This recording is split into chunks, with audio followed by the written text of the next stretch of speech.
To you by Snapdragon Elite Gaming and DHL.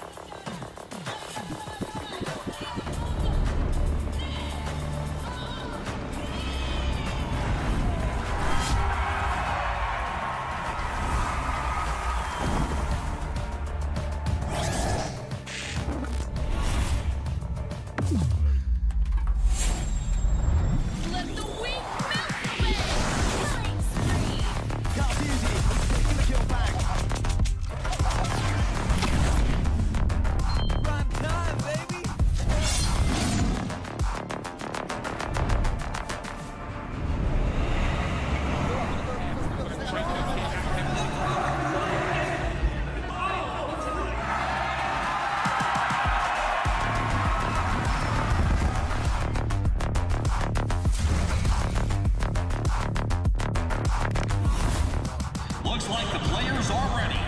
Here we go!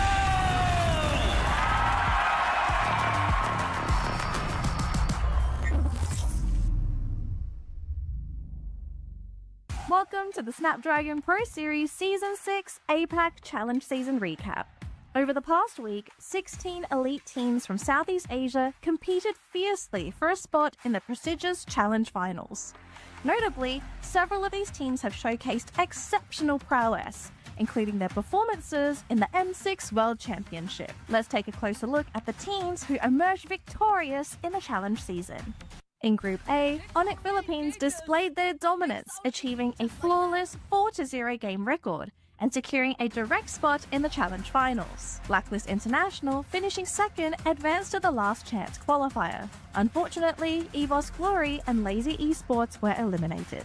RRQ Hoshi reigned supreme in Group B, clinching the top spot with their aggressive gameplay and earning their place in the finals.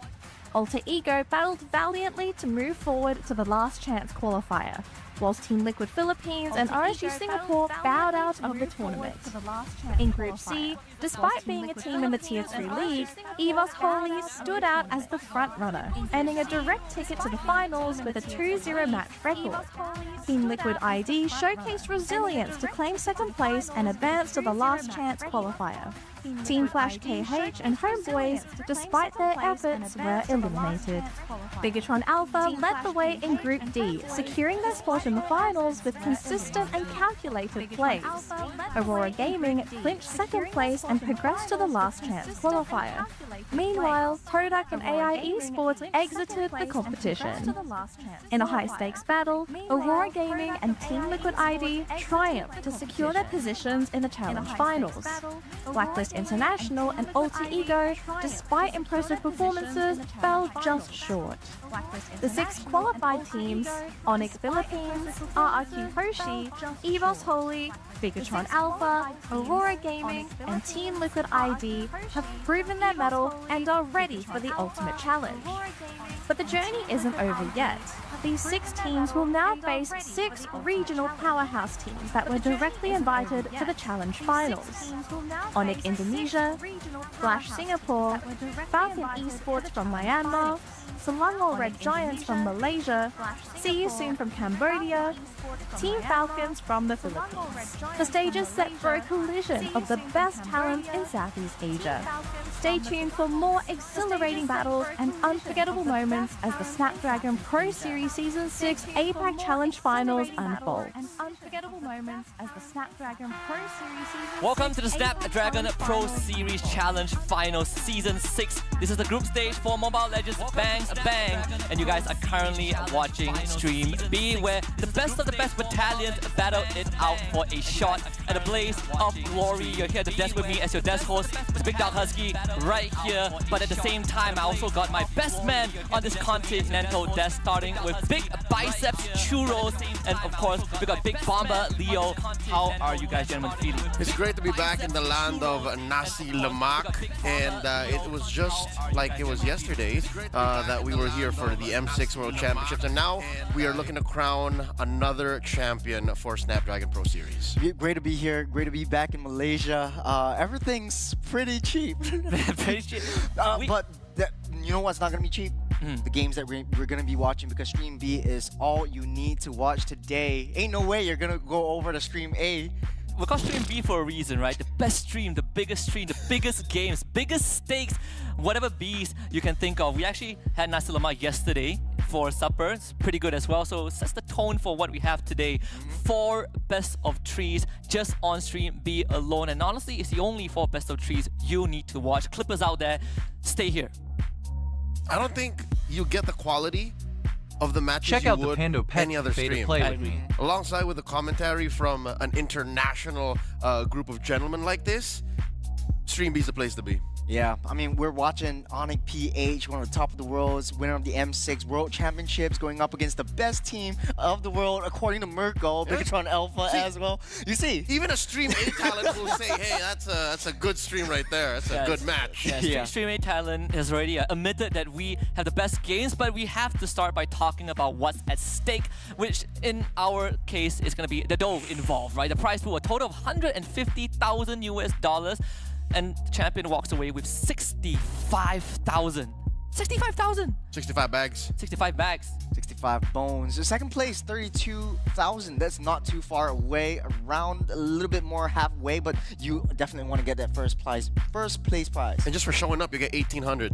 Just for showing up. Just for being a part. Just to fly out Yeah. to JB, play for an international crowd, and have a little bit of a vacation. Taste some. I'm doing my math though. That's pretty much around less than 5% of the actual prize pool you get if you were first place. I mean, you get to play like 3 days of group stage, right? It is still something. As long as you're in top 12, you are going to have a piece of the pie. But let's take a look at the teams and what are going to be our competitors. Starting with Group A, we got See You Soon, the Selangor Red Giants, Flash Singapore, Onyx Philippines, the best team in the world according to Merkel, Bigatron Alpha, and Team Liquid Indonesia. Now, when this draw came out, were you shocked, Leo? No, it was not. Weirdly enough, if you roll back to the Filipino broadcast of the challenge season, I'd say I predicted about 95% of the group draws for challenge finals. And let me correct you, the factually best team in the world right now, Onyx Philippines, is just trapped with the international smorgasbord of talent. Look at that. It's just them versus the world. Not a single other Filipino team in Group A. You know, we're very lucky because this is a Group A, not Stream A. So we're able to see like some of the best matches in the world. This is a very death group. Like, you have Onyx PH, you have BTR, the best team in the world, according to Merkel, and you have SRG at the top of the tier, and of course you have Flash Singapore as well. So, I mean, I'm a little bit hesitant, but like, yeah, we're moving on to Group B. What do you have? I mean, Group B, we got Onyx as well, but this one is Onyx Indonesia. We got Falcon Esports. We got Team Falcons, EVOS Holy, RQ Hoshi, and Borealis Northern Lights Aurora from the Philippines. So it's a pretty stacked group as well, but I have to agree with Churros. I think Group A is factually, statistically, the group of death. You want to talk about the best team in the world. Factual-wise, it's Onyx Philippines. Delulu-wise, it's Bigatron Alpha. Copium-wise, it's probably Selangor Red Giants because they want MSC. According to Abstract. That's next level copium right there. That's next level Copium, right? I'm sorry to the There's Flash. Copium, Oh, man. and then there's like ICU level in. Hey, but you know what? Anything can happen. Anything can happen. We have a lot of changes to the roster, especially for both groups. Group B as well. Team Falcons back for revenge. They were the champions, quote unquote, for Season 5 in the Snapdragon Pro Challenge Final Series last season. And so now they want to reclaim that throne again. So we're in for a lot of different, kinds of battles that are around happening this time around. Not quote unquote, like literally. They are the champions of Snapdragon Pro Series Season 5. They won it in a best of 7, going all the way against Team Liquid Philippines. They got knocked out by RRQ in the This group season. stages this season. Yeah. So no more first and second. It will all change. Yeah, a little bit of a history there. So that's what they have on their shoulders. Yeah, let's take a look at the Stream A. First, I'm going to hold you for a while, Churros, because we got to talk about the stream that isn't as great, but we got to give a bit of shout out anyways. We got Stream A, Flash Singapore against Team Liquid ID to start it off, followed by EVOS Holy against RQ Hoshi, Bigatron Alpha or Merco against TL ID, and they will end it with RQ Hoshi against Aurora. That's Stream A. So now you know what's on Stream A. You know for a fact that you got to be on Stream B. Yeah, this is just, I'm thinking out loud, all right? hundreds of people all around are saying it. I'm gonna say it for y'all. It's a lot of Indo teams in action in Group A. Yeah, a lot of Indo teams. But Stream B, on the other hand, Filipino teams galore. And you also have like Onyx ID and Onyx PH. So that's a little bit of a sibling rivalry, if I would. They won't be facing up against each other. They're in different groups. But then again, the first game of today, Onyx Philippines versus the best team in the world, Carne Merco. BTR, you don't want to miss that. All right, let's not forget to acknowledge the Kamai champions here. They have played on behalf of the Kingdom from the Mekong. See you soon. So this is a team that we should respect, despite it being a team with, you know, relatively new names, at least to the international scene. We last saw them in action in their own MPL. It should be a nice outing against the M6 World Champions. Yeah, it's a good litmus test, right, for the third series of the day. But we also have a Stream C, which would be commentated by our Indonesian colleagues. That's right. Then we got See You Soon against SRG to start it off on Stream C side, followed by Falcon Esports against Aurora, and then SRG takes on Flash Singapore. Yeah. The fourth time that we have a chance to knock them out of the tournament, of a fourth time of Malaysia-Singapore rivalry, and then we got Onyx Indonesia against Falcon Esports. I'm gonna hold it to you SBS, there, man. MSC 2024 and M6, you know. Keeping tabs. Hey, it's a new year. It's a new dream for Team Flash. Yeah, you they know- can come back. It's the first time. We'll see. I mean, they also had some interesting roster changes, right? In the XP lane, you know, Diablo is no longer with Diablo's not Flash playing, SG is Vanix not playing as That well. too. You still got the main three mainstays. You got Hades, Cortese, so the JPL. Filipino fans will still be able to see some of the Filipino friends in action in right. Team Flash. But you know, I'm going a little bit off tangent right here. Singapore had a slow start, but right now I would say we've succeeded. We've succeeded Malaysia. So Whoa! what have you, man? I mean, we finished third in M6, so I don't know what to tell you. we at least went to M6. I mean, that's something. Hey, you know who else went to M6? Everyone else. Aurora went to M6. We don't talk about that. Yeah. I'm sorry, you had to take a straight bullet there. Yeah. But I mean, we played plenty of interesting matches. I don't know, like you said out Flash SG, we have to check in on them as the day progresses. But coming back to Stream B, it's not only the biggest games today, but we also have slight adjustments to the game in recent times. Right? I think around last month. But let's take a look at the previous season standings. First, just to give you guys a quick trip back memory lane, we have the Season 5 Challenge Finals placement. It was Team Falcons, or previously known as Falcons AP Bren. And then we have Team Liquid Philippines, who finished second, but they didn't make it this season. And of course, the team that finished third last season, Selangor Red Giants, they are also here in the Challenge Finals group. Interesting how our second placer, the grand finalist from Season 5, could not make it. What sucks about this the most is Liquid was going through a phase, right as the Snapdragon Pro Series challenge season happened, and something tells me they could have. They could have been here. I love that spot. But given how fast the game changes, the meta was they were a slave to the meta. I remember this season was a really sort of like rivalry again between the Falcons and Team Liquid PH. They met in MPL PH in the grand finals as well. They've also met a couple of times during some of the more bigger competitions like the M5, if I'm not mistaken. And then they I think they met in the grand finals, was it? For M5.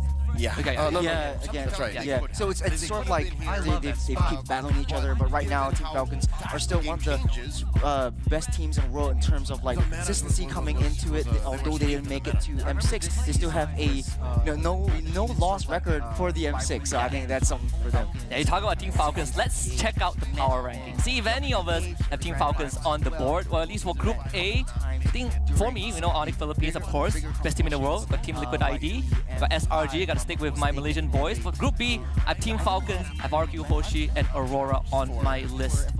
This is in order. In order, yes, in order as well. Just to put it out there, I saw a lot of conversation online, right? Yeah. People saying if it's in order, yes, it is. Now it is. Now it is. Onyx PH first, Liquid ID second, SRG third for Group A, Group B, Falcons, RQ Hoshi, and Aurora. Yeah, I gotta say, like your Group A is basically like that M6 standing. That's literally M6 standing. So like, if statistics is right, then you might be right for Group A. Like if it all goes down that way again. But not to forget, right now they have Team Falcons. We have Team Falcons in the mix as well. So this is gonna shake things up a little bit in the playoffs if they ever make it like that. Yeah, thankfully, then Group B. That's the saving grace. Team Falcons are in Group B, but it's not an easy choice. No, let's be honest, gentlemen. I think when we look at your predictions as well, you gotta also try to defend what you guys have lined up for us. Let's take a look at huge heroes. I think basically the same thing. Same as I have a little bit more hope for my Malaysian counterparts, the Selangor Red Giants. I was a huge fan back in MSC because they had a very strong narrative. They came from nowhere, they came from the bottom, and then they beat MSC when no one thought they could against a very dominant team like Team Falcons, AP brand back then. And this really, like, you know, it just filled the cockles in my heart. I want to talk Let's about phrase again. I want to talk about your Group B one, right? No Aurora. Instead of Aurora, it's Onyx Indonesia for you. Statistically speaking, in M6, I think Leo would agree. But this is not M6. This is not M6. Did you not watch the challenge season, sir? Yeah. A lot of people count out Aurora in the challenge season. I was part of that bandwagon at the start, but I have to admit, as the season progressed, Aurora actually stepped up when they really needed to. That is the most expensive mistake to ever make, and you're not walking away from that, not a better team. So it's not that, you'll see my Group B power rankings just a bit, but it's not that I don't think Onyx Esports or Onyx Indonesia is good. It's just, I want to wait to see what this lineup can do. We'll go into details later on once the match comes closer to its fruition, but it's a very different lineup, right? It's a very different lineup from what we know. Sure, the Sky King is still there. Sure, Keyboy and Sans are still there, but look at the rest of this squad. It's not the same Season 3 winning squad, but Group A, still the same thing. Yeah, it's all across the board. If we ignore the orders, it's essentially the same for all of us. Yeah. I think it's just Group B, whether Aurora is coming up on top or Onyx ID is coming up on top. I think it's, like you said, it's a different year, a different series, a different championships. Let's look at Gideon. He's not here with us today, right now. He don't get that Aurora. He don't. Wait, hold on. SRG. Okay, so he swapped out Philippines. Red Giants. How do you feel about that? We have to talk. Look. If there's one thing I learned from M6 is that sometimes copium is just not it. You know, like I love my local team, but I gotta put respect to the Kings. Yeah. Either way, if it really doesn't matter too much if they make it through, then we will take a look at how things unfold in playoffs. But he also went for Onyx Esports instead of Aurora. Yeah. So we have the Aurora gang here. Yeah. And then me and Gideon. And you and Gideon. Me and Giddy, the big D. To be fair, again, the memories of M6 are so fresh. Yeah. And what happened in the group stage then, the Swiss. I know you're trying to block out that memory. Yeah. No, I was wondering, like, where was I when that happened? Yeah. But then again, like, after seeing some of the roster changes for Onyx ID, I don't know. Like, CW, I don't know, man. He's not gonna be playing, so like, there's the rock of the team. It's not gonna be there. Will it change their dynamic? We'll see. Yeah. The players, they affect the dynamics, but new heroes always have an influence on the meta. And for this season, or at least the most recent addition, is going to be Lucas, which has been pretty interesting, right? Because the first time we ever saw Lucas in competitive play was actually the SPS challenge, before the challenge finals, so the challenge stage, where Lucas has been kind of on and off the drafting phase, a lot of times in the 4th and 5th pick. And when you look at the spotlight, interestingly enough, as much as Lucas was sort of a mid-tier prio, the win rate isn't exactly high for this hero. To start, that's true.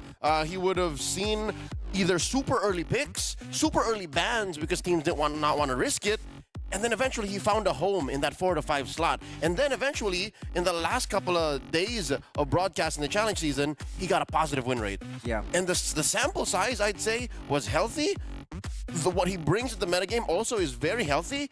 And to think that there's only really 2 heroes that can shut him down, the Valentina and the CC, I think it's a great hero going into Challenge Finals. I think this is a hero that we should watch out for in the XP lane. The only thing I don't like about Lucas, and when Lucas came out, I was spamming him in the jungle because we were all experimenting with trying things out, but he gives a lot of dimensions to how games are played because we really need someone who's a little bit more tanky in EXP lanes because junglers are pulling out their assassins once again into the mix of things. We have things like Suyo coming out, we have the Joy coming out, the Hayabusas. Yeah, but it's so ultimate reliant. If you don't have your ultimate, you're going in, you're a sitting duck. And once the ultimate is gone, you're basically just running for the hills, right? Yeah, I mean, we've kind of had this conversation yesterday as well behind the scenes. You know, I know you brought up the Valentina and the CC Leo, but I recall Phoveus was also kind of mentioned, right, as one of the few matchups that Lucas kind of goes up against every now and then. Where does that stand? Yeah, I'd like to think Phoveus is just a catch-all. At this point, Phoveus is the thumbs or glue of the current metagame. Like, he's just good with everything. And try to think of a lineup right now that doesn't have a dash. Like a 5-man stack that at least has no dashes in it. That's what makes Phoveus so good, is you're able to either spread out your opponent, disperse him, or have him clump up and suffer your Infernal Pursuit. As strong as Phoveus is, and I agree with you, yeah, a lot of teams are gunning for a lot of heroes with a lot of dashes and a lot of mobility, but Phoveus is more of a I'm all in kind of hero. Very, very committal. Once you go in with a demonic force, you're basically inside the fray. You can't walk out because your movement speed is just so slow. And you just gotta soak up all that damage, buy enough time for your teams to come back in. Very, very teamwork reliant, very committal kind of hero. So in this meta game, it's still strong because just because you can stack up a lot of the Thunderbelt stacks and a lot of teams are buying that core item onto that Phoveus, but you've also got a very, very tanky EXP laner. Yeah, speaking about stacking Thunderbelt, we also have the new hometown hero, Badang. Yep. Coming into the fray, Badang roam, Badang XP, you give him a Thunderbelt, he stacks like no tomorrow. I've seen Badang ending games with 50, 60 Thunderbelt stacks. Insanely tanky, a lot of crowd control, can almost solo kill carries. I mean, what made him that good? All right, it's less about the damage. It's less about the Thunderbelt stacks, because think about this, gentlemen. Before that big patch in the late part of December 2024, Badang wasn't seeing much play in pro play, right? But the Thunderbelt was never changed. Yeah. The patch that changed Badang was the animation update and how his skills just come out much faster. And hits his skills. I'll tell you now what makes him such a lethal hero. Not his sustainability, not his damage, because those are things that you build into him because there's a different build of Badang, right? Damage Badang, tank Badang, which I think is the correct build, tank CDR Badang. It's his CC. It's his crowd control. The unjustifiable amount of just CC and capability to corner people. I'd say some teams might be willing to open up a fanny and just let the Badang take care of it. It's doable. Yeah. We'll see if that's the case because, again, plenty of theory crafting. It's a new year. But for now, it's time to prep the party because coming up, Onyx Philippines takes on Bigatron Alpha. Right after this break, go grab a cup of coffee. We'll be back with official MLBB action.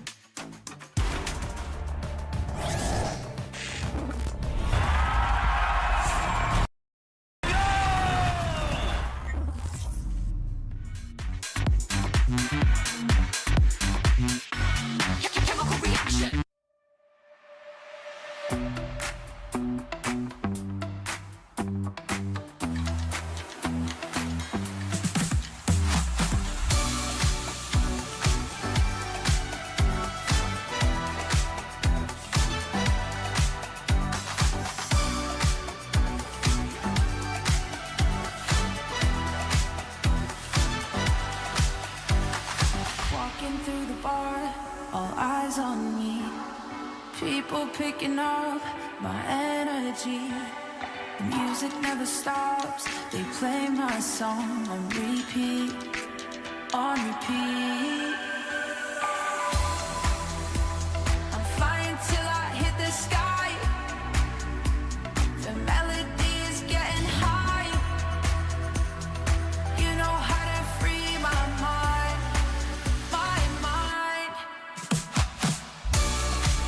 When I'm with you, my world is golden, so golden. Baby, you make my heart shine golden.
Onyx Philippines gets ready to take on a Bigatron Alpha, a rivalry between two big regions, but Onyx Philippines stands at the top of the hill as the current world champions, and it's up to Bigatron Alpha to make a dent and draw some blood. You're back at the SPS Challenge Finals group stage with Husky, Leo, and Churros. Let's take a look at Onyx PH roster to start it off. We've got Kirk the Architect, King Kong the Beast of the Jungle, Super Prince, Monster Mage, Brusco the Bruiser, and the gold standard Filipino Savage, Kelra.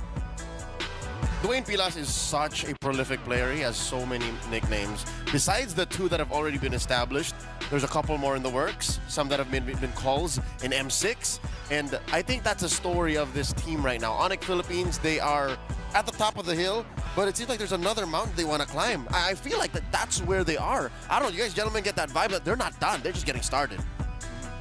Yeah, I'm actually looking forward to this team because it's the same lineup, and the team that stays together wins a lot of games. They have some hiccups with their synergy. I'm not saying they have very, very clean games, but they have what it takes to make it very, very far, especially in a new year, 2025. They can take this entire series off. Yeah, this is a super family we're talking about. It's not a matter of if you're staying together, it's how far you're going to go. Yeah, how far are you going to go for one another, right? When you look at the highlight is playing, this was the winners series, right? Onyx PH against Blacklist International for a spot in the challenge finals.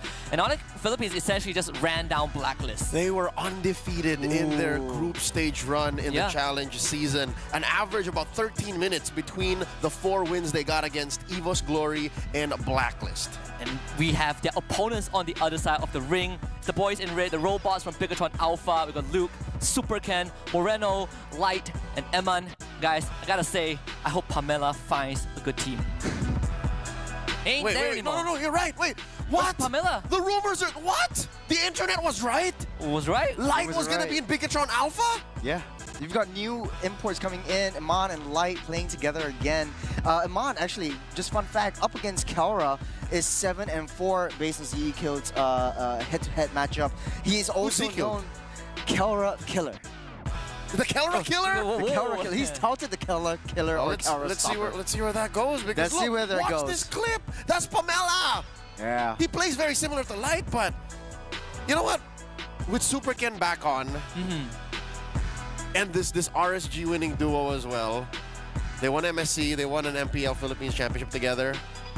I think BTR, especially with Moreno, the Filipino Slayer on, they might go for an SPS Season 3 run again. Yeah, you got the Kelra Slayer, like Churro said, and you got the Filipino Slayer. So it seems like BTR has the right components, right? Let's see if the concoction is going to be effective against Onyx Philippines.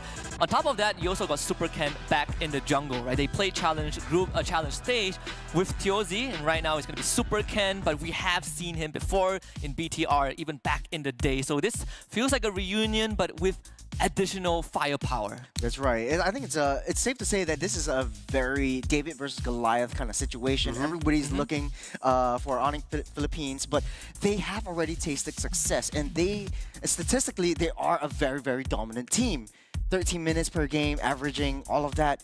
But is that success getting into their heads? What do you guys think? Nope, not at all. No, I don't think so. I mean, it got to King Kong's head, he dyed his hair red. That is the blood of his enemies. Yeah, that's pretty much it. We all agree across the board, Onyx Philippines is going to get a 2-0 sweep over Bigatron Alpha. But I want to talk about chances, right? I know, is there an alternate universe where this doesn't go the way that we thought it would? There's a very small chance it goes 2-1. Yeah. Because BTR is known to have these experimental picks or like rotations that you do not expect. In the group stage alone of the challenge season, they brought out a Masha XP and a Kai XP to wins. And a Kai jungle to answer a very specific Fanny in the hands of Demon Kite. And Moreno can play a Novaria in this current stage of the metagame. If we're talking about experimental, remember Kelra's Layla? Yeah, a little bit experimental. It really shifted the meta in our current ranked games for all us peasants and plebs. But like, this is one of the players that has been setting the meta straight for a very, very long time. A lot of eyes are gonna be on them as they get ready. And that's Onyx when they get experimental. It's literally just one pick. Yeah. Look at their challenge season run. Yeah. It was literally just the best picks that you could get your hands on. That's how easy it is for Coach Tony and Coach Hayes to get a draft in. I mean, there is also, you know, if we talk about the Loi Suyo as one of the duos. Hold up. Is that Patrick Kaidig? Is that Etumax? Is that the former MSC champion as their coach now? What's that? I think it is. It is. He's there. He's in JB. Oh, by the way, there is a bounty out there. I want to, on behalf of Leo, I want to announce this bounty. Right. Anyone who can find us in JB. That's right. Take Yes. pictures with us. Yeah, it gets 250,000 diamonds Out of my pocket. out of your pocket. All right. Find us in the arena. Say, hey, we're here for the bounty. And I will give me your ID. I will hand you the diamonds myself. Photoshops do not count, all right? So has to be a physical picture. I actually want to wait and see how many people actually try to find us. No, you can't see that line like right after. Number one, you have to get tickets, right? You gotta take a chance. You gotta take a lead. And if I'm not mistaken, last I checked, there are still some tickets to watch on site. So guys, go ahead, grab them. Very affordable. Make a weekend out of the trip to JB and try to find us. Try to find us. Any of us. Any of us, just one. So anyone from Stream A, Stream B, or Stream C, just anyone. The on-site casters don't count. The Basta, Rose, LaFell. Any of the no, it has to be an English talent for SPS Season 6. Now back to the action here. Looking at the Super Family, looking at Onyx, look at the smiles on their faces. They're not. I don't want to say they're not locked in. Compare that to Light. Look at how stone cold Dylan Katipon's eyes are. He's just ready to go. Yeah, it's a lot of. Do you think there's a lot of pressure, you know, as the opening match against Onyx Philippines? Oh yeah, for sure, definitely. As nice and warm as it may be, to be next to a very good friend of yours, a comrade you have won an international championship with in Eman. I'm getting a little goosies. No, you have to think about it, like, oh no, this is the strongest team in the world that I'm going up against. It's like, oh, I wake up the next day and I have to play against the M Series champions. I mean, how would you approach this, Churros? Because I know we had some conversation on kind of the mentality going into such a big game at the start of your run. I mean, this is a very good test, a very good litmus test to where you stand, because at the start of the game, both teams should be, you know, a little bit less warmed up than before. They have a cold start into the games that they're playing. The thing that I'm worried of is how Light will fare in this new BTR lineup instead of Pamela, because they don't have a lot of time to train their synergy and put it in together. So starting off with the draft, we got the first Fanny pick, Bigatron Alpha banning out the Hilda, Matilda, and the Yve. On the other side, Onyx PH banning out the Juicing, Granger, and the Harith, really focusing their firepower onto Iman. They want to give Kalra an easy time picking up that Moskov as well as the Hylos. If anyone doesn't know who Pamela is by this point, clearly is Light. But it's more importantly is, first of all, we talk about the Badang. Isletru hasn't been picked so far. We talked about teams trying to answer the Fanny. Onyx Philippines clearly have a way to do so. Exactly. This is not a... Oh, here it comes. Badang was sort of like one of the BTR picks in the challenge stage, right? Correct. We see Masha, Akai, Indonesian teams in general. Yeah, I know Renma talks a lot about the Akai as well, and there is still room for it, right? They even take away Super Princess Loi. So with that said, a lot of steals from Bigatron Alpha. A lot of picks that Onyx PH clearly let them get. What's the play here for the M6 World Champions? They picked up a Hylos, still very good in the current metagame. The Moskov, a reliable pick. Usually we've seen Kelra on the Irithel more often in the past 3 months. Onyx PH, I reckon they gotta pick a jungler here. Suyo? Unless they're fine with... The immortal one chose... Yeah, the Suyo is a safe pick. You don't want to go with the Joy because the Badang actually just locks down that Joy really easily. The perma stun. Once you get 2 dashes off, you can't get your third because Badang is right in your face. What can I say? I know the beast. Here's the thing. The 3 picks for Onyx right now don't care about getting locked in to the fist break. The fist break, fist crack. No, crack is the ultimate. Fist crack. Yeah, crack is the ultimate. So this is the break. The break. Look, the Hylos, I'm not trapped in here with you. You're trapped in here with me, right? Yeah. You have the Moskov who can just dash away, and then the Suyo.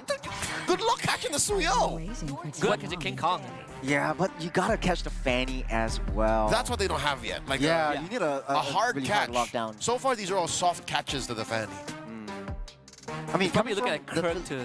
From a Filipino, I just want to ask, like, what is Onyx PH playstyle? Do you play it around Kalra, just play a little bit more passively around that, and wait for him to scale up, get his power spikes, and then go in as 5? I love that you're asking me this as a non-Filipino, because that is the mistake a lot of teams think. It's like, oh, you just gotta shut down Killer, just take him down. Yeah, because that's what it looks like. Yeah. That's kind of what it looks like. That's the everything. beauty of it. It's such a facade. It's such a great feint, because truly, you're facing 5 dudes who know exactly what they need to do. That's right. At any point in time, King Kong, Super Prince, and Kirk might as well finish the job.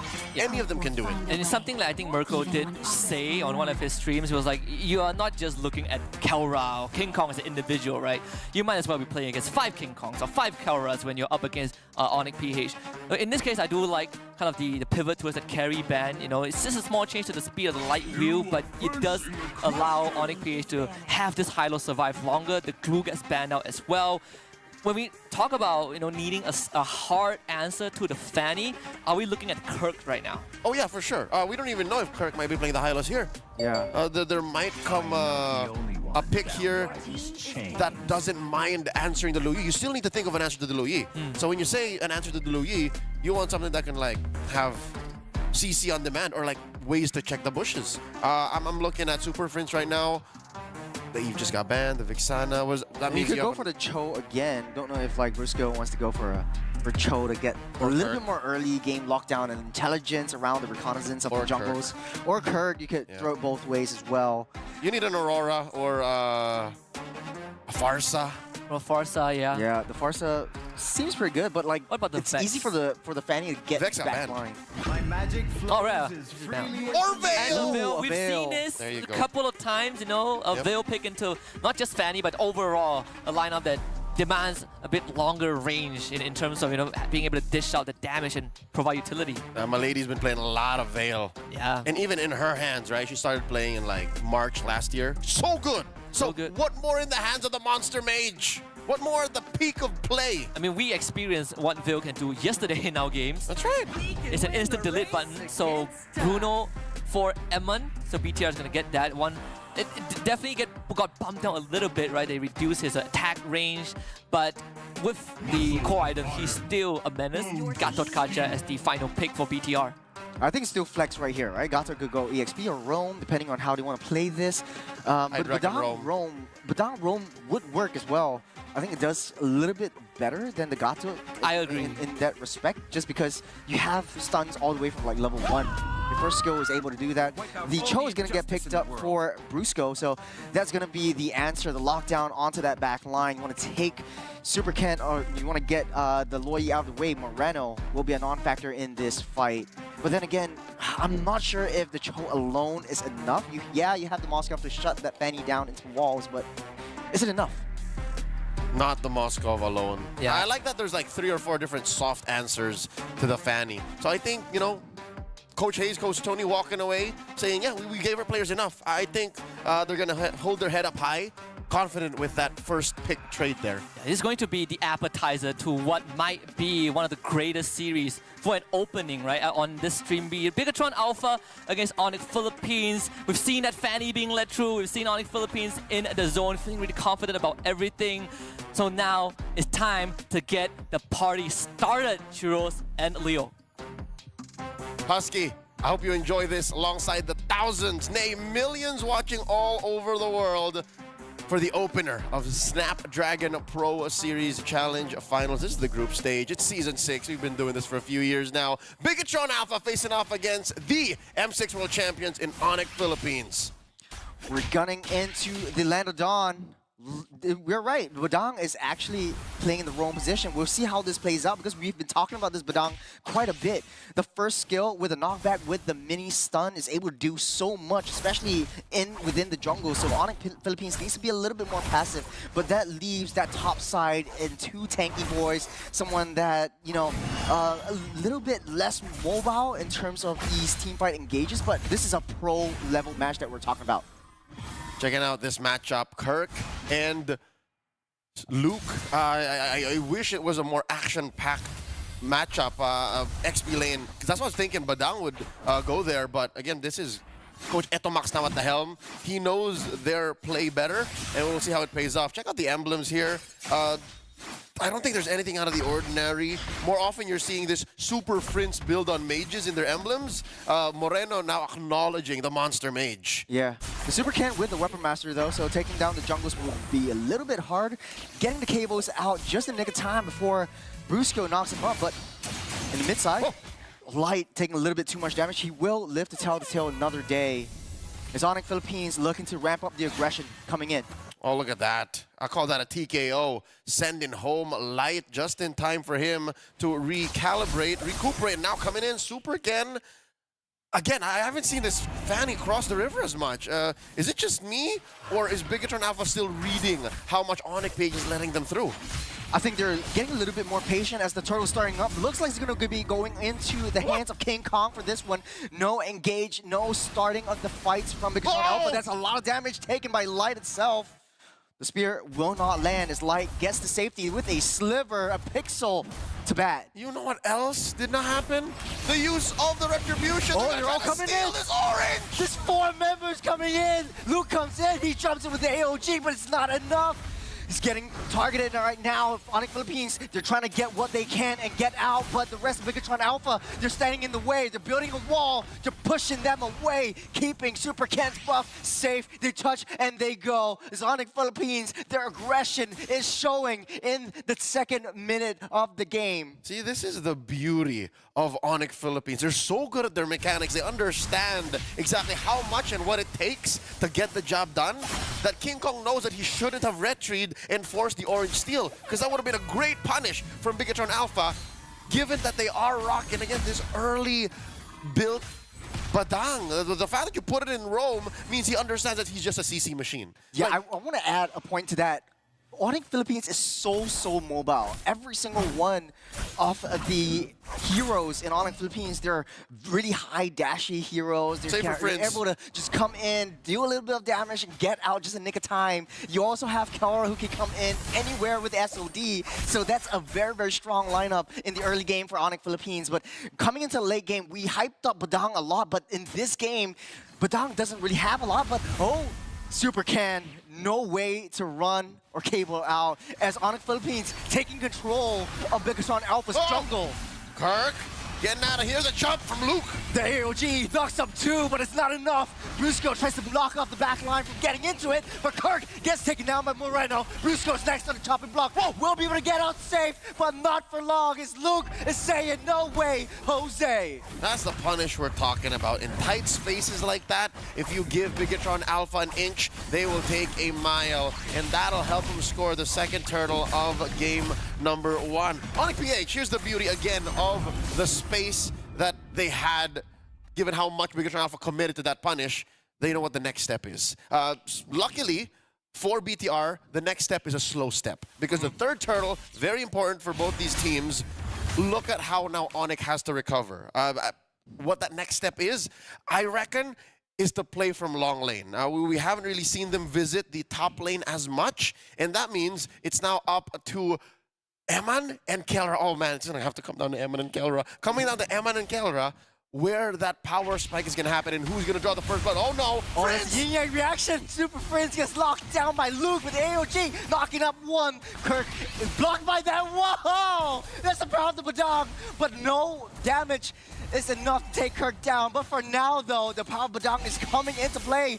The stuns, the micro stuns, the perma stuns coming in from Light is coming to fruition. There's 3 and 2 for Bigatron Alpha. A little bit economies away from Onyx Philippines, but it's starting to show. Their aggression is starting to ramp up as well to match that jungle aggression from Onyx Philippines. I just want to see how Super Ken is able to play around this Fanny, because it does look like 0-2-0. Not a very strong start.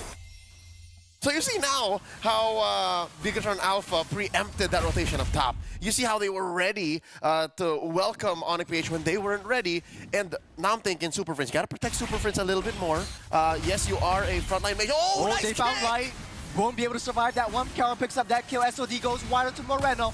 The diversion brings them out to harm's way. What a save from Super Friends coming in. They touch and they go. Onyx Philippines They back out. But the power of Onyx Philippines is getting that Kelra. There's a specific play style that you want to have when you're playing around that Moskov. Moskov having a free farm on that long lane. You don't really need to join in that fight. Just farm up, keep pushing down turrets, getting that side split push, and getting the SOD to land, or hope that it lands. And it comes in for a team fight. Big power spike here, that golden staff right now coming in. King Kong gets the turtle again. Turtle number 3, the red-headed beast taking it down. Now quick rotation, Kirk dropping it in, the jump from Luke. A little bit too premature for the glorious pathway. Luke pops that Revitalize to keep himself alive just for a little bit. Onyx Philippines, they know their extent of their heroes. They know that it's a little bit too early to take this fight. An ult for an ult. That is still the major objective scored by the M6 World Champions. And luckily, the pickup by Bigatron Alpha. So the robots do have a trade. That top lane tier 1. Just in time for the lane swap. Kelra taken to it, making sure that the waves crashing through will not go in vain. And look at that. The teleportation, the diversion. What do you bring? That's Light? Oh, they don't know. Company. They don't know. They don't. This is one of Light's favorite bushes, by the way. Oh, they're going in. Super Ken starting to trade. He's getting knocked back, but in the middle of the games, okay. They don't want to take this one. Kelra still stuck in that bush. It's 1v1. They touch and they go. There's a drive-by. King Kong down the mid side. Takes out Luke. All right, so you could call that a failed rotation from Bigatron Alpha. They tried. Again, if you have... Oh, look at that! The there's a fist crack onto Super Prince. There's a little bit more. The Super Ken takes him out the ball game and barely escapes death with the cables. And Onyx Philippines, they're scrambling. And this is a very dominant team coming in. And we undermine the power of Bigatron Alpha. Coming to the game 4-4 in the 8-minute mark. This is the close to the late game of this series. Yeah, we are ramping up. First Lord spawning in the upper quarter of the map. Tier 1 down bottom taken. So yeah, call it a failed rotation from Bigatron Alpha, but they were just setting up. That pickoff right there in mid does definitely signal that Bigatron Alpha's not done. Lord spawning already. And both teams, neither of them want to take this for free because mid lane tier 1 still standing. Is that a scramble in mid? Yeah, there's a knock up and a push. Where the dragon knocks Luke back. Will not be able to survive this one. The glorious pathway, they're hunkering on to Moreno, but it's not enough. The tower still stands strong enough to save Bigatron Alpha from dealing more harm. All right, so both teams respecting the space and the engagement range that the other will and should give up. But look at this. The mobility of one Moskov. Bigatron Alpha has no choice but to send Super Ken. He's the only one really, besides Moreno, who's willing to give the diversion, that can take care of the Filipino Savage. Yeah, it's a very, very risky play, sending in the Fanny away from that Lord, and now they're starting things up. Super Ken able to get that cables out of the way, just prepping for that Lord dance coming up. Choros, you see now exactly what we mean by it's not just Kelra you're taking care of. It is not. The fact that King Kong has been playing this so slow, so well-paced, so deliberately, he's sitting at 2-0-2. If you check the gold rankings, I bet you he's at 1 or 2, not to mention EXP. Sitting at level 13 against Super Ken. Skirmish up top side. Super Ken gets a half health. Diversion play goes up top. They want to surprise them from that back line. AOG goes on to cut off any escape routes, and Kirk soaking up so much damage, even with the glorious pathway. And Kirk taking everything. That's when he goes wide. No Kelra coming into the battle. And on the Philippines, no one spawning. A lot of damage coming through. Busco gets a little bit too deep in the bond, showing that damage coming through. Super Friends, no way to run, no way to hide. But the knockup will keep him safe. As King Kong coming in, trying to chase down anyone, but on the bottom side, Kelra just takes down that tier 3 on that bot side. Ain't nobody watching the gold standard for the past 30 seconds. Churros, you were calling the action up top. Can't see him. No one saw him. No one paid attention. And look at this, King Kong walking away. Smooth as a Sigma, taking that Lord all over the map. Onyx PH getting wins. The power of this Cho just putting himself in harm's way. Speaking of which, the glorious pathway slows everyone down, and Kirk delaying and buying as much time as possible for the Lord to march down that bot side, sound the horn, sound alarms, and sound the whistle. Not to it's a skirmish coming in. The solo kill. Yeah. Kelra solo killed Super Ken. Oh man, look at the synchronized wave. It's Super Ken! Fresh trauma, he backed on top! There's no way that Super Ken is able to take down Kara now. He's starting to be that monster. Gold standard showing us what's what. Lord marching down, Onyx PH, shifting it to high gear. They want to take down at least all the three. Oh, wait, back out the light with the dash out just in the nick of time to save himself. All right, glorious pathway set in by Kirk. Mid lane's gonna crash. Top lane, the only one standing. Onyx PH, they smell blood. They smell blood, but AOG knocks down Kirk, but it's the wrong one there.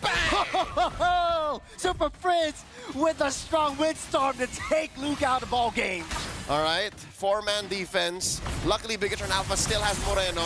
Good use of the yin-yang stacks. Can push back Onyx PH, holding on. Light could catch a softie. Eman hasn't died, so I guess that is one light. No pun intended. One hope that Bigatron Alpha can still defend. Yeah. Sonic Philippines, they're coming in. Kirk taking a lot more damage. Glorious Pathway keeps himself safe for just a little bit, but it looks like a barren wasteland as Onyx Philippines pilgering in to Bigatron Alpha's base. It's Bigatron Alpha scrambling to defend and clear up the last of the minion waves. Onyx Philippines, they back off. They know what they came here for. No more T3s, but Super Friends in the chase. You don't see Kara there. He's going for the back line. Kara getting down low. Gets knocked down to one. Fistcrack takes him out. And Moreno takes down that kill. AOG and onto the back line. They want to go for Super Friends next. They don't have Kara. They need to run for the hills. They're chasing it. They're strong. But Bigatron Alpha, they touch and they go. It's a drive-by. Taking out Kara is the biggest saving grace for BTR. Truth be told, not much of a shutdown goal there, but the fact is, Kelra put himself in a position where he can get punished, and Bigatron Alpha made sure that that was not gonna stand. Former teammate in Etumax knew Kelra's tendencies. He knew that Kelra was willing to do that and taught his boys, hey, watch for these little bushes. Even as a Moskov ahead of the opponents, you can catch him there. So this should slow down Onyx onslaught. This should slow down the 4K gold lead. Lord spawning in the lower quarter. Bigatron Alpha now looking to Eman. Hey man, how long until the DHS? How long until, you know, whatever is going to supplement this trinity of the Hosclaws, Malefic God. Oh, there it is. They're gonna win on nature. He needs to defend against Kelra, so this is how much they respect the gold standard. It's a very, very tough fight, but I think Onyx Philippines, what they want to do, they have very high mobility synergies coming in from the entirety of Onyx PH. Any one point of time, if Bigatron Alpha leaves that long lane open, Onyx Philippines is going to take control of that, push in, and get that steal from that base. The Lord is just a bait as of this moment. Yep, and we've seen Onyx PH do this over and countless over times, and Neil. over again. Oh, look, we're gonna dance. Oh, look, we're gonna dance. Psych, we're taking the game. So at 14 minutes, this is ripe for the taking. 3,000 gold. Onyx PH makes us look like 10K. So Bigatron Alpha, luckily, they have the tools to address this type of chicanery, all right? They do have the Luyi, the diversion to send them back. Super Ken, very mobile. So we're seeing Super Ken here for the first time in a while, actually crossing the river. So he will slowly now open up the map for Bigatron Alpha and allow for, I don't know if I'm gonna be as hopeful as to get a steal, but maybe a pickoff, a shutdown, and maybe, oh, what's this? Diversion into that small Lord, the bush. third Lord gets reset. The concealed play from Brusco won't amount up to anything. Super Friends tries his best to reach that backside, but look who's at the back. Light. He wants to push it in. He gets onto Brusco. Lord in a 10th. Super Ken steals the Lord away from under the hands of King Kong. And all the Philippines are scrambling. They want to fight for more. Iman goes down. But they're ramping up that tempo, they're ramping up the aggression, and Brusco trying to push Luke away. As that Kelra, he's the only one coming in, striking Moreno, taking him to his grave, and Kelra takes it down. All that stands away from them and the base is the Lord in the way. Ryan Churros! It happened again! They baited the Lord for a 4-man pickoff! They can't defend! They can't defend! They have no one else! And Onyx Philippines showing us that dominant performance to kick off the series of the game between BTR and Onyx. What a show. Husky, were you watching Kelra? Did you see what he was doing?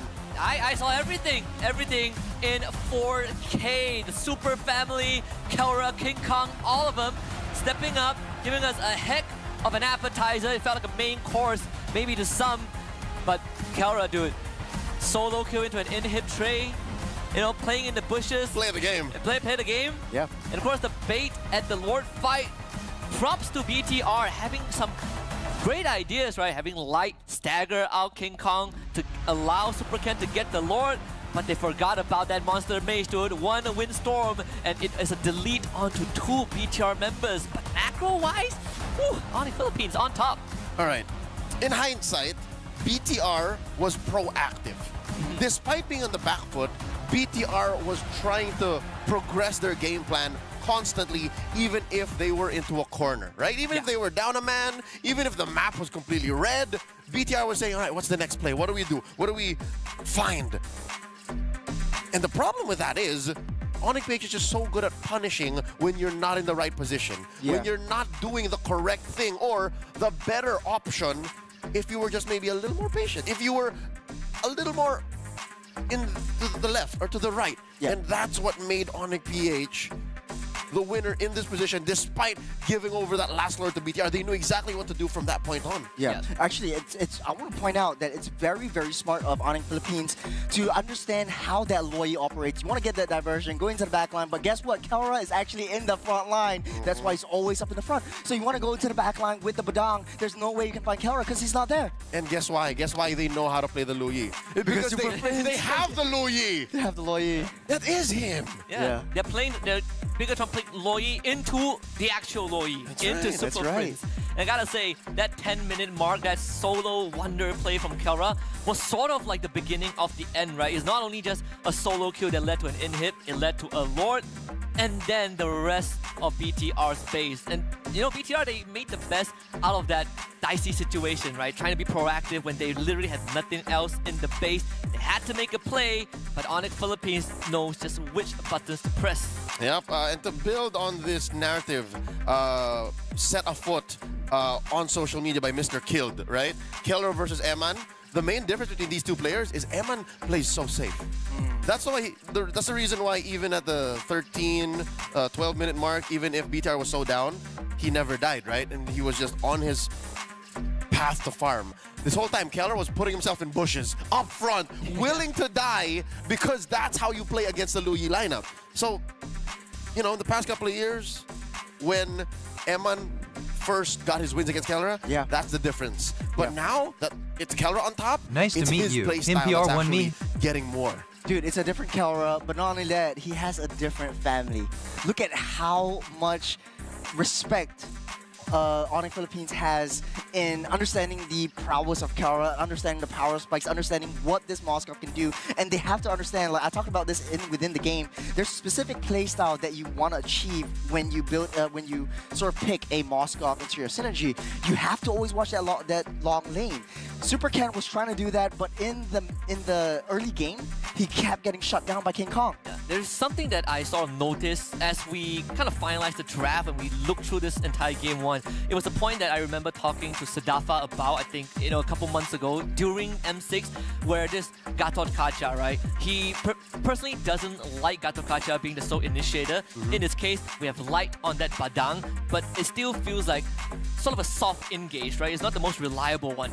Was that one of the reasons where that made Bigatron Alpha struggle in finding these opening fights against Onyx? Oh yeah, compare these heroes on the XP lane, right? Kirk on the Hylos and the Gatot on Luke. This being the bane of Sadafa's XP lane experiences. Once Luke jumps in, I'd reckon he had like 2 solid jumps, all right, in this 15-minute bout. Compare that to Kirk, who even if he misses the Glorious Pathway, the pathway will do its job. It'll slow the rest of BTR, and he still has that confirmed stun to take down Eman or Super Ken. So yeah, I understand why, compared to the other XP laners, Gatot might suffer. That's why, in my head, this should have been a Roam Gatot and an XP Badang. And an XP Badang. It might have been a little bit better, but it's too late to change anything now. Here we we have are. to wait till the next game. But right now, Onyx Philippines kind of understands how BTR wants to play around. But it's only the first game. You're able to try things out because, as they say in Singapore, $1 3 tries.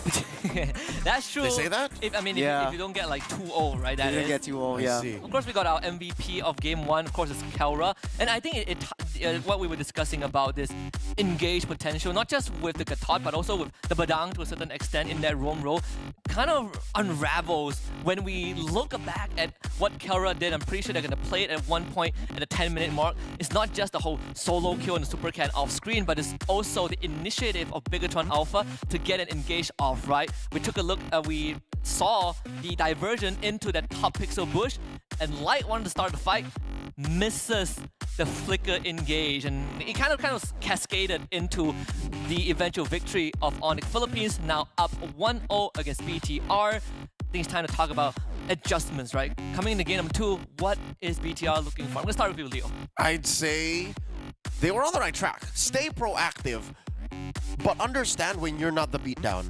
Maybe it's just their lineup, You're playing with the Gatot, you're playing with the Badang, you're playing with the Loyi. That's literally giving a young man, what is that, $1? And telling him, don't get 3 tries, bro. Just take 1 or 2. That's right. You make the most of your draft. So, I don't know if I was Coach Etomax, right? And we were in this position where it's match point. If we don't take game 2, it's over for us. That's a loss in our groups. Maybe play a lineup. I don't know, man. It's weird because it's a new BTR. That's the problem with a new lineup is you don't know how they perform when you give them certain kind of lineups.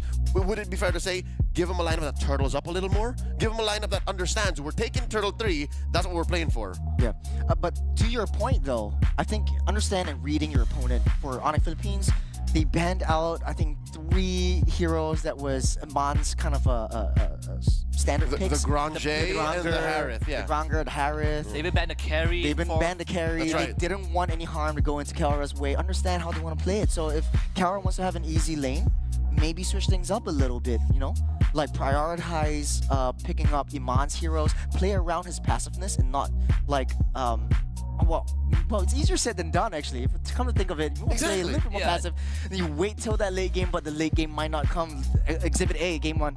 Yeah, it's a pretty interesting dichotomy, which I will get into later on, because we might still get a game 3. But for now, we will head for a short break, and we will return in just a little bit for game 2 between Onyx Philippines and Bigatron Alpha.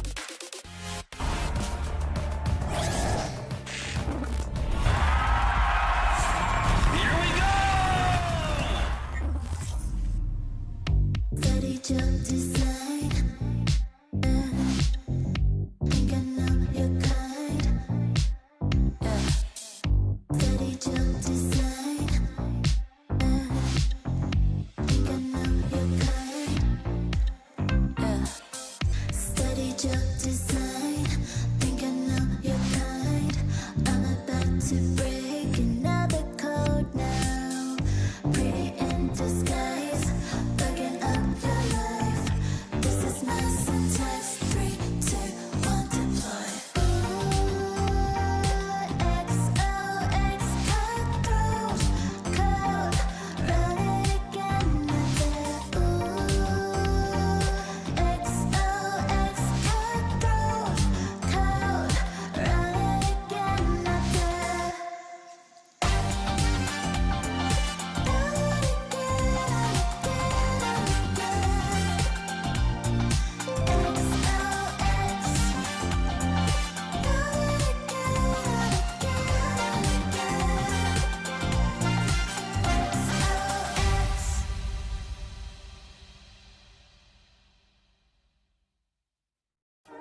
You waited all night for me to come back. Why'd you think that it's not alright? Told you that I'm not that type. Didn't mean to get you so excited. Tried to tell you not to fall in love. Why you always hit me uninvited? Just hoping you would get the picture. I've had enough. Now it's time for me to turn around. Thought you knew what this was. Yeah, I am party continues between Onyx Philippines and Bigatron Alpha, with Super Family now leading this best of 3 1-0 off of the backs of honestly everyone. There's no one superstar because everyone is a superstar. You're back at the SPS Challenge Finals group stage, so Season 6 for MLBB, with me Husky alongside Leo and Churros. We talk a little bit about adjustments that Bigatron Alpha needs to make for Game 2. And here's where I want to quickly bring up the point that I mentioned earlier on. Because leading up to this, we know that Onyx Philippines, they don't mind keeping Kara's pick for 4th and 5th, but that wasn't the case in Game 1, right? Karas Moskov came out second on red, but it was BTR that kept Emman's pick for last. Which might have been an oopsie. To be fair, it's not that the Bruno sucks. It's just that it was what was left. And BTR now have to recalibrate suddenly and say, uh-oh, do we have to prioritize Emman? If we do, what do? Do we get him the Moskov? Do we go first pick Moskov? Because we're swapping sides now, and it's BTR on red. What do they do if Onyx PH does the same thing? Ban the Harriet, ban the Granger, first pick Moskov. What does Bigatron do there? Yeah, I actually have to agree with you. Like, there are so many other heroes that are more prioritized in this matchup. And, like, I would say Iman's Bruno actually did well. It's just that late game, Bruno's range having shortened, having that small little nerf, small little adjustment, hurts him quite a bit because he has to get really deep into the fray of battle, in the midst of battle, in order to deal a lot of damage. But he cannot sustain himself enough to dish out that damage. I think it's less of a kit thing. The Bruno was picked specifically because they needed, again, a little bit of range, a little bit of mobility. Yeah. And they understood that they were going to dive in anyways. It's a dive comp, what BTR ended up with. So maybe there's a different hero out there. Maybe it's not a matter of timing anymore. Let's see. Because Onyx PH might actually be opening up the Granger, the first pick it, and let Kelra sit. Yeah, honestly though, Kelra can pick any gold laner and still do well. Yeah, you say like the callback to MPL PH finals, right, where he got the Beatrix and he still destroyed. And at that point of time, I remember Beatrix wasn't really the prime. Yeah. But Kelra made her look flawless. Yeah, the Rena Zapati, bro. It's always in my memory. And he did it in the M6 finals too. Like, but I have to say though, Fanny Pyro pick for first pick. Do you think it's important? I think Onyx PH knew what they were doing. Yeah, I think it's still like top tier. I think you still go for it at the drop of the pin, but the teams like Onyx It's easy to read though. It's so easy to read. Like Exhibit A, look what happened in the early game just now. BTR's jungle was never safe from the 2nd minute onward. He was trying. The main strength of a Fanny was still present. You know, he was a threat where it mattered. But Onyx just knew how to answer it. So yeah, I don't think they're gonna be picking it anymore going into Game 2. Like Fanny is not showing up here. Again, benefit of the back end. We do know what the bans are opening up. Yeah, I mean, if you are BTR, you're not opening Fanny the King Kong. No, right? No way. It's a death sentence. Not to the beast. I mean, Onyx Philippines themselves did ban out Granger, so it is still digging into Emman's hero pool. Bigatron Alpha kind of switching things up a little bit. They ban out the Matilda, so it still opens up the Moskov for Onyx Philippines. That's right. Pick the Moskov and then it's over. Like, what do you do next? You still have the Suyo Alpha trade. That too, you're probably gonna force Bigatron Alpha to pick up Loi. Marksman. We've thought about Loi. I mean, why not? Loi was second most picked and banned in the charts. If you're taking a look at the statistics, so definitely highly contested in any matches. And in the hands of Onyx Philippines, though, Super Friends, Loi himself, that's right. He is her. So does Bigatron Alpha pick the Moskov now? They go Moskov, and then Bob's your uncle. If you want Amon to have an easier lane, just get open up your goat lane first. Let Kiara get that first pick, try to counter pick that. But then again, come to think of it, it's very difficult because Onyx Philippines playing mind games onto BTR. It's also, if you do that, then like the entire team synergy will like collapse. It's also like where does the counter pick kind of come from, right?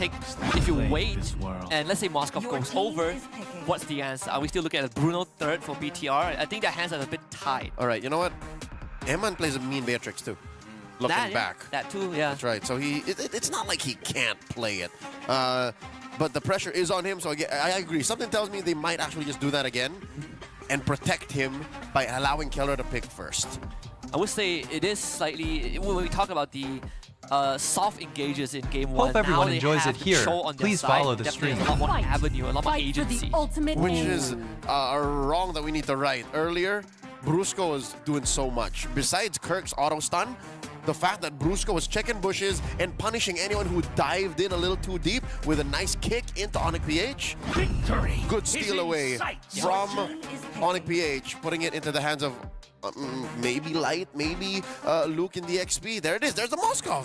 Moskov getting picked up by Kelra, and it does look like Brusco is going with the Hilda as well. So Biggestron's jungle will not be safe from minute one, unless, you know, the Hilda goes up to the EXP side, which I think might be the most possible outcome. Yeah, 9 out of 10 times I'd prefer that to be. Oh, Sicilian! We talked about this yesterday too. It's always that Sicilian getting picked up, the Xaviers. We see the resurgence of these two heroes. Moreno is a Sicilian specialist for years now. I think in the hands of this Sicilian specifically, on this very stage, he has taken down a couple of big-ticket Filipino teams. Especially when you get to that critical mass, right? Like, the current hero picks that Onyx PH has just in range to get hit by Cecilia's abilities. So in this case, I think Biggestron Alpha, because you have the presence of the Cho, there is this front to back, right? You're not fully committing like game one.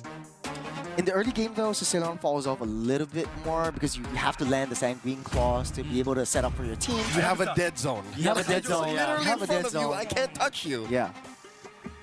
But then again, will Biggestron Alpha, the question in my head is, will it be enough time for Biggestron Alpha to scale up to it towards the late game for Moreno to deal as much as he can with that Sicilian? That's the question. You'll probably be looking at Luke's hero, right? Like we know he has some pretty interesting approaches. We've seen the Masha, we've seen the Akai, the Glue Joy. ban a second time. I mean, the CC is still up on the table, right? We haven't really talked about that. Yep. So we don't know because both XP laners are possibly still in the air. What's left through in the jungle? They banned a couple of King Kong picks here in the Hayabusa and the Joy. The Alpha is still there. Oh, actually, I think for Onyx Philippines, Alpha in the front. Lucas works very well for them. I mean, the Lucas Jump- XP. Lucas XP, yeah. That's assuming the Hilda goes to the roam, Assuming the Hilda goes to the roam. which is weird. Yeah. Yeah. I mean, aside from the Alpha, we also have what do you call it, the Bane jungle? Nah, the Bane, bit risky. Bane has to be a very specific lineup. I don't see just yet if the Bane is possible, but I am open to it. What about boys? Julian.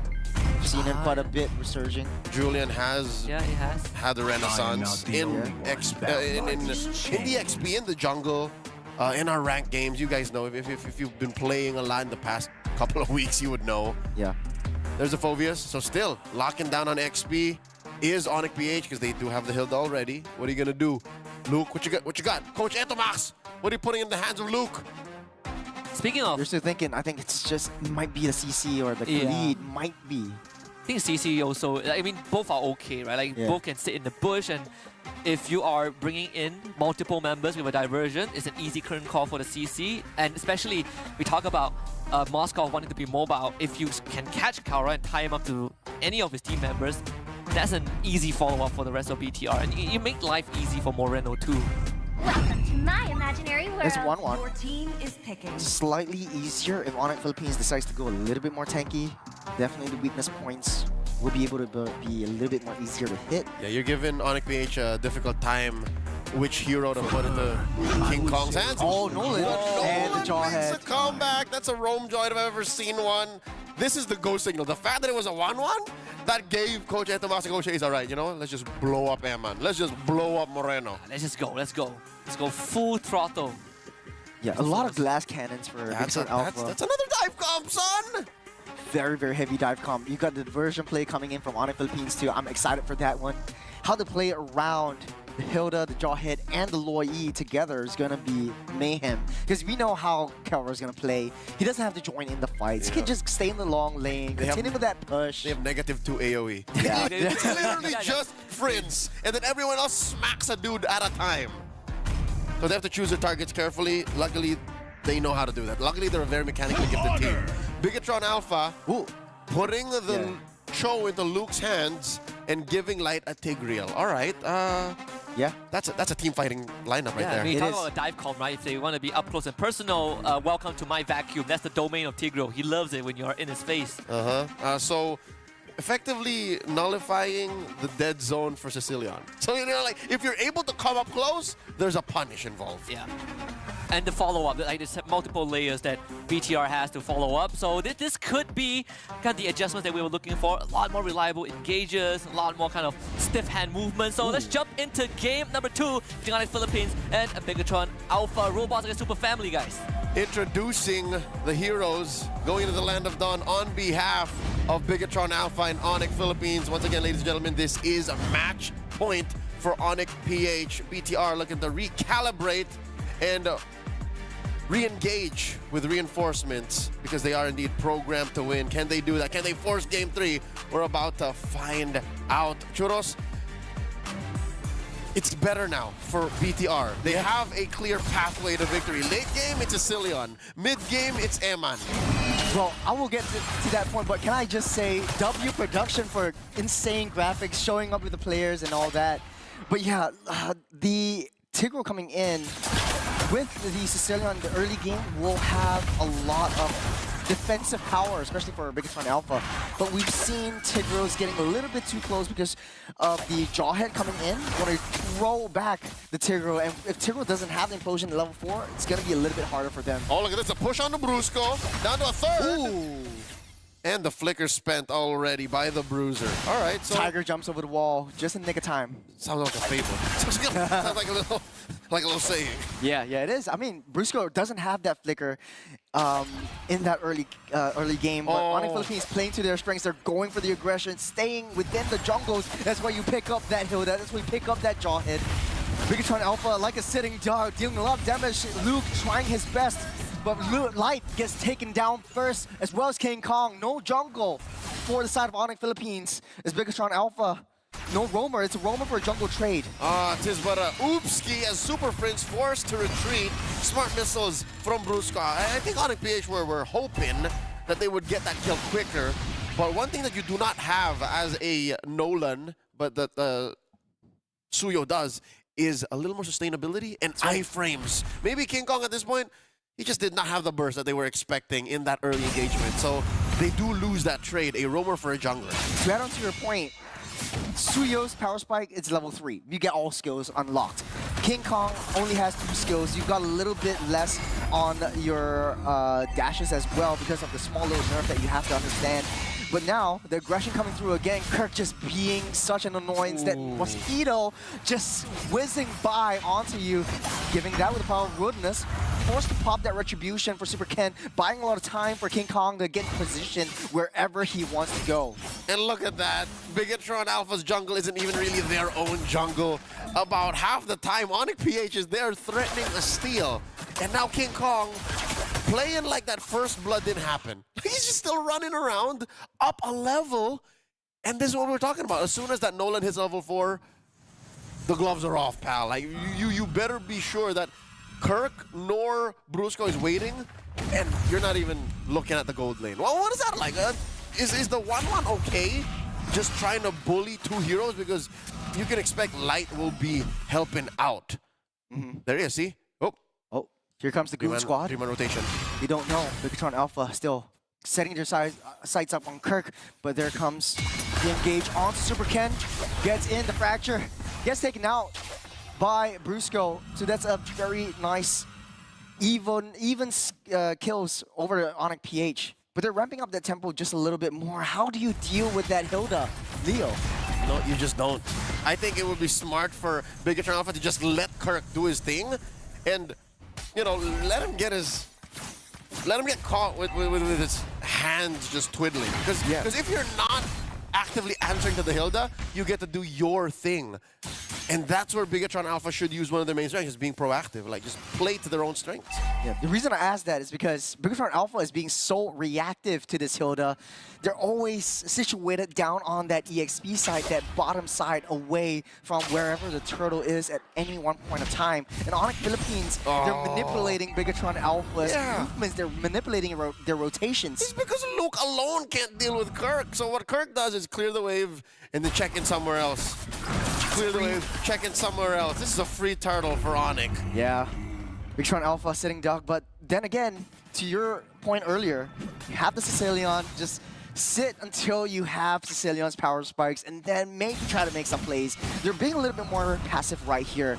And Onyx Philippines, they're on a ticking timer. If they don't get any kills, Bigatron Alpha has a chance to come back into the game when it comes late. Oh, Luke walks into a minefield, gets taken out by King Kong's Fracture.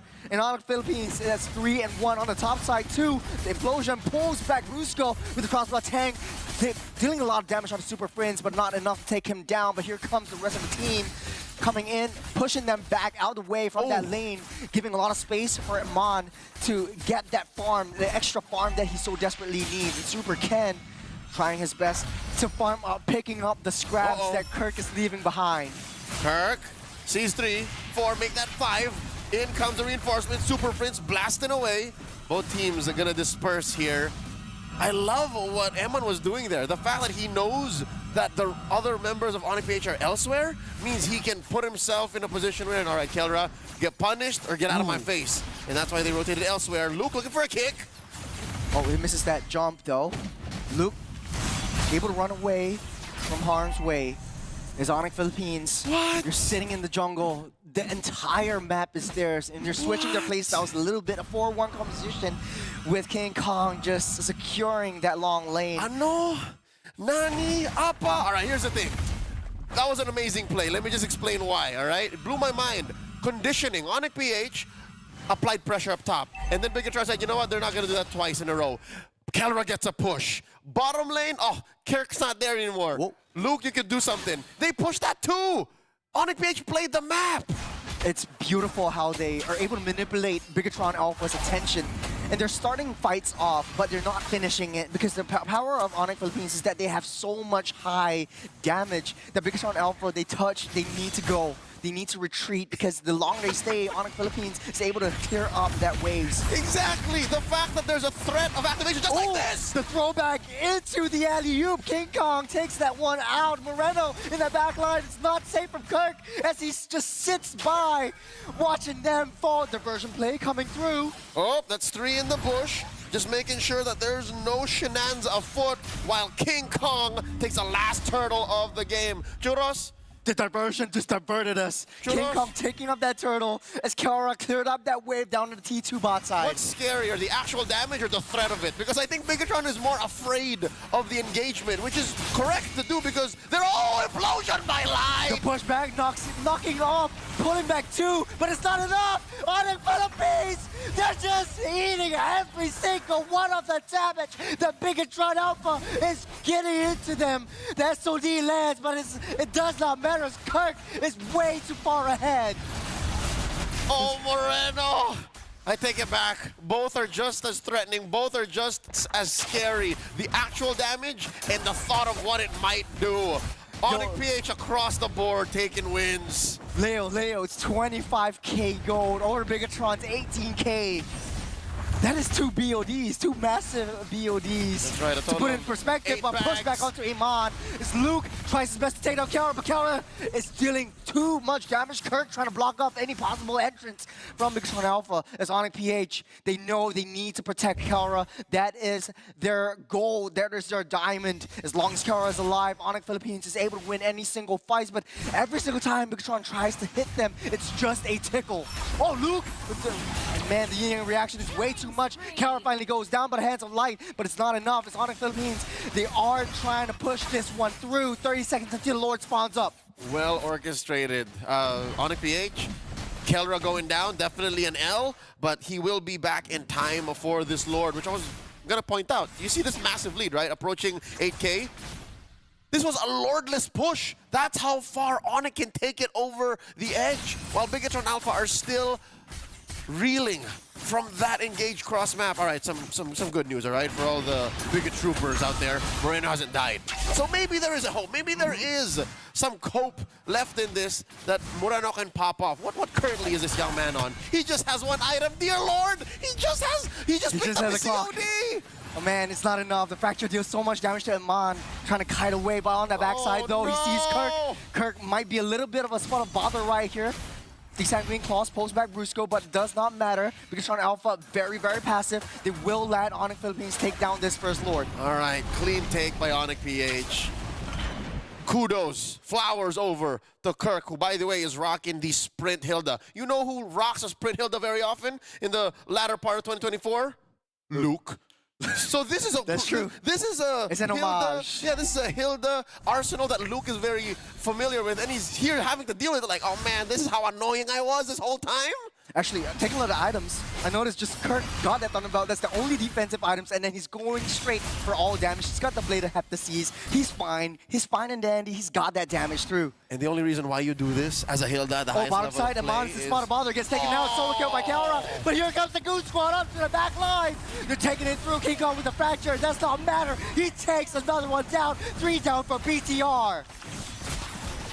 As I was saying, you only really do that as a Hilda when you have the money to spare. And boy, do they have the money to spare. They're 11,000 gold up, pushing down bottom, and I think the call for Onyx is endable. They're marching in with the king. They're going for the throne. They're pillaging everything, taking everything away from BTR. The dominance, the kings, the reigning champions have proven that they deserve that throne. The Super Fam sweeps in dominant fashion, 2-0. Husky, do you think Bigatron may have gone a little too far down the spectrum of defensive? In a way, yeah. Right? We saw the entirety of that early game, but actually the entirety of the game, there was no jungle for Super Ken. No, no. There was some jungle when he drew first blood. And even then, he was behind, right? After he drew first blood, still behind. 8 minutes and 55. That's the time that King Kong hit 15. And Super Ken was still 10.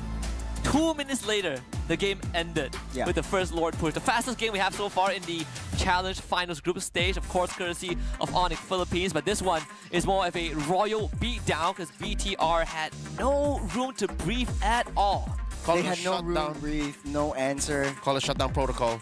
The robots got turned off on the switch. Boop. Essentially, there's a kill switch. Yeah, check it out. Kirk 4-0-2, Super Friends 1-0-6. After that first kill by King Kong, he just came back. He did so much work, deals a lot of damage, but he doesn't need to take the kills. And that's how the Super family operates. It's like, yeah, I'm gonna alley-oop to you. You finish the job. It's a utility Nolan if I've ever seen one. Yeah, and it came down to the point where, you know, in game 1, BTR didn't pay enough attention to Kelra. So Kelra was doing damage on the map, right, across the map. In game 2, they not only have to deal with Kelra playing cross map, you got Super Friends giving him that free ride with the diversion every time he needs it. And not only that, Bigatron's final attempt, the Hail Mary attempt to catch Kelra with Light and Emon completely backfired, caused both of them to die. It worked, they got the job done, but at what cost? At what cost? I mean, they caught Light, but they caught Kelra, but Kelra got out. And they lost so much on the map, and that's all she wrote. Look at this. Not a single major objective. Not a single turret. And Kirk and Friends, they were just pools. One kept them at bay, the other was constantly in their face. Yeah, they just ditched the turtle, ditched the Lord. They knew that they can't fight them just because of the Hilda, just because of the Jawhead. You get a little bit too close, you get thrown back. That is just the fear that has been instilled into BTR. But then again, in the early game, I do want to point this out, that Light was constantly babysitting Amon. For sure. Wasn't at all at that bottom side where Luke was. And once Luke had a disadvantage against Kirk, that's where, you know, the game just fell apart. Yeah, like literally a third of your map was shut down. A third of your map was not doing anything to push forth your game plan. And gentlemen, this is one of those times I hate when I'm right. Did I not present the question of what if Bigatron drafted and played a game that just focused on the late game? What if they just decided to go, you know what? We need to scale. And this is a scaling lineup. They couldn't get there. Yeah, you did say, right, if can Moreno get to that point, wasn't even remotely close. Ended the game with COD and Glowing One. Pretty much that was it. Kirk as the MVP of this game. Of course, we got King Kong and Moreno as our honorable mentions. But if we have a heat map of Kirk's movement for this game, I'm 99% sure that he spent most of his time in the enemy jungle. Correct. He plays Platoon on BTR's side of the map. No, to be fair, I was watching his HP bar. It never got below 50. Every time it's like around 60%, he goes into the bush. Fair. It's healed all back up. He's back and ready to go. It's a matter of BTR's kit. Like, look at their lineup. There are very few of them deal the kind of damage that would threaten a Hilda. So it goes to show why he's the MVP, why he dealt so much damage, why he took so much damage, and why he never died. And this wasn't kind of like a gotcha Hilda pick, right? It was a Nice Hilda to pick meet in you. the first NPR place. won me. Megatron saw that. It's honest. It was very honest, very like on the table. Onyx Philippines, they show some of their cards, and BTR still really found no answer at the very end. Yep, I want it and I gotta have it, said Kirk. BTR could do nothing to take it away from him. This is just a straight up graph. You remember game one, right? There were some dips, especially in the second turtle, and maybe a moment in the mid to the late, but here it was all Onyx. Yeah, it was a little bit flat, then exponential, but Onyx Philippines, they've broken how BTR wants to play, and I think they're taking a page out of your book, Leo. It's like, okay, what happens if we just play the game very, very passively? And in their minds, it's like, okay, they want to play passively, let's just not let them get into the late game at all. Yeah, it's a matter of, again, the good choice and the better choice. Yeah. Onyx always just has eyes, 3 steps, 4 steps ahead. And sometimes it's not really Bigatron making poor decisions. It's just Onyx Philippines outplaying them, right? One is playing checkers, others playing chess. But I gotta pose this question to you guys. With such a dominant opening from Onyx Philippines, I think a lot of people expected it. Does it kind of spell out fully Bigatron's level in this group stage? Or you feel like this is just a landslide, but it was unfair because Onyx Philippines is just that strong? It's the latter. It is not a fair test of what this lineup can do. Again, this is their first outing as this 5-man squad. New coach too. Potentially new meta. There was that little patch, remember? Like a little baby patch in the new year. Yep. I'd say give him another chance. I'd say there's a lot this lineup can do in the groups. Don't count this one. Don't make this their one and only chance to prove So themselves. this is not the hill that they should die on, right? Like Onyx Philippines is kind of like, if you draw blood, that's a plus point, but if you don't, you can forgive yourself for it. I have a counterpoint. It's just the first game. It's just the first game of the entirety of the group stages. And their first match. Yeah. Their first match. They just need some time to warm up. To be fair, in the first game against Onyx Philippines, they held themselves very well. I think the loss just broke their momentum down. It just broke their morality down. Hopefully not. Hopefully not. They got Hopefully a long not. way ahead. Hopefully not going into the next couple of games. But then again, it's a very, very strong start for Onyx Philippines. I want to know and hear more about the players. Yeah, speaking of that, we have Kelra on the line coming up as we get to talk to him about this first opening match win. So, got Kelra with us. What's up, Dwayne? How you feeling? How's Johor Bahru? You feeling good? Feeling good, feel good.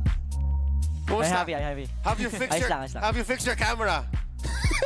Okay na. Okay, he was messaging me like past week, like, fix my camera. All right. How was your first game? Did you guys expect a sweep here against BTR? Di namin in-expect na mas sweep namin tong BTR kasi nakaka-stream din namin sila and isa rin sila sa tumatalo sa amin. All right, so he said did not expect a sweep because they scrim with BTR and sometimes they do beat them. It's pretty interesting kind of development, right? Coming into this, I think like when you actually have to play on LAN, the development is different. I also want to kind of talk to you a little bit, right?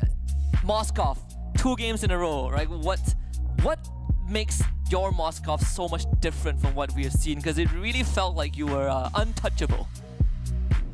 I think siguro ano lang. Ano yung question, parang ano yung naiiba sa Moscow? Yes, bakit iba yung Moskov mo? Siguro dahil lang din sa tiwala sa kampi ko sa akin and tiwala ko sa sarili ko. The trust that his teammates have for him and his belief in himself.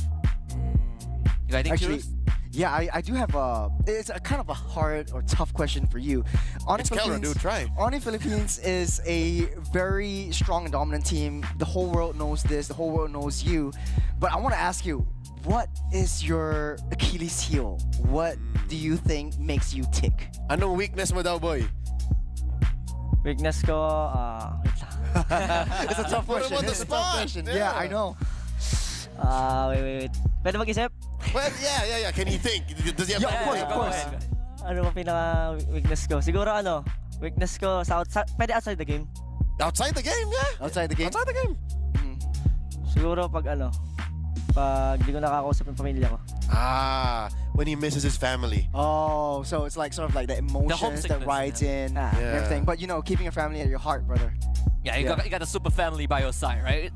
So you guys came through to the True Open Finals, right? You guys were invited to Open Finals, played through the whole thing, and throughout that process, you guys won M6 in the middle of this whole SPS journey. You think you can carry that all the way to the finals? You think this is going to be another one of those runs where the whole super family is just going to take another trophy home? Hello, Sir Leo. Feeling mo ba kaya nyo idiretso to after M6, after MPL, SPS naman? You feel like you can win this tournament? Siguro tingnan lang natin sa Ayaw kasi mag-advance thinking sa lang ako Parang one game at a time, and kung ano yung present, ayun lang yung inisip ko, hindi yung mga darating pa na araw. Yeah, he wants to take it one game at a time. He doesn't want to think too far advanced, and he wants to deal with it as it is now, not what's to come in the next few days. When it happens, right? Right. So before we send you off, Kara, any final words for all the Sonics out there supporting Onyx Philippines? Sa mga supporters lang Onyx dyan, patuloy nyo kami supportahan sa lahat ng tournaments namin, and mag-ingat kayo palagi and stay healthy sa lahat.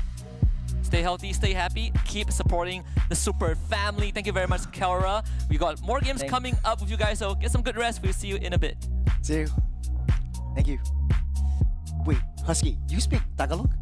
No, I don't, but I understand English. He did say some key points in English. Yeah. Everything that needed to be translated got translated. Was that? Yeah. No, actually, I think I missed it. Maybe I'm not paying attention. Were you just still in shock with that 10-minute banger? Like, oh my god. It was a very, very fast game. It was so shocking. I understood Tagalog. No, and he's such a young player, and he's so well-spoken. And still very, so very mature, humble. right? Like, very humble. Like the fame doesn't get to him. We've seen a lot of players or younger players, once they reach the top, it's like, I'm the best. And, like everyone's he's shutting everyone down. He's an MSC champion, an M Series world champion, MPLPH champion. Yep. He technically has the holy trinity of trophies. All the way to SPS, and the way he does that, again, as proven here, is just one match at a time. Yeah, no team he doesn't have the golden rule, but he does have the trinity, right? Let's check in on the scores for the stream. Stream A, Team Liquid ID took down Flash Singapore in a 2-0 sweep fashion. Let's go Liquid.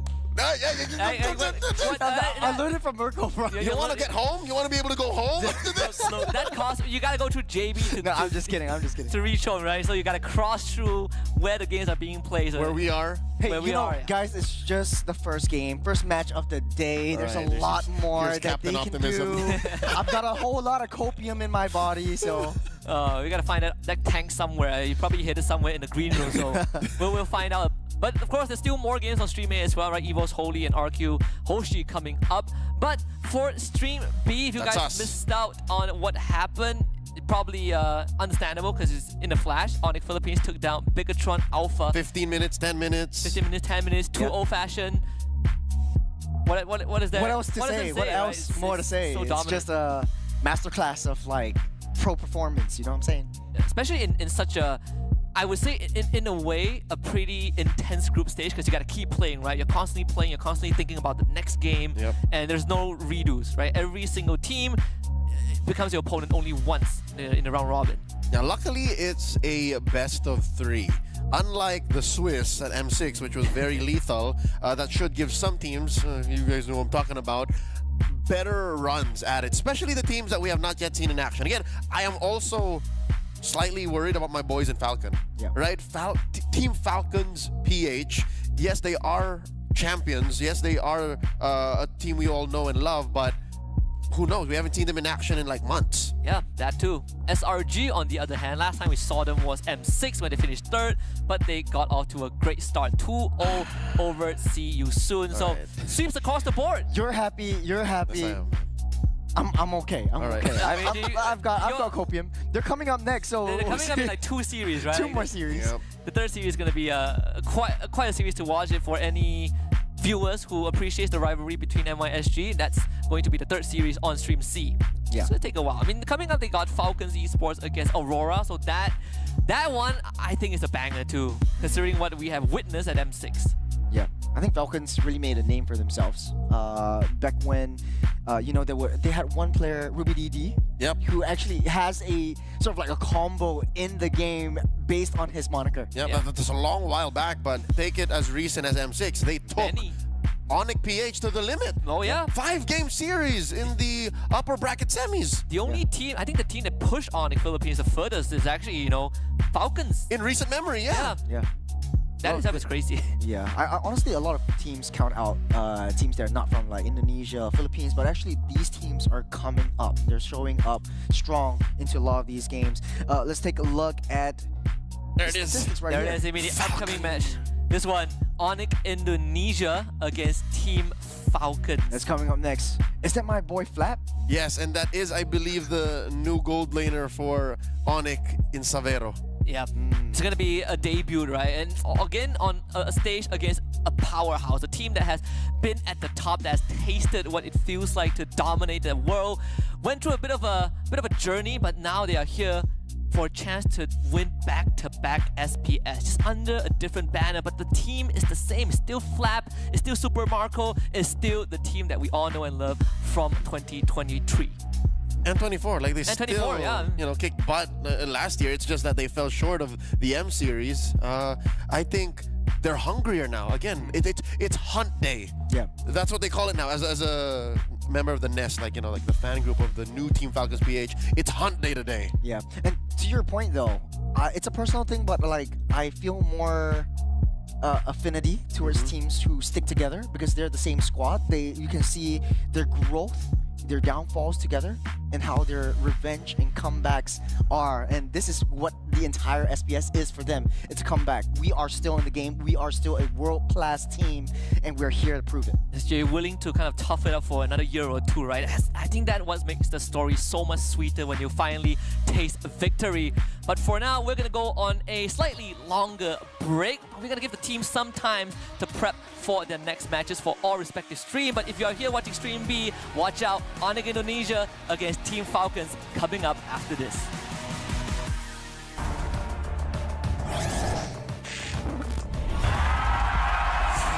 Here we go!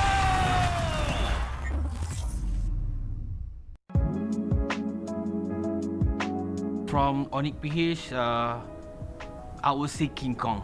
They're gonna play a big role in this tournament, even though they've been overshadowed by other players in M6. This is gonna be the first tournament in 2025. I think people should be look up more into King Kong. Sobrang masayahin, tapos close kaming lahat, kumbaga walang napag-iwanan, ganun. Parang solid yung freedom sa mga gusto namin gawin ng mga bagay. Nag-i-stand out yung team namin ngayon dahil sa meta na parang mas gumagana yung mga team na sobrang aggressive, ganun, yung mga mabilis mangsakal ng mga jungler ng kalaban, ganun. Yung team ko, ganun maglaro, lalo na sila Brusco tsaka sila Kid. Kaya, yun. Kalma muna! Wait lang! May mga minions pa sila nakasama dito! Tatapusin na ka ni Kela! Para sa akin, walang specific na na moment na parang tatatak sa akin. Kumbaga, every moment kasi parang parang sobrang solid namin, ganun. Tapos, ayun lang, masaya lang nakasama sila. Tapos rate ko na lang yung pagkasama namin, 10 out of 10. I think the discipline is the key here to make sure that Onyx PH try to be the number one and being consistent in this game. If they show the consistent, they're gonna be the team need to beat.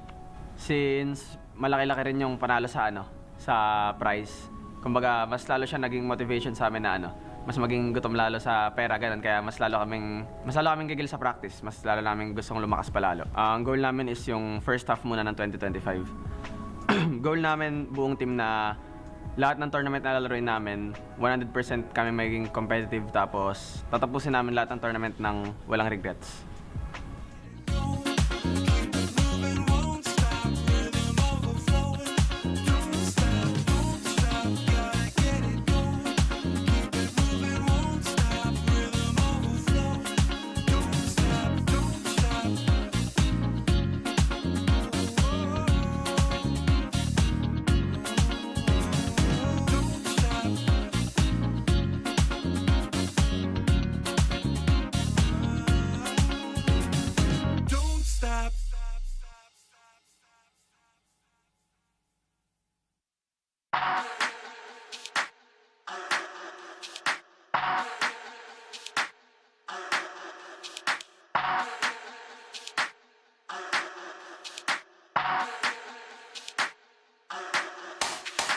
let's get waved, let's get lit, let's get high, let's come have it.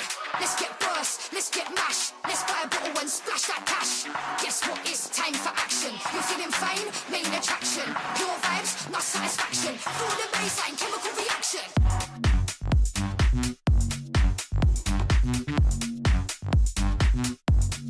Chemical reaction.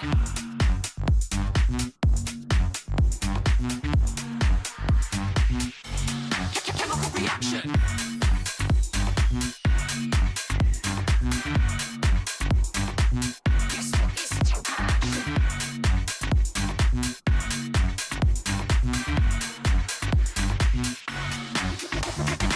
Come, let's have it, bad boy rhythm. Come, let's have it, bad girl style.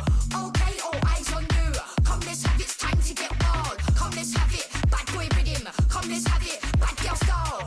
Okay, all eyes on you. Come, let's have it, it's time to get wild.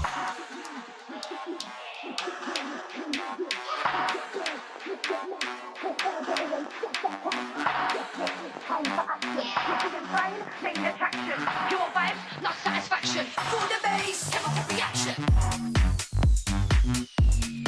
You're feeling fine. Chemical reaction.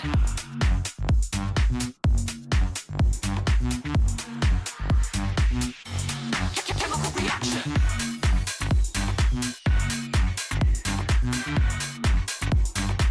Guess what? It's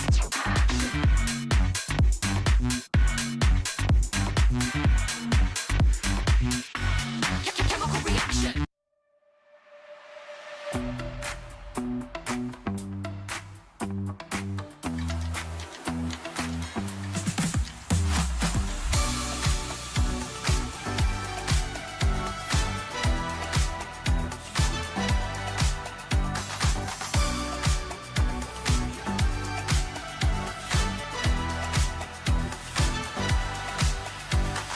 Walking through the bar, all eyes on me. People picking up my energy. The music never stops. They play my song on repeat, on repeat. I'm flying till I hit the sky. The melody is getting high. You know how to free my mind. My mind. When I'm with you, my world is golden, so golden. Baby, you make my heart shine golden.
in Hungary.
burning up all my desire to be great. I gotta just open the gate. All I need is saving from hitting the pavement, understanding when I'm impatient, that only I give to me. All I need is a little love in lonely places, the strength to stand.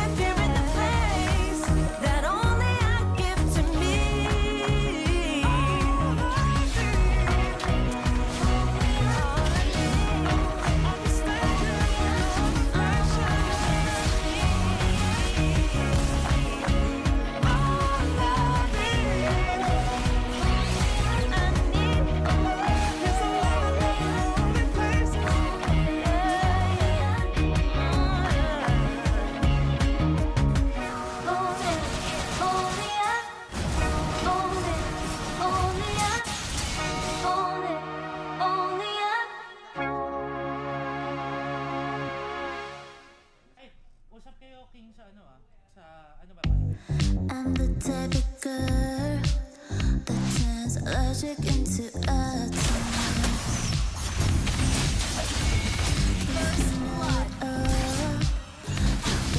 Let me get inside your head. Steady jump to sign. Think I know you're coming. I'm about to break another program. Into skies, fucking up your life. This is not some test.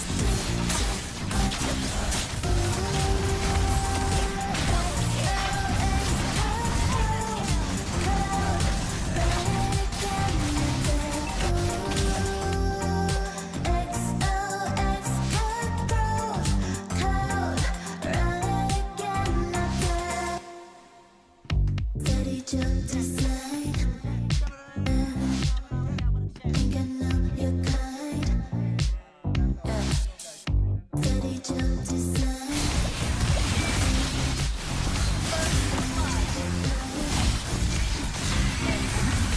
Steady jump to side. Think I know your kind. I'm about to break another code now. Pretty in disguise. Fucking up your life. This is not some test. 3, 2,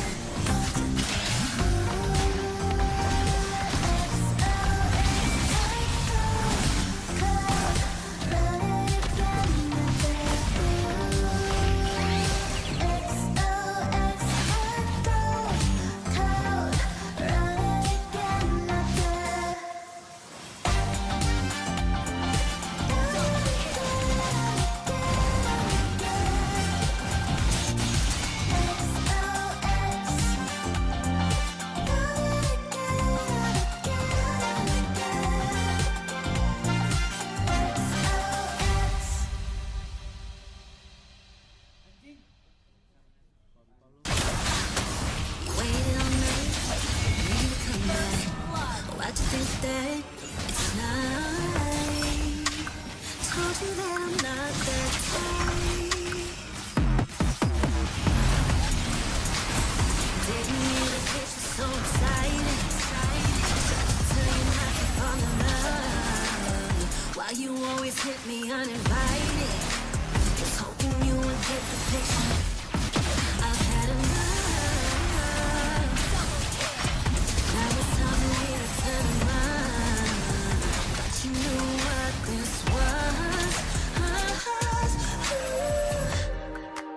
Yeah, I am superstar. You were never the one for me. Never should have fell for me. Take back your heart. Why don't you take it back? You never had a chance. I'm gonna take back one heart. Call it a savage love. Just till I had enough of us. Baby, I'm on my own. See your face, just let me go. Told you that I'm not that type. Double the race and ride. Begging for one more chance. Yeah, but you got carried away. Ooh, you made me to say it. Even this would break your space and stay in your place. I was looking to play, then you got in the way. All the love that we made got me stuck in your brain. Got no time to stay here and say goodbye. Yeah, I am superstar. You were never the one for me. Never should have fell for me.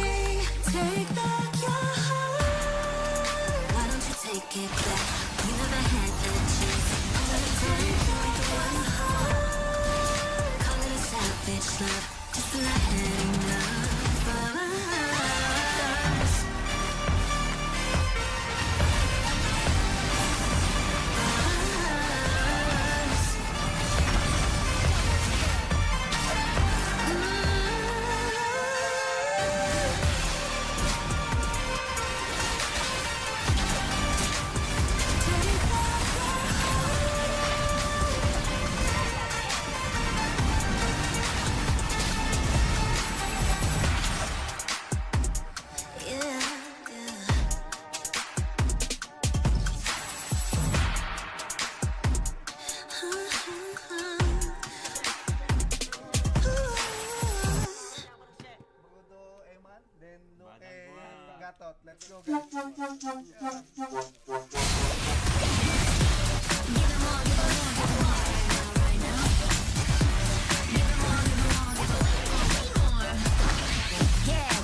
Check out the Panda Pet Cafe to play with.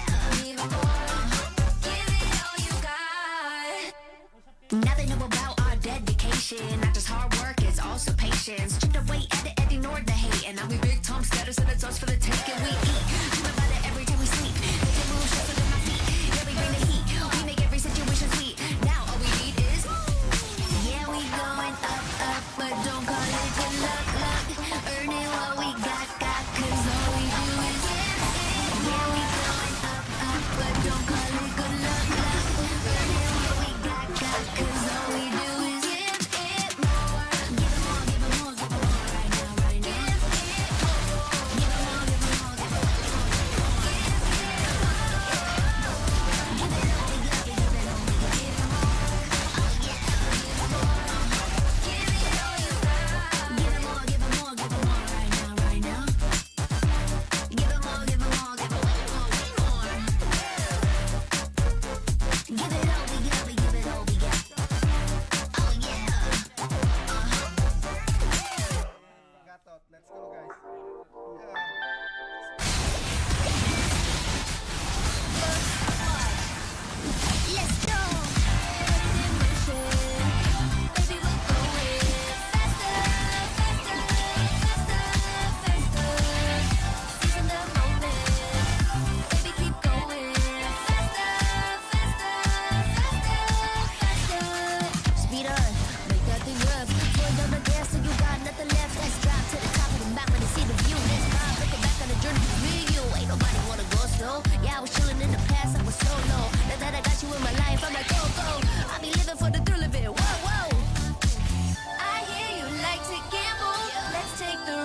Travel, the world a lot to handle, but I wanna go fast with you. Think we can go the distance, although I know we're different. Together we both fit it, so I wanna go fast with you. Put it in motion, baby we're going faster, faster, faster, faster. Seizing the moment, baby keep going faster, faster, faster, faster.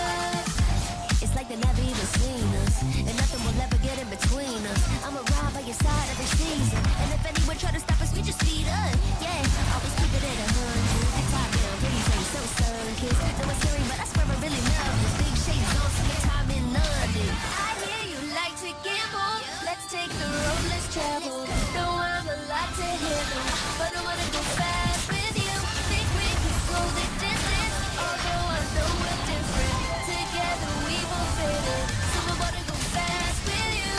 Put it in motion, baby we're going faster, faster, faster, faster. Seizing the moment, baby keep going faster, faster, faster, faster. Put it in motion, baby we're going faster, faster,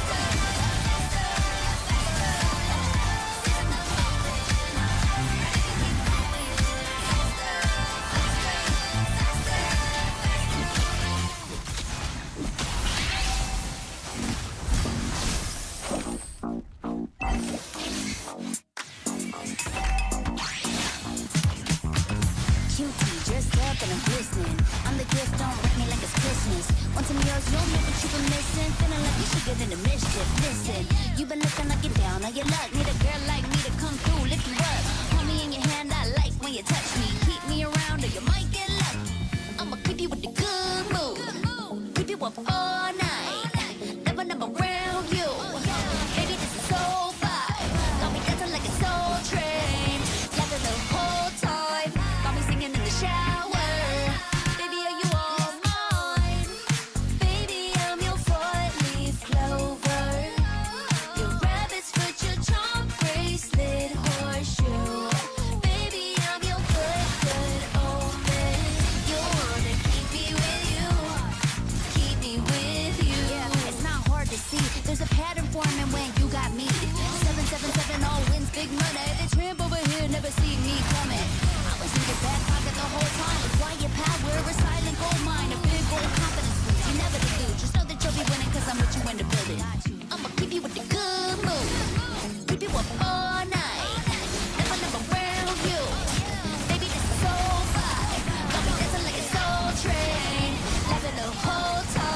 feeling fame, main attraction.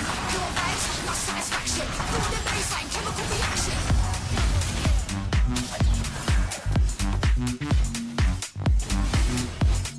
Chemical reaction.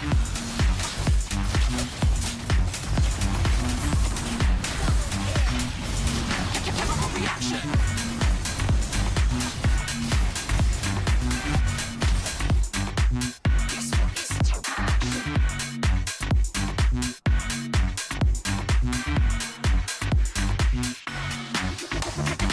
Come, let's have it, bad boy rhythm. Come, let's have it, bad girl style. Okay, all eyes on you. Come, let's have it, it's time to get wild. Come, let's have it, bad boy rhythm. Come, let's have it, bad girl style. Okay, all eyes on you. Come, let's have it, it's time to get wild.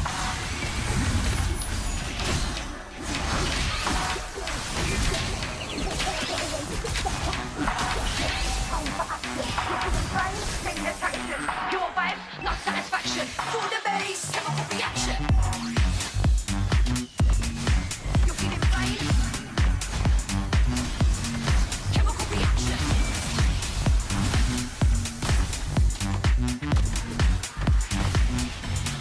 Chemical reaction.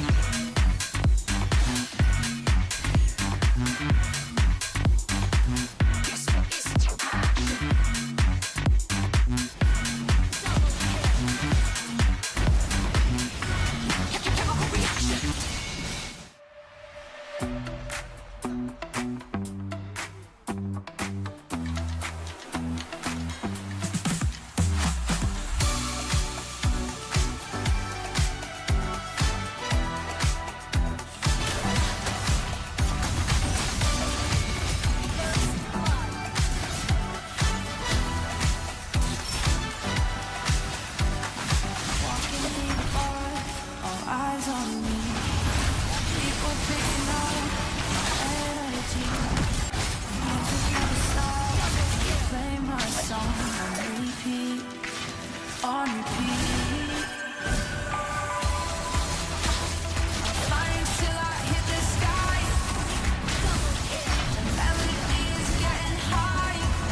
The Snapdragon Pro Series is brought to you by Snapdragon Elite Gaming and DHL.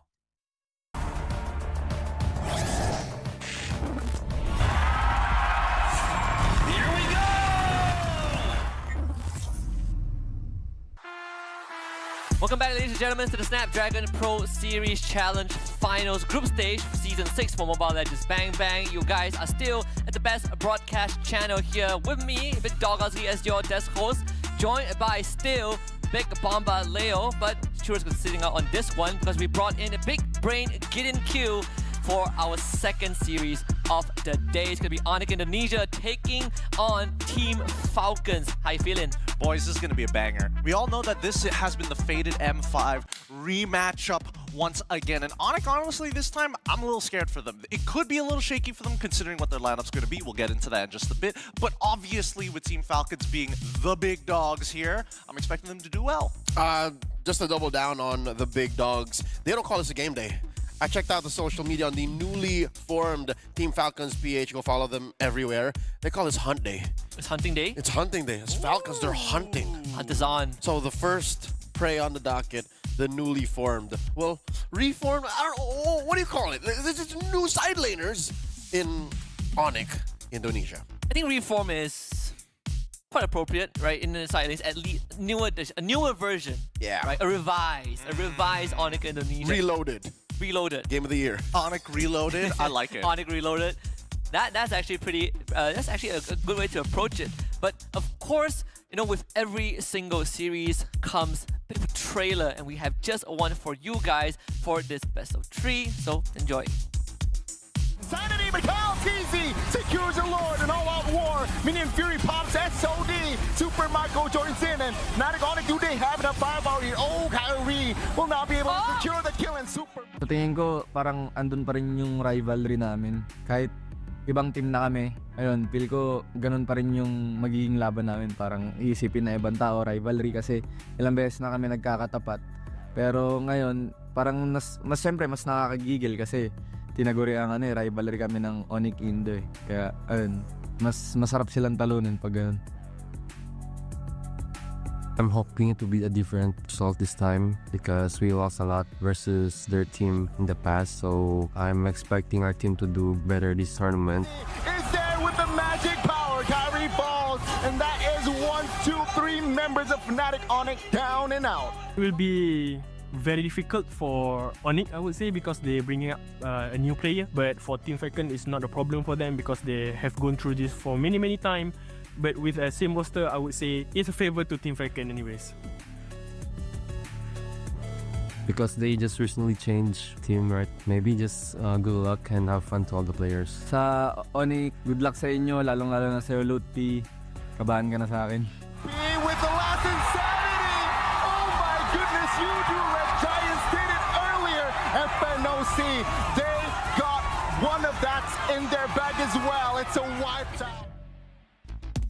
A declaration from Flap to Lutpi, watch out, fear me, he says, but it's a rivalry that, according to their words, that has transcended time and generation. Both teams have won SPS at one point in this timeline. Onyx Indonesia winning Season 3, and of course Team Falcons won Season 5 as Falcons AP brand. The only difference is that Onyx Indonesia has a slightly revised lineup, a reloaded lineup in the side lanes, whereas for Team Falcons, it's still the same 5. Which is not a good or a bad thing. Well, it's a thing. Yeah, it is a thing. I personally feel bad about their fan base because now what do Team Falcons fan base call themselves? They were once the Hive. They were once the Nest. The Nest. The Nest, yeah. What's the Nest? The Hive. That's a much better transition, to be fair. I'll take that. The Nest. I'll take the that. Hive to the Nest. The Hive to the Nest. One place to another. And I think that Team Falcons, I got to give them credit. They are a team that is going to be sticking together, so I'm only going to assume they're generally going to do good. But I think the meta is in a kind of an awkward spot, so we'll see whether, previously known FCAP, now into Team Falcons, whether or not they're going to be able to kind of adapt to what the meta demands off of them. I know, Leo, you had some kind of outlook on Onyx Indonesia coming into this game. We sort of talked about it behind the scenes. Care to share a bit of what you expect out of these? Yeah, no, we do see that Lutpi has this chip on his shoulder. It's Lutpi taken to the reins. I don't know if it's safe to call him a rookie at this point. He has been with the team for the better part of 2 years, and he does have an MPL Indonesia Championship under his belt. He has been instrumental in that fourth big one in the four-peat run that came to an end just recently. But yeah, no, in this, again, rivalry that spans the course of time and space, Lutpi is filling in. Like the last time we had this gigantic matchup, it was in what, M5, right? In the Philippines? Yeah. That was still Boots. That was still Boots. So now Lutpi's loaded in like, it's my rivalry now too. How about the other guy? How about the young Savero? How does he feel? Like, I'm happy to be here. Yeah, in Bahasa. In Bahasa, of course. But he's already taken off the footwear at this point to try and kind of become a laner of his own. But I think this is kind of like an awkward meta to be in, right? EXP laners generally, it's not only about winning the lane anymore, it's about doing as much as you can with the least amount of resources possible. The biggest question for me is going to be Severo. He's filling in some really big boots, as some may call it, because again, I really like Jewe. CW was the backbone of Onyx for a long time. Yeah, it's a big void that he has to fill in, alongside the usuals, Lutpi, Kyrie, Sans, and Keyboy. And there is a topic I want to kind of get to in a little bit, because I believe we had this conversation a few days ago, Gideon, regarding the XP lane. But in this case, I think, general consensus is, how is Severo going to fare against Super Marco, right? World champion. I think that is going to be a lot of pressure on Severo as an individual, but most importantly, it also comes at a time where Onyx Esports is looking to get back to that grand footing. That's right. The video prior ended, had Lutpi and FlapTZ, exchange a few words here and there, but how about the stoic Super Marco, the bulletproof one, the Severo pack heat? Is he carrying? Can he get one through the bulletproof vest that is on the, former MPL champion, former M Series world champion? They did lose. Marco was this close to an MSC title too. Very close. That's what Savero's looking up to. Yeah, I think it's a good litmus test, right? If everybody is trying to see whether or not they are MPL worthy, whether or not they're going to do well in the regular season, I think SPS is a really good benchmark to kind of set themselves, right? You've got the gold standard already showing off, whether BTR has what it takes, and now we're going to see whether this reloaded, reignited Onyx is going to be looking like. Yeah, there's now currently more than just the Sky Kings in the skies, right? The Falcons are also soaring and hunting for the next prey. And talking about Team Falcons, we got the same lineup from formerly Falcons AP brand, FlapTZ, Kyle TZ, Phil, Ogun, and of course Super Marco. We even saw in the header, the lower third, the fated M5 rematch, right? At least for most of them. 3 out of the 5 Onyx members, in fact. Just the meanest you've seen Super Marco in a while. I agree. He's tired of it. He's done. I'm not used to not seeing Falcons in action. When was it? We last saw them in October. Yes. October against Aurora, wherein they lost in the lower bracket finals, the very first best of 7 lower bracket in the history of MPL Philippines, the franchise. How do you do that? What do you do with your time? What do you do with the 4 months that they've been off? Considering what the environment is like for Team Falcons, I would say probably just working out for the most part of it. But I don't know about you guys, since this has been one of the longer breaks for either one of these teams, what are some of your predictions for this one? I know what mine are. Yeah, I want to look at mine because I remember, I think I went for Team Falcons. Should be Falcons 2-0. All of us went for Falcons, but you predicted it to be a full series. I'm always going to predict whether or not a team at its max cap, when you really push them to the edge. Both of them. Yes, of course. What it's going to look like. And I think obviously Onyx might be able to potentially take a game off of Falcons, but that's a big if whether they show up today. I may have spoken out of order because I checked in with a well-known Indonesian analyst by the name of Frederick Handiloho, and he did tell me that Onyx Esports are doing well in scrims. So compare that with my undying Filipino pride, and I'm like, oh no, what do I say, right? Scrims and matches are different things, and knowing how different this Onyx Esports is from the ones that actually took Falcons AP Brent to the limit, I think I'm fair to say, I'm going to err on the side of yeah, I believe in Falcons. I want to go sweep. That's what happened here. I think that's the safest way to do it because being in the industry for this long, how many times have I heard, oh, these teams are doing really good in scrims? They get past like the first stage, and then when push comes to shove during the playoffs, that's when they drop the ball. It's like, when's the translation, right? How much can you convert from that practice run to the real deal? Especially there's no reruns, one best of 3 against one another, and that's it. Of course, for the side of Team Falcons, since this roster, even though throughout a pretty long off-season, most teams would have went for readjustments, but they still stuck together. And I think, for me, I think Churros did bring this up early on. It's a very precious quality to have a team stick together through thick and thin. I agree with that because again, there's a lot of reasons why teams would, teams or even individual players would want to either take a break or move to another team, right? Usually, most of the time, it's we've hit our max cap. There is nowhere else for us to grow. And I think yes and no because in the Mobile Legends space, a lot of whether or not you hit your cap is based off of the meta rather than individual performance. Which is what makes players like Few all the more a commodity, an anomaly, a phenomenon. He's been playing since late 2017, started his pro career in 2018, and is still here now, 7 years later. Look, he is like butter on toast. He fits on he's a condiment that fits on any kind of carbohydrate. You just need to know what exactly you need to do to make yourself fit in that meta. But even when you look on the other side of Indonesia, you still have 3 of the 5 that we know, right? Like Keyboy, the Kyrie Suns, they also have been there since a very long time ago. And do you think that even though it's not like Team Falcons where you have the full roster, is this 3 main pillars enough?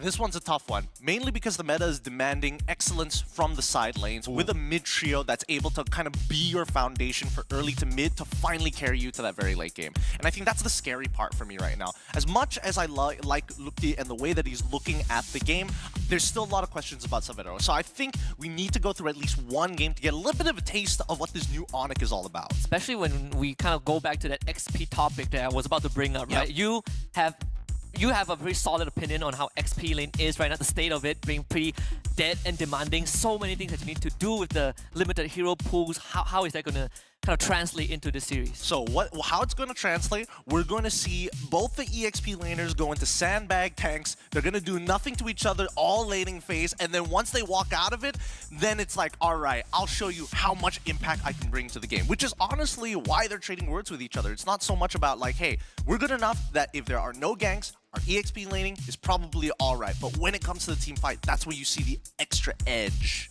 And that definitely sounds like Flap and Lutpi things to do. Less of a Boots kind of thing. As much as we do miss Boots, who has been amazing in the heyday, in the prime of Onyx esports, yeah, no, Lutpi fits those, funnily enough, Boots very well. So I'm hoping that that's what we see. I'm hoping that we, get these bruisers, these tanks that can trade blows and act as a secondary initiator just the same out of the XP lane to help support the rest of the team, that mid lane trio and that gold laner. I echo. I want to echo what you're saying. I'm worried about Savero. Yes, me too. Yeah, I think it's general consensus, right? It's all on him. Yeah, it's the factor of the unknown as well, right? How much is Savero going to bring into this? We saw that announcement not long ago as well, right? Leading up to SPS. So I think that's also a build-up that hopefully doesn't get to him.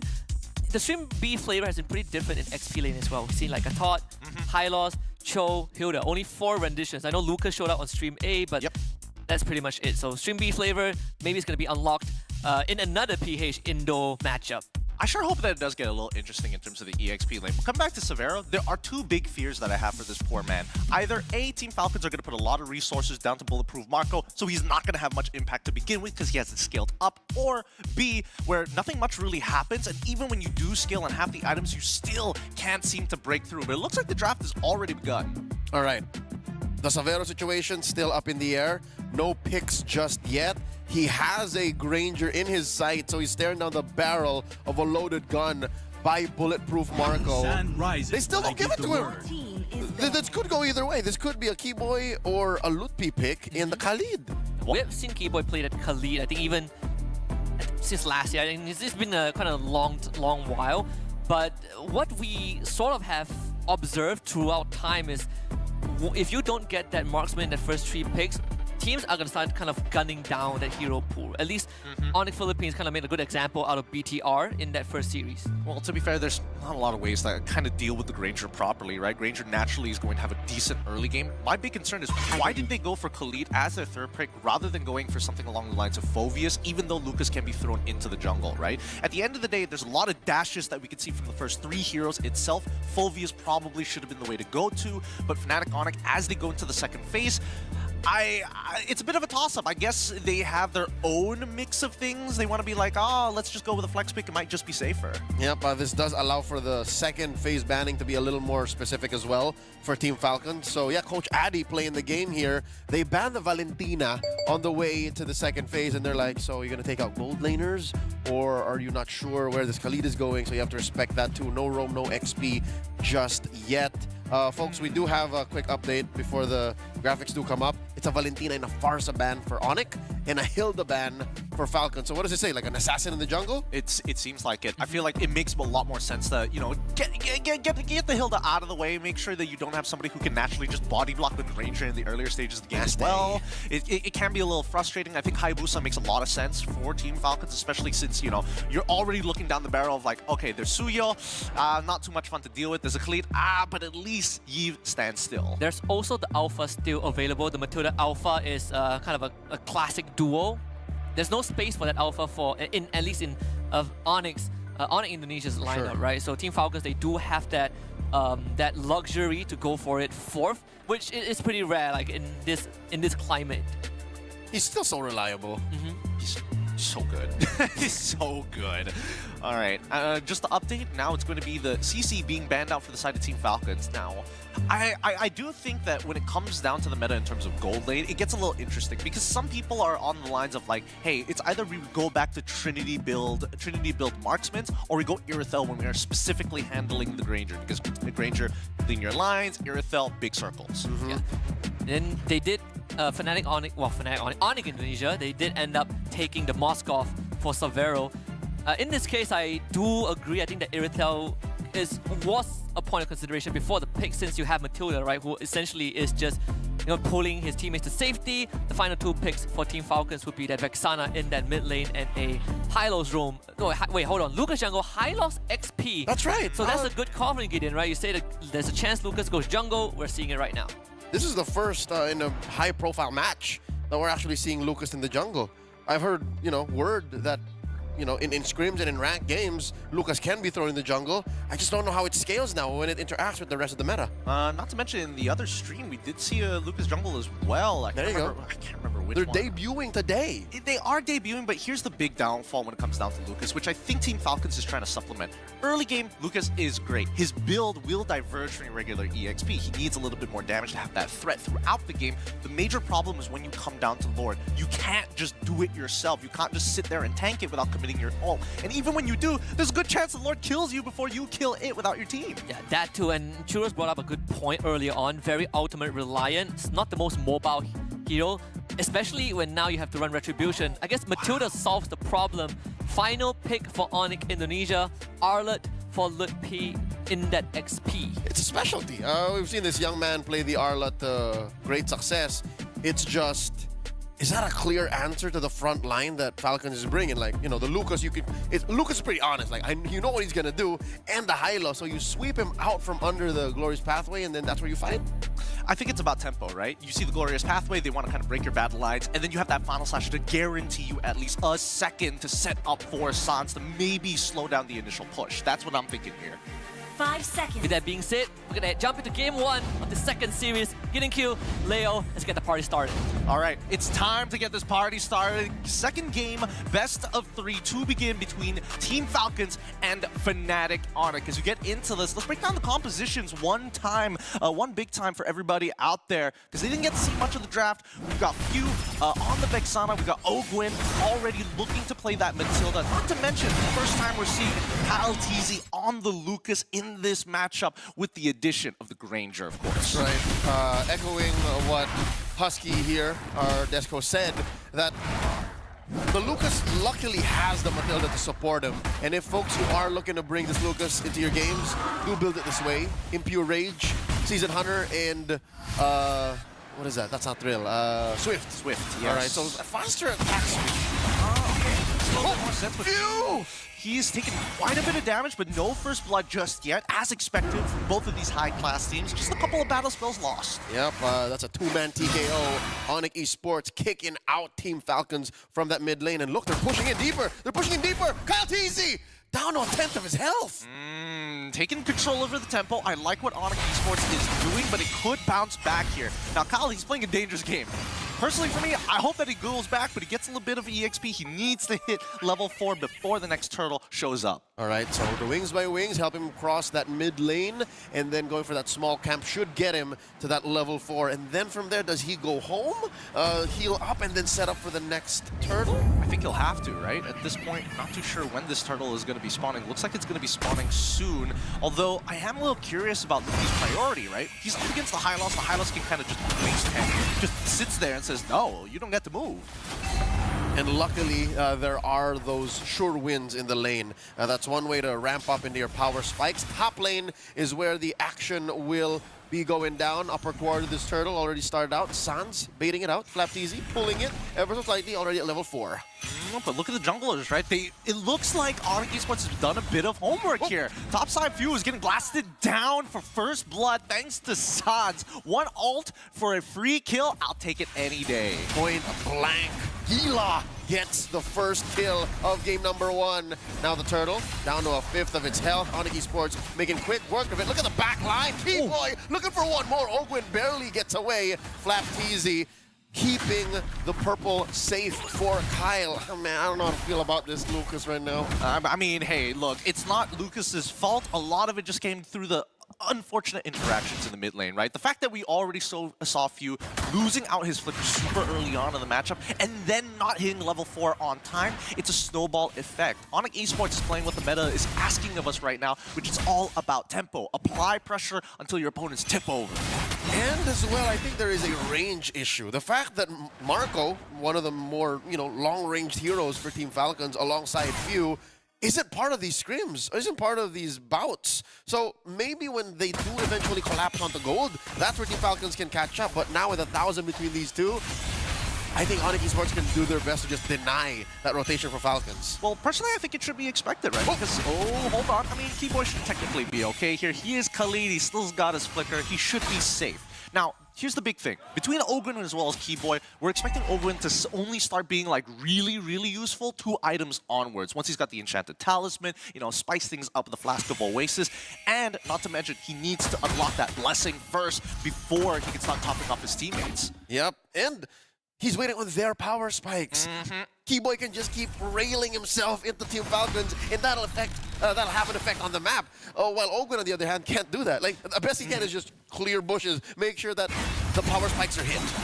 Speaking of power spikes here, Ogwin might just be going down. Ooh, did they steal the camp as well? I think they did. Kyrie continues to have his EXP laid over Kyle TZ. It's going to get a little frustrating here, but as we were talking about, right now, Keyboy with the ankle kicks right now, he's going to keep on doing it until it breaks. That's right. You don't have to trip. The fact that you're slowing down is a big effect. That's a win in Onyx Esports' book, and the fact that we haven't really seen Super Marco much in action rings true for Savero as well. Especially since Savero can play cross-map. Like, if there's a fight that breaks out in mid or in top, easily Savero can just whoop. Just a quick SOD, and he's there. I think the shockwaves are being felt right now. Here we go, right on top of Lumpy. Oh. Glorious Pathway answered in with the Eternal Guard. Look at Keyboy into the back, fighting 2. Few is in trouble. Few barely alive, swiping away. Sans takes down Few once more. And now Keyboy getting in with Kyle TZ, and ramping up the violence coming in from Kyle TZ, unleashing the beast, biting down on the Sans, circling Eagle. Sans goes down 2 for 1, currently the trade, and now out goes Lutby, slashing, missing the ultimate, and that is going to be the turtle scored by Team Falcons. Good understanding, a great decision coming in from Team Falcons' side. Onyx Esports initially looking to, be surgical with their strikes, keep attacking Few. We've already put pressure on him. You want to hurt his ankles, you want to eventually break the bone. But Team Falcons, they didn't just take the turtle straight away. They went straight for the fight, and now delaying them. As you see the team trying to recover, they're going to take the T1, and they also reset tempo on Keyboy. Your pressure is done for. All right, turret for turret, but the turtle still goes to Team Falcon, so they're slowing down Onyx Esports' early advancement as we ramp up into the mid game. We're post laning now. How does Falcons fix this bottom lane situation? Do they go for the swap? Oh, it's a slow swap, yeah, because Marco goes through mid first. I think they don't need to do the slow swap just yet. They just need to hover around his side of the map. However, how much do you really want to trade, right? You want to have that permanent econ damage against your opponent. So trading structures may not necessarily be the best option just yet, but I don't think that Team Falcon's mind, right? Play the slow game at this point of time. Wait for the team to kind of scale up. Just rely on Kyle TZ as well as Flap TZ kind of set things up until Few can get back on his feet and Ogun can get 2 items. Super Marco, he's going to be supplementing everybody, right? With those Death Sonatas, he can not only open up the map, but actually enable the team to chase Onyx Esports down. Yep, which, by the way, folks, is very doable, given that he has rushed a Malefic Roar, a Sky Piercer, and, you know, just a little casual Fury Hammer. So he is hurting. It's dirty. Is this cost efficient just yet? Because he's not getting a lot of value from the physical penetration just yet. Sorry, the percentage physical penetration that he's getting from the Malefic Roar. It's going to be useful later down the line unless Keyboy's got, like, I don't know, 15 stacks in 7 minutes. But it's a cheaper penetration right now. Kyle TZ, gets taken down. 4 men there. And I think Falcons played the map. They traded their jungler's life for that tier 1 in bottom. But I do think that, yeah, it's a clear sign they're just letting go of Turtle 3. Yeah, they don't care about the Turtle. The Turtle doesn't really do anything for them anyways. If they can get this mid tier 1, that'd be even better. But ideally, it's about slowing things down and actually enabling the fight to happen. If Onyx Esports bites down too hard, the hook's going to get caught in their mouths. And so far, nobody fell for the bait. No one getting reeled in just yet as Onyx Esports takes that Turtle. And Falcons understand that that will springboard them about 2,000 gold ahead. The map looking equal. Gold lead on Onyx Esports. It's exactly where we found ourselves in the first 5 minutes. Looking at the damage here.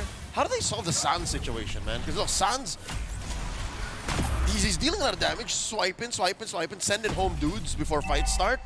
Yeah. Who's the designated assassin? There is no designated assassin, unfortunately. It's more so, can they poke him out before he pokes you out, right? Super Marco needs to get involved, unfortunately. He did finish the Hunter Strike. Oh! That is a 2-man! Final slash, and 2 go down as well. Few and Ogwin out of here, and Keyboy gets out scot-free, and now they collapse onto Lutfi. Lutfi's still alive, swiping away the crystal drop, the slow. SOD, in comes Sabero! And it looks like he wants to take down Kyle DZ, and he finishes the job. Keyboy traded out for Marco, but he falls just as quickly off of Sans max range spells cast. Flap TZ, the only survivor. Beautiful stuff coming out from Onyx Esports. They saw the angle to sandwich, and this is why they wanted the Arla in the first place. A good initiation tool, but the displacement is the most important part. Again, they keep going for Few and Owen. They keep kicking them at the ankles. It's really starting to bruise up here and swell. And I think that's the major trip. The ankle kicks were going to add up to something, and that was a knockdown, definitely. Especially after trading 2 ults for 2 bodies. That's a trade I'll take any day. Onyx Esports now up almost 5,000 gold! Look, it's 4.6 at this point in time. It's 9K in. Team Falcons haven't lost any tier 2s. They still hold on to the mid tier 1. Let's see how much damage Onyx Esports is going to do with the very first Lord. I think that's going to be the real difference maker here for this team in terms of the econ. But at this point, I think that Onyx Esports also understands, hey, we might not be able to scale as hard as Team Falcons. Although, as long as we keep baiting Team Falcons into these neutral fights, that actually works pretty well for us. Let's keep it in these choke points. And the choke points definitely have to be something they watch out for. Unless Ogwin has a third eye, unless Ogwin has eyes behind his head, then these choke points are definitely going to belong to Onyx Esports. I do see a world, though, where Flappy can catch someone like this, forcing out a flicker from Sans, so that's definitely a win. I think they should take the slow. Look at Savero, though, top lane. That's how they do it. Surgical coming in from Onyx Esports, really understanding their current game position throughout the match. I think that Team Falcons at this point is trying to get something out of Onyx Esports. But in this state of the game, Onyx just going to take their time with it. As long as they keep on working these sides, Team Falcons inevitably will just have to give way. And now with the Lord here at about a half health. Onyx Esports knows this belongs to them. I don't know how Falcons could ever even think. Ludwig with a flicker, final slash. Coming in, wow! The collapse from Team Falcons. Force Pathway sit him down. Flap Easy pays the price though. Lord still standing. Down goes Ludwig. Marco gets one. They're chasing down Keyboy. Keyboy in the back. Taking down double kill for Bulletproof Marco. Traded out for Kyle, TZ, and Flatfall. Few as well. Oakwin's down. Suddenly Falcons just drop. Impatience. Is it impatience? I think it was a very bold move, and the final kill coming through for Kyrie to get the full wipe out on Team Falcons. Yikes. I don't know how to feel about this one. Few flickering forward to try to make something happen there on top of the initial engage. Like Severo, I could see the angle that Severo is kind of out of the way from the rest of the frontliners of Onyx Esports, and maybe that's why they were looking for that initiation to begin with. However, they haven't hit the item power spikes just yet, and worst yet, Matilda only can pull one person at a time. And this is that awareness we were talking about. Was it worth it to flicker that far? Was it worth it to win the initial trade and then think about it on the way out? I think, you know, to be fair, Team Falcons might have put themselves in that situation. They overthought the engagement and said, yeah, if we do this, they're going to back off, and then we can collapse. But no, Onyx Esports did not buckle. I think a lot of it comes down to the steps that Team Falcons need to figure out. They've understood two things. One, Lupti is looking for that initial engagement, the displacement, as I like to call it. But even more so, Sans doesn't seem to ever be out of position. They can't close the distance between him. So they first have to take out the fist of Onyx Esports, which is going to be in this Arlot. Next is to take out the backbone, which is going to be Sans. And then Severo is kind of leaning in between, being the blood flow. Which is so difficult. You've gone through 3 major problems, and you still have the cores left untouched, Kyrie and Severo. So that's exactly what Team Falcons are trying to deal with right now. It's not just one mountain they're trying to climb, it's 3 or 4, and there's a real-world manipulation. Putting Kyle TZ down to a 10th of his health, barely surviving, already using the Beast Unleashed. Didn't even get to spit out that power ball, and they succeed in keeping their base up, but they lose all 3 inhibitors in the way in. The macro's looking great for the side of Onyx Esports, getting all 3 waves to collapse just at the same time, and now threatening the Crystal as well. Off of the very first Lord, it's not looking good. Lord's Pathway set in, crashing through that rampaging Sandstorm. Onyx Esports, they smell it. Waves crashing through top, mid, and bottom. Down goes Flap TZ. It's just a matter of time. Look at Severo hitting him up, and that is going to be game 1 towards Onyx. Woo! What a game coming out for these boys. I mean, I gotta give it to Onyx. Every single time we see players come from their MDL squad, they just seem to just find the sauce. Arrow going to stand up to Super Marco. I gotta say, won the lane, not by himself, with help from Keyboy, right? Isolating Super Marco for the entirety of their early game phase, but individual mechanics from the mid to late. The side lane pushes, the SOD to join fight. Severo's individual prowess really showed through. This is what I'm talking about. Having a new lineup, having new dudes in your team, it's not necessarily a good thing or a bad thing. It's just a thing. And if there's a big picture trend I'm noticing is, I might be just impatient here, but Team Falcons, they might not have any new tricks up their sleeve. Like, this is a very Team Falcons AP Bren kind of game that they lose. I don't know. I'm looking at Super Marco. Like, first item, he's like, Malefic Roar. This is a cost-efficient item. This is going to work, guys. Trust me. Just commit to the Hunter Strike or commit to the Sky Piercer. One or the other. You only need the Malefic Roar as your 3rd item, and it's not like you're going to have to deal with a crazy amount of armor. The only person who's actually hard stacking the armor in the first place is going to be Lutpi. So why not just lean into your Hunter Strike, lean in to your lane-winning items, and then eventually stack up to that Malefic Roar rather than the other way around. The train of thought could be, I'm not really winning the lane, I don't have priority at all. Let me build for the late, maybe. Or the mid. On the mid. But I do agree, I still feel like the Hunter Strike should come out as soon as possible. Gives you a bit of leverage, right? Because we did see Team Falcons at one point. You have Ogwen escorting Super Marco around the map. They were trying to set up for some fights. And it led up to the moment where we saw that very daring forward flicker by Few to start a fight. And I feel like that was where they wished Super Marco had a bit more firepower to clean up the members of Onyx. All right, it's true that maybe Marco's item progression and the time he took to get to that point may have been keys to their loss. But I'd like to think even in the way they engaged as a team to answer the massive displacement by Onyx, the in-your-face nature of their mid-trio, that's what beat Falcon. I think that's what I'm saying is maybe Falcon's draft could have been better too. The draft. To respond to it. Because again, I don't know what happened in the other streams because they happened simultaneously. Did them Jungle Lucas win too? Yeah. I don't know. I don't think it did. I don't know.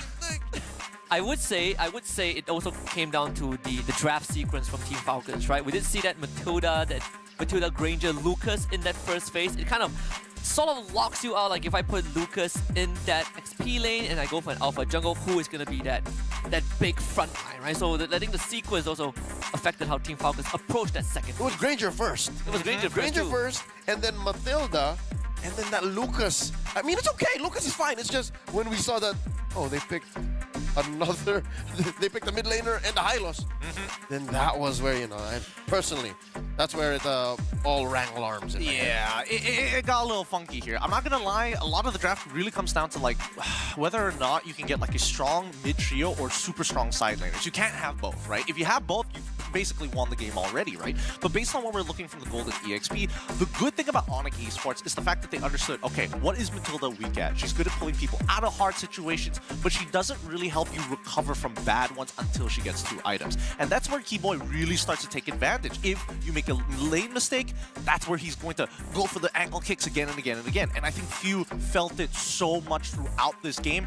Misses level 4 timing, loses his battle spell, dies 3 out of 3 times in the first 6 minutes of the game. And then afterwards, what do you really do? It's almost the same effect as what we saw from Onyx Philippines. You have that Kirk Hilda just terrorizing the enemy jungle. In this case, it was Keyboy's Khalid, right? Again, not only terrorizing Ogwen and Few, but he's also isolating that gold lane away from the rest of Team Falcons. What made it more frustrating watching the early game is Sans as well. Again, they may have addressed the Sans problem a little too late. He was getting free Void Crystal smashes, he was getting free blasts, like he was clearing the wave, and then he could help check in the other bushes and make what Keyboy was doing all the more annoying. I think him getting the MVP nod here is more than well-deserved. I suppose, but at the same time, I think, the hardest part about dealing with Sans is the fact that you have a composition that's very linear. You want to go straight at your opponent, so you got to be pretty surgical with the way that you do it. Onyx Esports have a more flexible means of engagement, and the worst part yet, because you are taking a healing blessing, you don't have the access to conceal. That's when you can really kind of catch your opponents off guard and maybe hurt the position of Sans, but since they don't have that, Sans gets a free game, baby, gets a pepper spray you and walk away for fun. Yeah, buckshots along the way, right? Like you are forced to commit so much to maybe get nothing in return, and that sort of was the ending of game number 1. So does this change your outlook on how the series is going to progress? I mean, we all stuck by Falcons, Gideon went for all 3 games, but this game 1, does it tell us anything? All right, logically speaking, you and I have already predicted wrong. Yeah. Because we went for the sweep. But I still think there may be a little left in the tank for Gideon to be right. Because this was such a spicy draft. It was a spicy draft. I think there's a lot to learn from it. I think the Team Falcons definitely can take a couple of pointers about, hey guys, well, what are we really doing here, right? We don't usually make these kind of mistakes. We knew that they were going for the Khalid in the wrong position. We shouldn't be like losing our battle spells pre-level 4. So I think that Team Falcons probably going to switch sides. Maybe, actually, do they want to switch sides or do they want to stick on to it? I feel like they can still stick on blue. Maybe the change of blue 2 and 3 could be the play. Blue 2 and 3 with the right follow-through. Maybe stick to something cleaner like an actual utility or assassin jungler. So that, if you are going to power spike on the Marco, the rest of the team know what to do. It's a better ramp-up instead of... I don't know, man. Maybe I just don't understand the meta as is with the Lucas. I just don't like it. I think you sort of like pick your poison, right? You don't try to cover all your bases and then you end up with... Nothing. Nothing. It's like a weak hand. We can. Should we though? I think that as of right now, yes, Team Falcons is going to be the big question mark, which is kind of surprising to say the least after game number 1, but I think that I'm very happy to see the way that Onyx Esports is playing. I want to see whether or not their playbook is going to be looking the same of, hey, early pressure, hit you in the ankles, flick you in the nuts, and then go for the chin, right? Are they really going to hit you in so many key points before they go for the knockout punch, or can they play the ultra late stages of the game? And if they walk away with a sweep, again, match point for Onyx Esports here, they restomp the groin. That's scary. I would rather that Falcons put themselves in a position wherein we get the question of, can they make it to Game 3? Can they still go for the reverse sweep? Because Onyx Esports, I'll tell you now, this is the best feeling they've had in months. Remember that they got knocked out of the playoffs day one. Yeah, they got knocked out by GeekFam, and that was quite a spectacle too. I remember before this, just now we did ask, well, I remember asking Mirko, right? We asked Mirko, what do you think the chances are going to be between Onyx Indonesia and Team Falcons? He actually gave a 50-50. Right? He said it's going to be a 50-50. But that game one says otherwise. Felt like the odds are slightly in favor of Onyx. Exactly.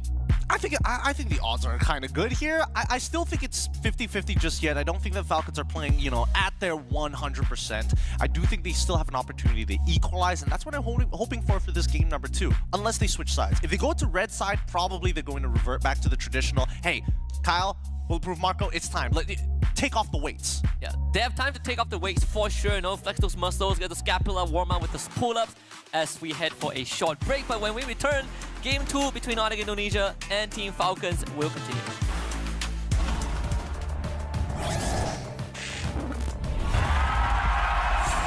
Here we go! Give it more, give it more, give it way more, way more. Yeah, we give it all that we got. Measuring what's in our pockets, then we give it a lot. Cause we've been hustling for years, now we up at the top. And no, it's still not enough, so we ain't gonna stop. Cause that's full throttle, zoom, zoom, hop, skip, jump. Gotta eat it up, but the goal is lunch. I'm the big goose, so I never duck, just keep my head up and yeah, we going up, up, but don't call it good luck, luck. Earning what we got, cause all we do is give it more. Yeah, we going up, up, but don't call it good luck, luck. Earning what we got, cause all we do is give it more. Give it more, give it more, give it more right now, right now. Give it more. Give it more, give it more, give it way more, way more. Give it more. Give it all we got, we give it all we got. Oh yeah, give it more. Give it all you got. Now they know about our dedication. Not just hard work, it's also patience. Chipped away at it and ignored the hate. And now we big Tom status and it's us for the take and we eat. Dream about it every time we sleep. Making moves, just look at my feet. Yeah, we bring the heat. We make every situation sweet. Now all we need is yeah, we going up, up, but don't call it good luck, luck. Earning what we got, cause all we do is give it more. Yeah, we going up, up, but don't call it good luck, luck. Earning what we got, cause all we do is give it more. Give it more, give it more, give it more right now, right now. Give it more. Give it more, give it more, give it way more, way more. Give it more. Give it all we got, we give it all we got. Give it more. Oh yeah, give it more. Give it all you got. Give it more, give it more, give it more right now, right now. Give it more, give it more, give it way more, way more. Give it all we got, we give it all we got. Oh yeah.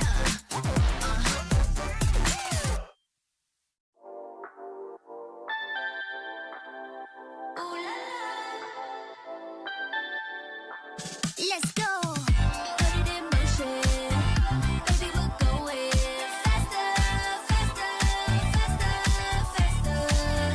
Seizing the moment. Baby, keep going faster, faster, faster, faster. Speed up, make that thing rev. Foot on the gas, so you got nothing left. Let's drive to the top of the mountain and see the view. Let's vibe, looking back on the journey, just me and you. Ain't nobody wanna go slow. Yeah, I was chilling in the past, I was solo. Now that I got you in my life, I'm like, go, go. I be living for the thrill of it. Whoa, whoa.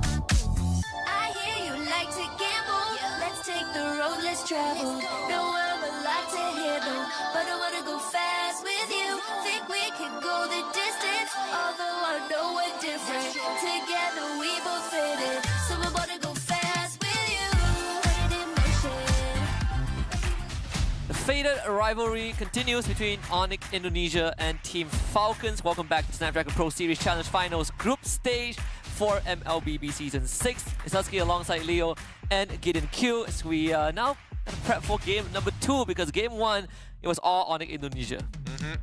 Full control. I like the way that they're going about the game. It feels like they're coming back into their prime time, but that's just me. That's just me. I am still trying to get my predictions correct, so that means Team Falcons are going to need to go for the full reverse sweep if they want to, well, get my predictions right. All right, so the fact that they had very little to do in Game 1 means they also have a lot to pick up on. You know what I mean? Like, it's a blessing to know what's wrong. It's a blessing to know what you did wrong. So, I think, are we all in agreement that that draft wasn't it? I think, yeah. I think, you know, our 3-minute discussion kind of solidifies, right? Like, draft was sort of like the main issue that they need to rectify coming into game number 2. I think the sequence really kind of gave a lot away, a bit too much to Onyx, in fact. I think, I don't know. I feel like even for Onyx, there's a lot of ways to actually manage those first 3 picks coming in from the Team Falcons, right? Even if Lupti didn't go, oh wait, no, sorry, the 3rd pick from Red side was going to be the Khalid. So even if they didn't get the Khalid and instead played the Phoveus, that would have caused a significant amount of problems for the opposing team. It's just, what could they have done at this point for game number 2? It's either they switch sides or they go for the same Granger first pick, and then the follow-up needs to be a little better. I think Granger first pick is more of the 2nd and 3rd, right? I think they were given plenty of choices, but they picked the one that kind of was the oddball, and I think in that case was the Lucas. But if they go red side, I do feel like the same issue will persist if they don't change that approach. Plenty of choices. I think when you look back at the Game 1 draft, Onyx Indonesia wasn't really clamping down on a lot of the power picks. In fact, like getting a Matilda or a Granger first pick was a blessing. They even dug deep with the Arlot, so it doesn't matter. Like they were so happy with their first 4 that they went, you know what, let me just pick up an old favorite. It's what we needed anyways. So that's how sure, and that's how, I don't know, a good grasp Onyx Esports has on their draft and who they are. So maybe the rumors are true. Maybe the word down the grapevine is they are good in scrims. What's Falcon gonna do now? Like, what can they go back to? The meta's constantly changing. If they want to play the Lucas, I'd say keep it in the XP. Flap can play it. I suppose, but I think they need to prioritize few. I think they need to give him a better matchup here, especially up against our MVP of the game coming in from Sans himself. Get him off that Yves, you know, kind of shake things up. Yep. Also, just an update for everyone else. Stream A, we had RQ Hoshi taking the first dub over Evo's Holy, currently 1-0. Let's go Kingdom! The Kingdom coming in strong, especially when, you know, Skylar recently announced that he's taking a break from the competitive season as well. We got Toy, who also, I believe, at the start was in the same position as Savero, but has already established his presence in the Kingdom throughout the challenge stage, at least. Oh, well, hopefully that keeps on going. They keep on ramping up here. We'll see, because I feel like right now at the SBS, we don't really know after the first couple of games. Has it changed your opinions on who's gonna like qualify for the play-ins? Not as much. Maybe for the Group B shakeout, right? It was between Onyx and Rora. I know you went for Onyx to qualify through Group B, so I think that would be the main topic of discussion as we progress through the group stage. Rora hasn't played yet. That's fair. That's true. fair. At least not in Stream B. It's true they went home early at M6. we were at front seat to witness that. But this is different, man. This is Snapdragon. It is Snapdragon. I think that's the beauty of it, right? Getting the international before the international. Even before the regular, before the international. The regionals before the internationals. Yeah, but essentially coming into the regionals, I think a lot of people have been skeptical about a lot of these rosters, right? They're just like, I don't know whether this is going to be the great move. Obviously, the internet going to be the internet, being extra judgy on it. But I think, you know, a lot of these players are really finding themselves this year. Yeah, as the players kind of, you know, get comfy settling into the draft for the second phase. I'm gonna give you guys a bit of spoiler out there. Falcons still staying on blue side for game 2, so it kind of goes back to what we were discussing, right? What is going to be that approach when you have that first pick? If in this case they get the Granger again, what is that adjustment for second, third going to be? All right, so instead of a full-on revamp, I think Falcons might just go for iteration. You know, like take care of what were the problems in game 1 and just address them where they need to be addressed instead of reinventing the whole wheel. So, welcome pleasing to everything. I'd say yes, stay blue. Ban out the MVP Eve in Suns. And then try to keep that Granger open and put it back on Marco. Build the Hunter Strike. Please do. Or just get the Sky Piercer. One or the other. One or the other. You got to start with one or the other. I don't mind if they go Sky Piercer early. I don't mind as long as they have a Fury Hammer built somewhere in the middle of it. Either way, as Leo did mention, yes, ban out that Yves coming up for MVP Sans. But based on what we are seeing here, right, they also got rid of that Lo Yi. And I like the approach coming in from Team Falcons. They want to kind of equalize the playing field between both of the mid laners. And I think there's going to be a bigger emphasis on Keyboy and as well as Ogwin in that rotating matchup of how do we get pressure on the map and how do we kind of sandbag our opponent. It's always a good feeling when we watch the Indonesian teams play every once in a while, right? Because it's not like they're bringing back old stuff. It's just they never left, right? For example, the Arlet, for example, is a very good showing of a hero that has always been there.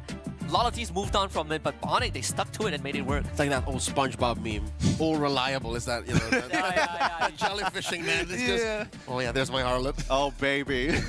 Oh, baby. No other hero does what Arlet does in that case, right? It's true. It's true. I mean, yeah, I would like to say Drizzle, but it doesn't have the displacement effects. Never mind. Atlas. That's the only other hero that can pull like 5 dudes into a certain space. That's facts. That's actually facts. Ooh, interesting. Rajay open. Ranger's open. I'm surprised that Onyx Esports is so nonchalant about it. They're like, Granger, it's not that big of a deal. Experience. The M6 problem? Because they have the Irithel and the Moskov to answer for. They've got general answers for it, and I'm curious to know why exactly the Matilda is more of a problem after what they did in game number 1, right? Because Ogwen didn't do much. Exactly. It was more so Super Marco was like, oh, you're standing too close together, give me that triple, and then I'm gonna end the game 5 kills, but still unable to kind of like make the difference. In this case, I think that Onyx Esports, now that they realize, okay, we don't have the Eve, we don't have Box to play with, where else can we start to build advantages? I think they're still gonna go with the Suyo here. I think so too. I think it's also because the Yi was banned now, so now you don't have that RWM to contain the Matilda. Maybe that's the idea that they're going for. Hilda pick up first for Onyx. You think Ludwig was annoying with the Arlet? How about now?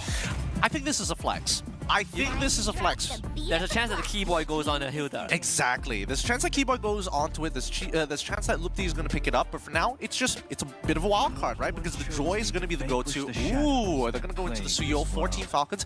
A pretty normal matchup for most people. Joy into the Suyo, vice versa. Very M6. Very M6, of course. And then the Bruno comes in. The PTSD continues. Even so, I do think that both sides are really holding on to the cards close to the chest for as long as possible. One card is the mid lane. I think even Falcons, Coach Treb, is questioning himself like, all right, Few, do you want your hero now, or do we protect you for later? Because you'd have a great game 1. No, I think it's the flex. XP, roam flex? Okay. I personally feel like they might take the risk. Like maybe Onyx goes for mid and then they start kind of locking down the... There we go! The Badang. It's literally the flex. Literal flex. Oh, I was waiting for it. I was like, okay, there could be a Badang angle, there could be a Cho angle. It depends on what high loss angle. I mean, the high loss is okay, but then when you're up against the Joy, this like, oh, even if I Glorious Pathway, what am I really doing here? You know, temporal, oh, dash, temporal, dash again, and then you're basically out of it. The Badang, however, super disruptive. Doesn't matter where she is in the stacks of her dash, you just knock her out of position one time, and it's like, I don't have CC immune anymore. Yep. And even if you do have CC immunity, you have to commit a dash out of that wall and still get punched silly. That's the weird thing about Badang is he's a CC specific hero that has some level of damage, and here's a breakout pick this week. Well, today specifically, Jawhead. We've seen a lot of Jawhead. Yeah, Brusco Jawhead. Like I saw Yu's Jawhead went like 5-0 on that stream. See against you soon. Talk about isolation, right? Something that game 1 we had that from Arlet. And right now, Jawhead kind of does the same thing, but more focus on a single target.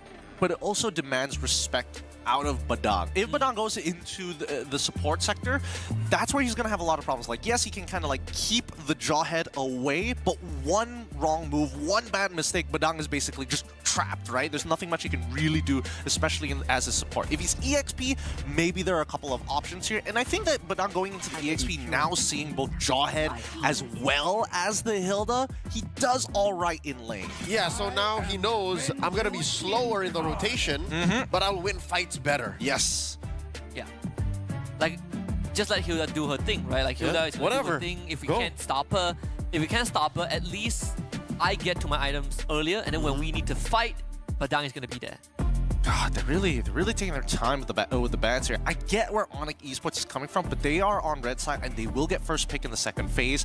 I'm thinking mid lane here, before, or maybe even just pick up your gold and then hold on to that mid lane. But the pool is getting very narrow at this point. We're probably gonna go into some good old favorites like Farmis or even Farsa as well. I was thinking of the Farah, right? I see the Valentina ban and I looked at Onyx Esports.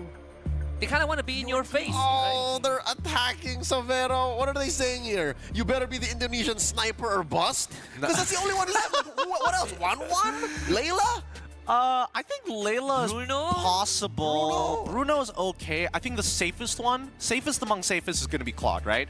I mean, just look at the first three in their lineup. It's hard to keep up with, you know? I think Claude probably is going to be, like, by far the most okay.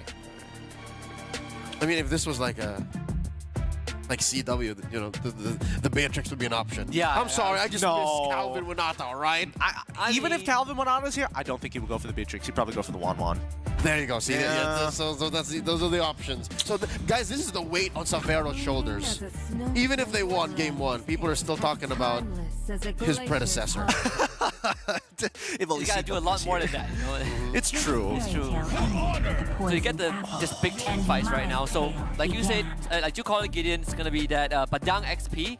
We get a Keyboy Tigreal, one of the classics as well. Alongside that, Vex. Oh, that's the Ogwen classic. Yeah, it's Ogwen. It's a Keyboy Jawhead. Close your eyes and you see their names just intermingle. They know each other so well. Oh my god. This is a nice soft counter though, right? It is. The Jawhead ejector into the Tigreal, putting him in the perfect position for an implosion. I mean, there's one way of saying, because I feel like Team Falcons are probably going to be less inclined to look for the engage. It's kind of on the onus of Onyx Esports to make something happen with the Jawhead as well as Hilda, because eventually it's like, oh, who really scales on your team right now? We don't see your marksman. The most you got is Joy, and Team Falcons are like, we basically scale into infinity. We're going to outrange you for a majority of this game, so you have to come to us. It's got to be physical. It's got to be physical. It's got to be physical. I've been waiting. I mean, or true. Might as well just blow through the health bar, right? Is this the way to go though? I mean, the light wheel there has been like a small hot patch here to get more higher tick rate. A little buff. It's a little buff, but it doesn't really save the hero for her major issue, which is she can't like really get close anytime soon. I think the most is just to say Tigreal, stop. Don't be a bad boy. That's the one. How are you doing today? Hero that the carry preys on from Falcon's lineup. Because even the Badang, sure you can kite him, sure you can like find a way to have him feint his ult, catch him, dash away, and then let rip. But I don't think that's easy to do. That's a lot of mechanics in just one engagement. Yeah, talk about the weight on Savero's shoulder, right? Now you feel that carry really is the embodiment of it. So we're gonna head into Game 2 between this one. We'll see if Indonesia can close this out, or will we get a Game 3? Oh, I'll be interested to see how Keyboy is going to play the game, right? Because it's all about attack versus defense, right? Can you mark him well enough? Will he cause too many distractions? Will he keep Team Falcons on their toes? Or is he not going to make any impact whatsoever? It's time to get into this game here. It's going to be Team Falcons on the blue side up against Onyx Esports on the red. And it looks like it's going to be a fast jungle clear for Onyx Esports with the help of the Jawhead and the smart missiles. Amazing crossover jungling from both sides. Real quick look at the emblems here. Little Wanderer scored by Kyle TZ. So that is the map slowly edging more towards Team Falcons. What do you put on carries these days? Oh, tenacity. Okay, wants to trade blows with Marco, huh? I think doesn't have much of a choice in that sector.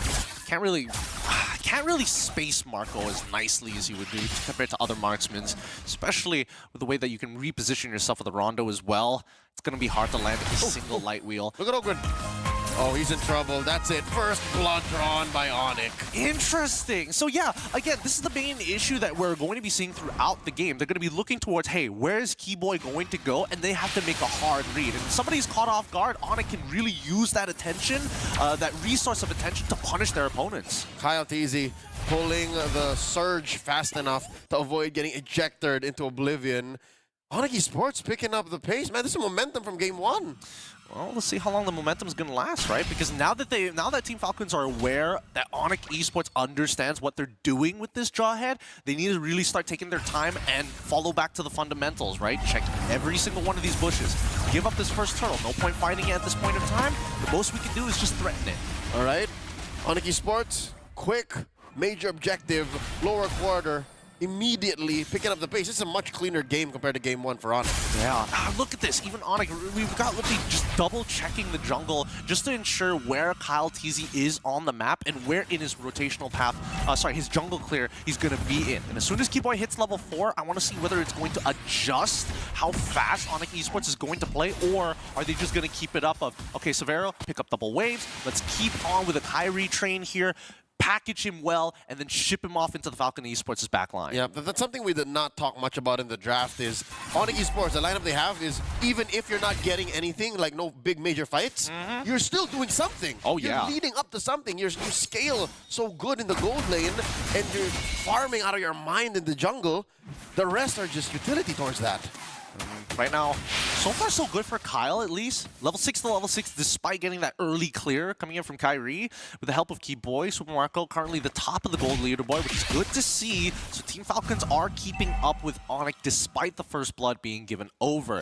Now, unfortunately, it's going to come down to a point where Flap needs to get that first item, Thunderbelt, down as soon as possible and make an impact in one of these two next turtle fights. Yeah, it's going to be hard because Lutpi is breathing down his neck. Look, he has to struggle to kick him out of his side of the map. Stay back! Get out of here! I need my farm. And there it is. All right, it's coming underneath the turret. We're looking at the mini-map, folks. In mid, I'd say Oakwood and Few are playing a little more cautious. Oh, for sure. They're afraid of like the repercussions of a wild ejector. Because here's the problem, right? If you get, as much as you want to threaten Sansa's position, you don't know if Keyboy is going to show up or worse yet, Kyrie. Exactly. And if Kyrie picks up that kill and continues to snowball off of that, it's so much worse compared to giving the kill over to Sans. That's right. Might end up with another lightning round, the same way that first game in the series lasted just 13 minutes. All right, second turtle spawning. Upper quarter, still a better position for Falcons for sure now. You do have Kyle TZ grabbing his buff and then propping up. And no! For the implosion. Does commit the flicker as well. Major L for Team Falcons approaching this major objective. Oh, no, that's just pain. And Severo's going to get a double wave on top of that. It's, well, they might recover here. Quick knockup, Keyboy goes down, and the ultimate on Sans, no one home. Few goes down, Severo gets a kill 1-for-1. So far, so good here. Onyx Esports making the most of that fumble. Team Falcons are not so sure if they want to take this. I don't know, it's actually looking kind of good here. I mean, they've kind of, Onyx has dissipated. They've given up on this turtle. They're like, whatever, we don't need that anymore. Ogwen, despite making the initial mistake, kind of made up for it. But yeah. For sure. Severo goes down. Oh, eating a face full of fists and lead. You were saying?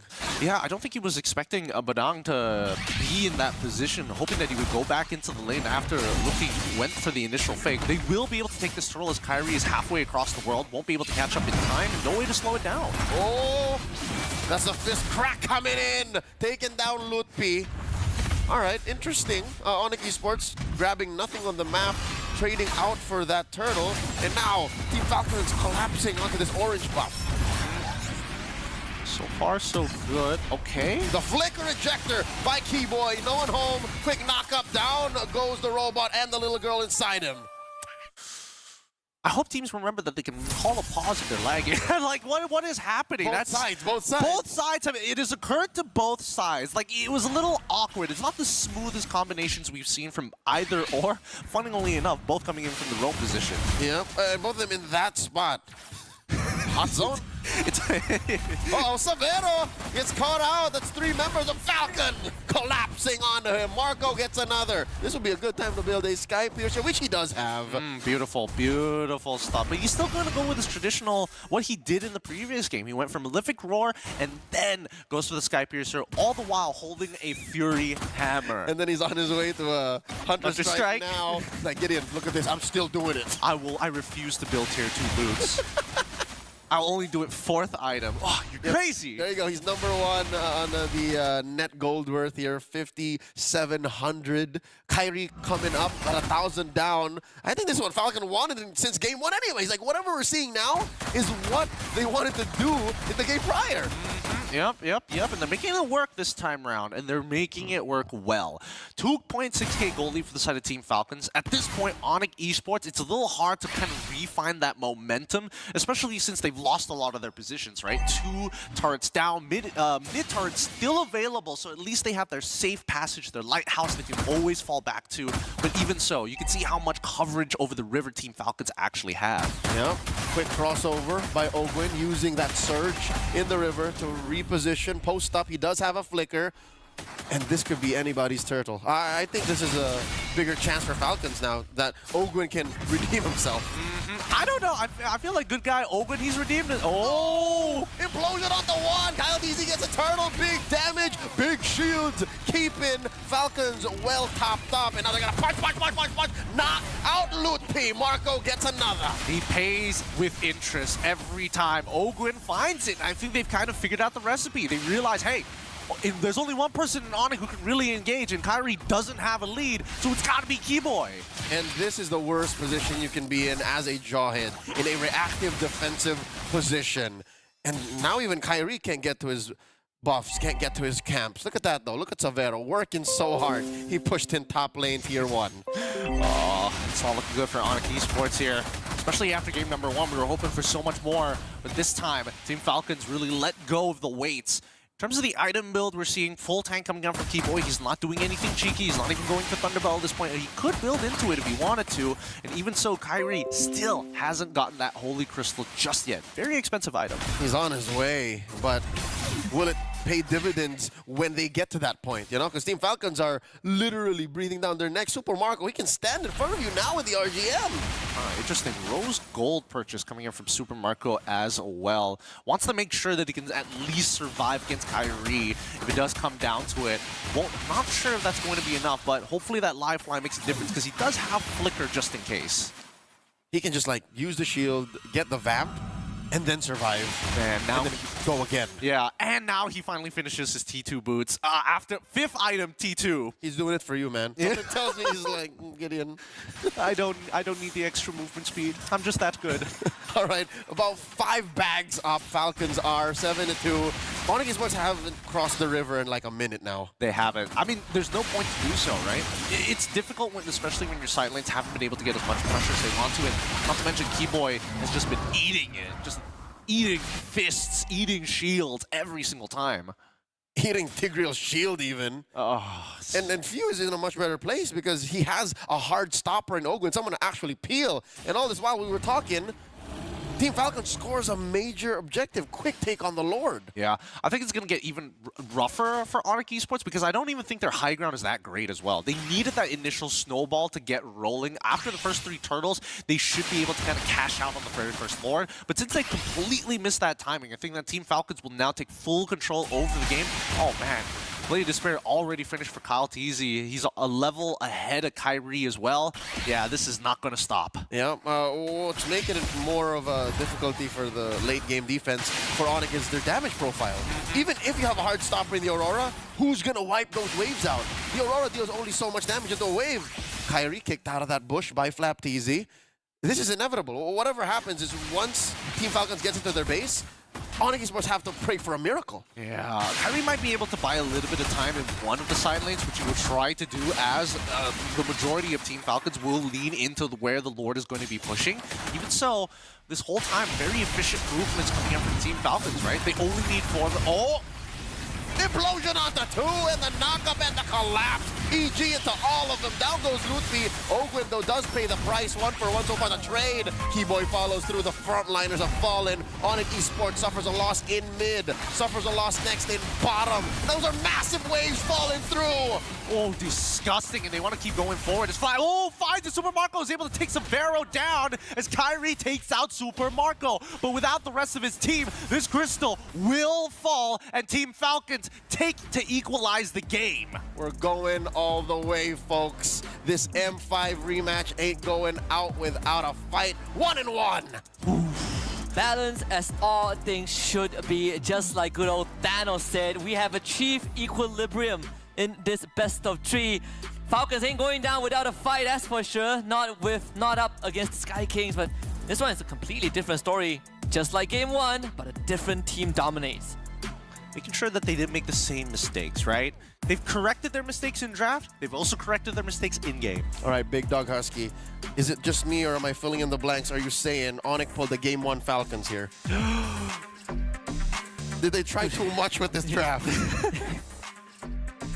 I feel like they kind of did. I agree. I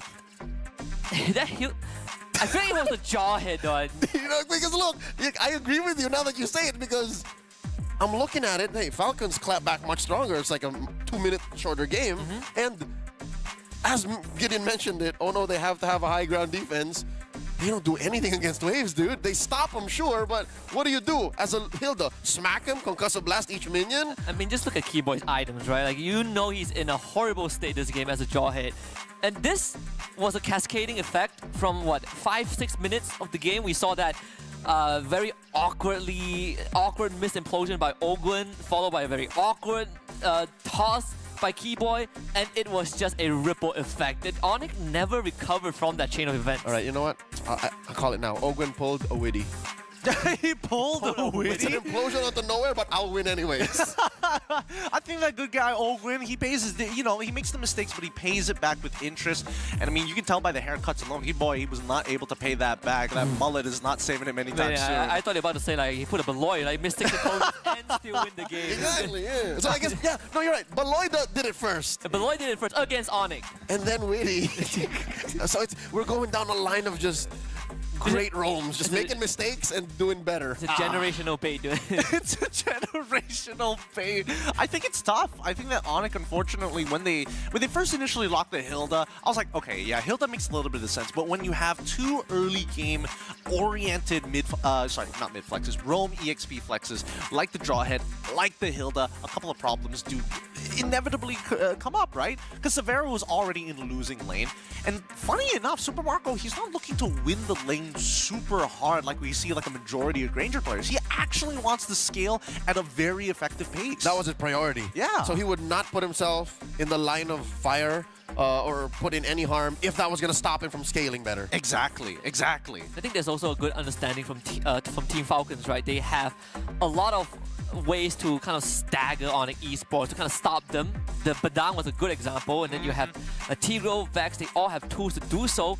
Whereas for Onyx, the moment they let their foot off the gas, they just gas out. There's just no way back. They did. It's basically committing the first 30 seconds of an opening round, throwing haymakers, just That's what happened, because look, they were still up at 6 minutes, look. They were still ahead, right? Yeah. And then suddenly you ran out of steam, and then you start trying to block shots, and inevitably you're gonna fall. Look, even Mike Tyson can gas out, all right? We all saw the fight. We all know how to... Man gassed out at 50, 60 years old, right? He is 50, 60 years old, and I think that, unfortunately for Onyx Esports, this composition gasses out really, really quick. And I think, okay, one of the few things that I think the internet is also going to be a little judgy on, it's like, yes, the starting of it, hey, let's do a quick clear with Kyrene as well as Keyboy, and then let's use Sans and Keyboy as a necessary evil to kind of enable the rest of the team. We're going to eject her, we're going to follow up with the mobilization, freeze you to death, and then Kyrie comes in for the big hit. Or even Lupti. One or the other doesn't really matter, right? Yeah. Unfortunately, that synergy didn't happen as nicely as it should, and Marco took full advantage of it. Oh, you whiffed on good guy Ogwen? Perfect. How are you doing Now I can bail today? him out of these situations with Death Sonata and pick up the kills along the way. I think when you look at Kyrie's involvement, it was an assist onto a first blood onto Ogwen, and afterwards he got like 1 kill. And that was it. Didn't really see Kyrie for the rest of the game. So now another question comes up. Did Onyx Esports initially come out of the gates with their pedal to the metal and then somewhere in the middle stop? They're just like, yeah, no, we went too fast, bro. All right, let's slow down. And then they went too slow. Well, I think a lot of it is because they kind of put all their resources in this big combo of Jawhead into the Aurora, right? And then into one of their cores. Because their cores need time to scale. Like, okay, let's play off of Lupti. What's he really gonna do, right? Oh no. Lupti was the stopper while they tried to set everything up. Exactly. He's not exactly the big finisher that you're looking for, and the targets of which he needs to hit. Like, if he's hitting Ogwen, why is he wasting his time on Ogwen of all people, who does really well against physical damaging heroes? Yeah, I mean, we have our MVP of this game. It's Super Marco's Granger, but I would say hidden MVP definitely flap on this Badang. So many of these catches that I honestly felt like Onyx could have respected the Badang a lot more, because there were a couple of unnecessary deaths. Savero on the top side, followed by Lutpi, who thought that he has something on Flap and got picked off. And it's again the cascading effect. Flap is the true bulletproof one in game 2. He didn't die. Despite all of the peel and despite all of the threatened crowd control in Onyx Esports' face, he didn't die. He's killing it. I feel like he's got his fist, holding up his fist. He's like, yeah, kill participation. I was able to get in the game. This Hilda sucks. This Hilda stopped me out of lane. I have to keep him out of the waves as well. And then when I finally make something happen, Marco's like, it's all me, baby. It's all me. He proxies my wave. I have to fight him in my jungle. And then Flap just does the Arthur meme, just a fist. I'll get you this time. I'm curious to see how many stacks that he ended up with by the end of that game, because all he saw for a large majority of it was Hilda, which is kind of funny to say, but I do think that Onyx needs to give respect to this Badang. I'd reckon about 20. About like 15 to 20, somewhere there. It's got to be way more than 20, right? It's got to be way more. It was a fast game, gentlemen. It was 11 minutes. Hey, he was fighting a lot. Again, he was trading a lot. So you're saying he maximized the 1, 2, 3, 4 hit, 1, 2, 3, 4 hit. I mean, you still have to attacking the procket. Hey, look, you still have to wait for the Thunderbelt cooldown to like completely finish, and then you go back up and do the poking all over. 4 seconds, right? It's That's 4 seconds. Just enough. Just enough.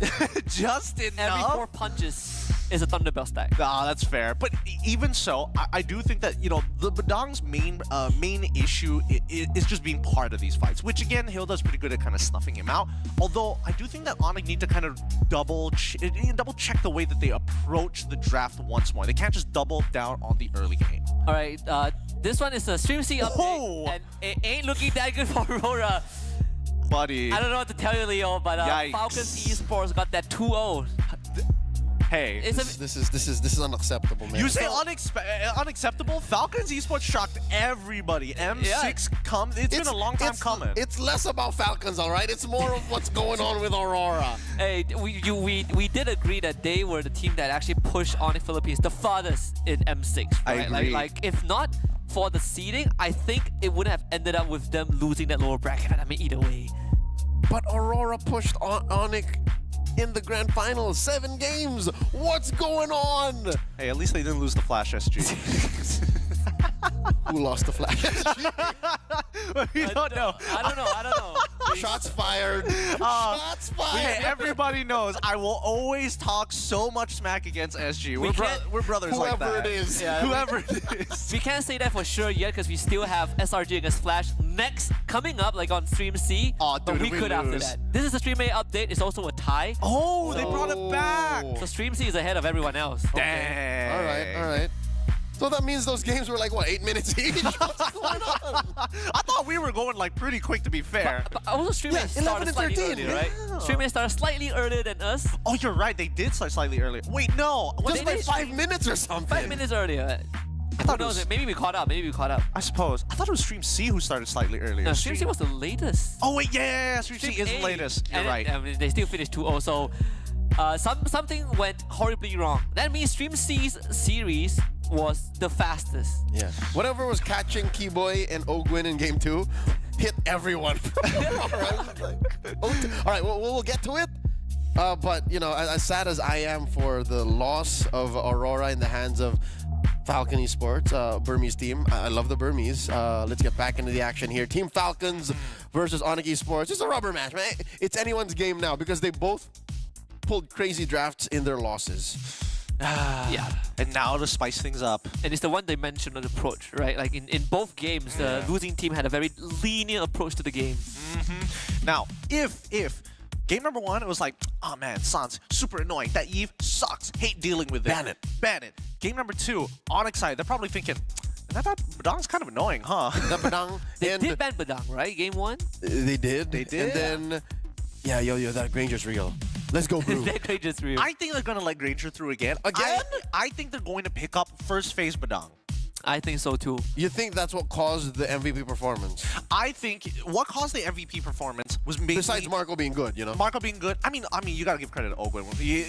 He made a couple. Great recovery. Yeah, great recovery, and he paid it back with interest. For sure. I think that's where Onyx is going to start figuring it out, right? We're still targeting the mid lane. We need to kind of figure out a way to kind of deal with it. We don't want to put all our eggs in the basket for the early game anymore, especially if we're going to give Kyrie the joy one more time. But let's also get the Badang, because I think that Kyrie is probably calling to the rest of the team. Guys, where's Badang? He's the only person who can really mess with me because I know that I can outplay an implosion. Right. Then also, guys, I need a set, but we don't really have that person. Keyboy, do the thing. Ah!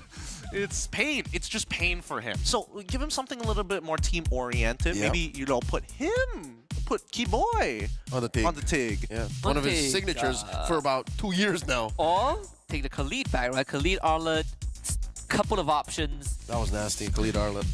I think ditch the Hilda. We need to ditch the Hilda. Yeah. I say the Jawhead is all right, but the Hilda is something it doesn't feel like it makes enough impact other than I am here, look at me, you play Assassin, I make your life difficult. Yeah, Hilda beats teams that don't know what to do when there's a Hilda in your jungle. Or teams or lineups that are so bothered when somebody lives in your jungle. Oh, that's true. Yeah, game number 2, like, Falcons were fine. Or you take a page off of Onyx Philippines where you have a Hilda, but at the same time, you could look at something like a Cho, right? Something that can kind of facilitate that movement and not like a Jawhead who can get in but can't get out. That's right. Granger again! Sorry, Husky, but Granger... I mean, we sort of called it, I think. Harris open.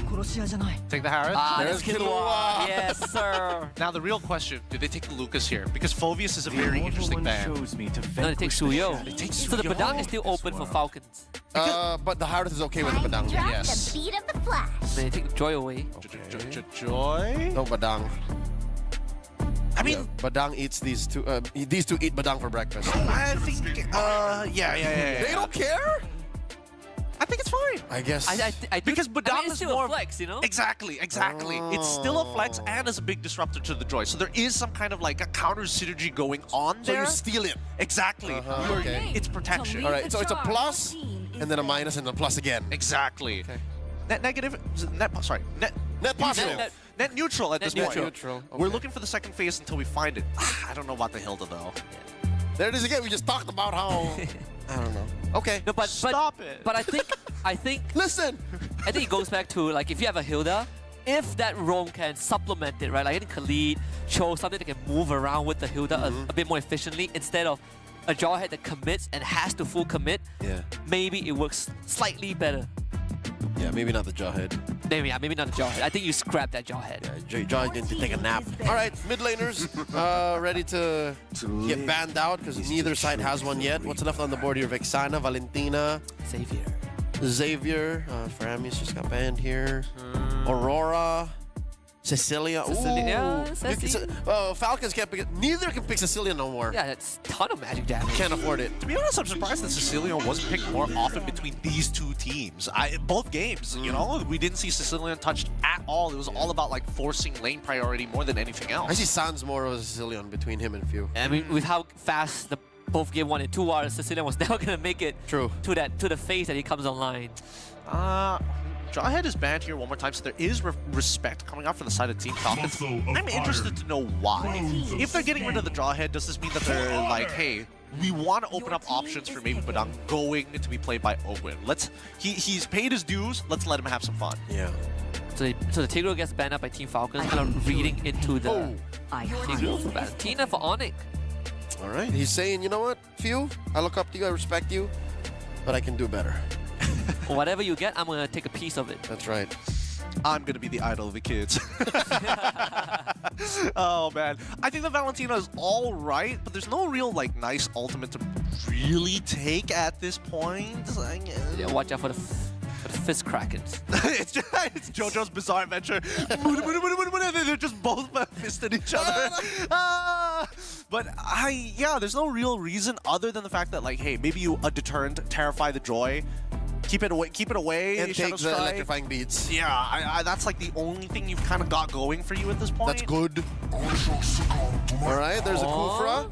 Stops about 3 heroes from Onyx. Okay. And the Farsa. Okay, so confirm this is Flap Teasy riding the momentum of game number 2, again, the silent MVP. And favorite in Ogwin. I like this. I missed Ogwin Kufra, man. Yeah, plenty of artillery strikes from Falcons, right? Not just from Farsa, but then you have the Granger.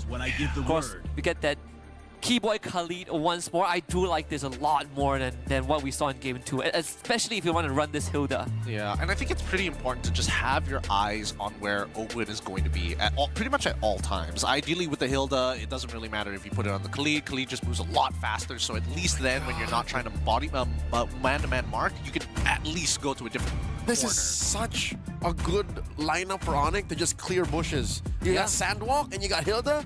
No bush will be unturned. Yeah, I would. Looking at just what they have, the assumption would be Keyboy helps blow out that midway for Sans, and they start moving, right? Start moving into the jungle, look for Kyle, and try to shut him down as fast as possible. But we'll leave it to the players to play that game and walk the talk, Gideon and Leo. It's Game 3, baby. Let's jump right into it here. After the equalization, only one of these teams are going to be walking away with at least 2 points in the bag to try and qualify for the playoffs here with our Porcelain Heroes ready to go. It's going to be Team Falcons on the blue side up against Onyx Esports on the red. Let's jump right into it because, again, it's going to be an early leash for Kyle TZ.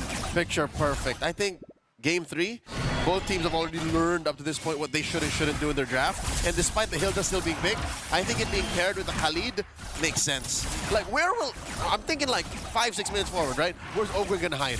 Exactly. There's very few places for you to stay where neither Lutfi nor Keyboy won't check. Well, that and also the fact that at least there's somebody to legitimately threaten few. You don't have to kind of throw bodies. Keyboy can just press one button and force it out. Dear Lord, there's a start bouncing ball by Ogwin to get out of harm's way. Few committing to the flicker, and he wants to wave, but he's down to like a third of his health. Repeat of game number 1. I mean, he did lose his battle spell very early on prior to the 3 minutes end. He might just lose out some EXP. Oh, they're freezing it on him as well. Oh, that's dirty. He's gonna miss 3 waves worth of minions. Kyle TZ here waiting with the wings. Ogwin waiting to get blasted. All right, they'll share. Kyle TZ trying to take down Sans. Not gonna happen, says Keyboy. Yeah, feels bad situation there for sure. Lutfi's gonna take a bit of damage here, but even so, Few is a little bit behind on EXP, and Sans gets a free reset off of this. So he's on tempo. And I think right now the game is all about finding the tempo in the matchup. Ogwin needs to kind of squeeze his ways into the side lanes to try and create opportunities for Team Falcons to keep control over this game. And this is what I'm talking about. Catch them off guard, and Keyboy finally gets punished. Nice catch by Idol ng mga kids here, putting Team Falcons up by 500 gold just in time as the turtle spawns. And it's the Falcons first. This time, he was stealing camp away from Kyrie. Few doing a good job, and here comes the steal on the opposite end as Lupli ends up being fish food for Team Falcons. They trade 1 for 1 so far, but nobody is able to touch this turtle for free. Both mid laners committed their ults, the stolen feather airstrike there by San. So he says, touche. I think we now have found each our match. The turtle let go by both junglers. Where's Kyrie headed? Oh, he's going for the delayed rotation. He's waiting for his purple. Now he's going to invade again. He's done this similarly in both of his games, right? Very first turtle, instead of going straight for the turtle, you take your buff and then you move down to the opposite side of the map to keep up. Because as of right now, I'm assuming that Kyle understands that if they trade spells, Kyrie's most likely going to come out on top, knowing that Keyboy is going to be there a lot sooner than his reinforcements. That's right. And his reinforcements, that being Ogwin, has to consider, I'm more of a team fighter. I can't babysit. Babysitting ain't what a big bouncing ball does. It takes down dudes. And now he's stretching, finds nobody. Keyboy sidestepping it, bouncing ball, keeping dudes in check.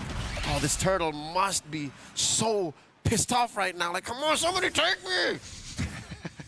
That's what turtles want. Yeah, he wants to give the buff and shield. He does. Right now, finds one. Massive hog, plus the feathered airstrike. Lutfi alive, and he does go down. How easy gets him. Raging Sandstorm coming through. Super Marco with a blast point blank to the face. Keyboy falls, and now Kyrie down the barrel of a loaded gun. Super Marco lets him go. Ain't no energy for the Death Sonata, but a kill is a kill. A pickoff for Team Falcons. Onyx really thought they could get away with that, right? The man advantage was very evident for us as the viewer because we could see the whole map, but at the same time, they probably expected this to happen. Severo was already in the wave, clearing it up and realizing realizing there was no pressure whatsoever, then finally, once the Death Sonata connected, they knew exactly where he was and was already too late. And then that leads to a free turtle. Now Team Falcons back to regular programming. Great instincts by the M5 World Champions. They know that, hey, we're winning slowly. This is the same instincts that Marco had in Game 2. It's like, we don't need to overcommit. We are scaling to a point where our opponents can't deny us that point of no return. But look at Severo. You talked about how he was compromised in that situation, but he's still pretty good on farm. He is, but he wasn't part of that fight entirely. And I think it's not like he was compromised. Compromised more so just being missing in the fight and needed to relay information so that Honor can make some informed decisions. That's the sad part. He is slightly ahead of Super Marco at this point of time, but if we look at Super Marco's items, he's got the Fury Hammer. Sky Piercer completed, though. Okay, so better positioning now. And it just took him 3 games. Exactly. Now he's like, all right, I get it. I understand now. All right, Keyboy coming in with the Raging Sandstorm down to 0 health as Kyle TZ pops him. Zaman Force dropped in by Severo, so that's a clear no-go. The Retribution said, and Kyrie in trouble. He does dash through, surge through that thick wall. And the Joy beats just come out at the very last moment. Could have been great to finish off Kyrie, but Onyx Esports are going to save themselves as Few gets blasted by Sans. Yeah, this is really a battle of the mid laners, right? How many plays can each of these mid laners make with the Feathered Airstrike? And so far, I mean, Few has done a great job at hurting Lutpi and also finding big chunks on Kyrie, but Sans on the opposite end, doing the same, almost the same amount of damage. Despite all that's been happening, 2.2k lead for the side of Team Falcons. I don't think they're losing that lead anytime soon unless we see a big Raging Sandstorm coming in from Keyboy, but I don't think it's really going to happen. Just look at the way that Team Falcons are fighting. They've got ample space between each of their members. Yep, he has missed a majority of his Raging Sandstorms. Used one maybe defensively, so that's something that Onyx Esports have to work out. Figure out how Keyboy can get out of that jawhead rot he had in game number 2. Turtle danced on here by Lutpi. The stretch, the jump by Ogwin, waiting to be unleashed. Let's go. Kyrie just wailing away. Let's see, Sans hasn't stolen ult just yet. He's looking for Few, with Few saying, no, I'm not going to give it to you just yet. Take Ogwin's one at least. Few's keeping himself scarce. He knows how dangerous a stolen Feathered Airstrike could be. Look at this, he's inches away from Sans, but Sans can't see him. Yep.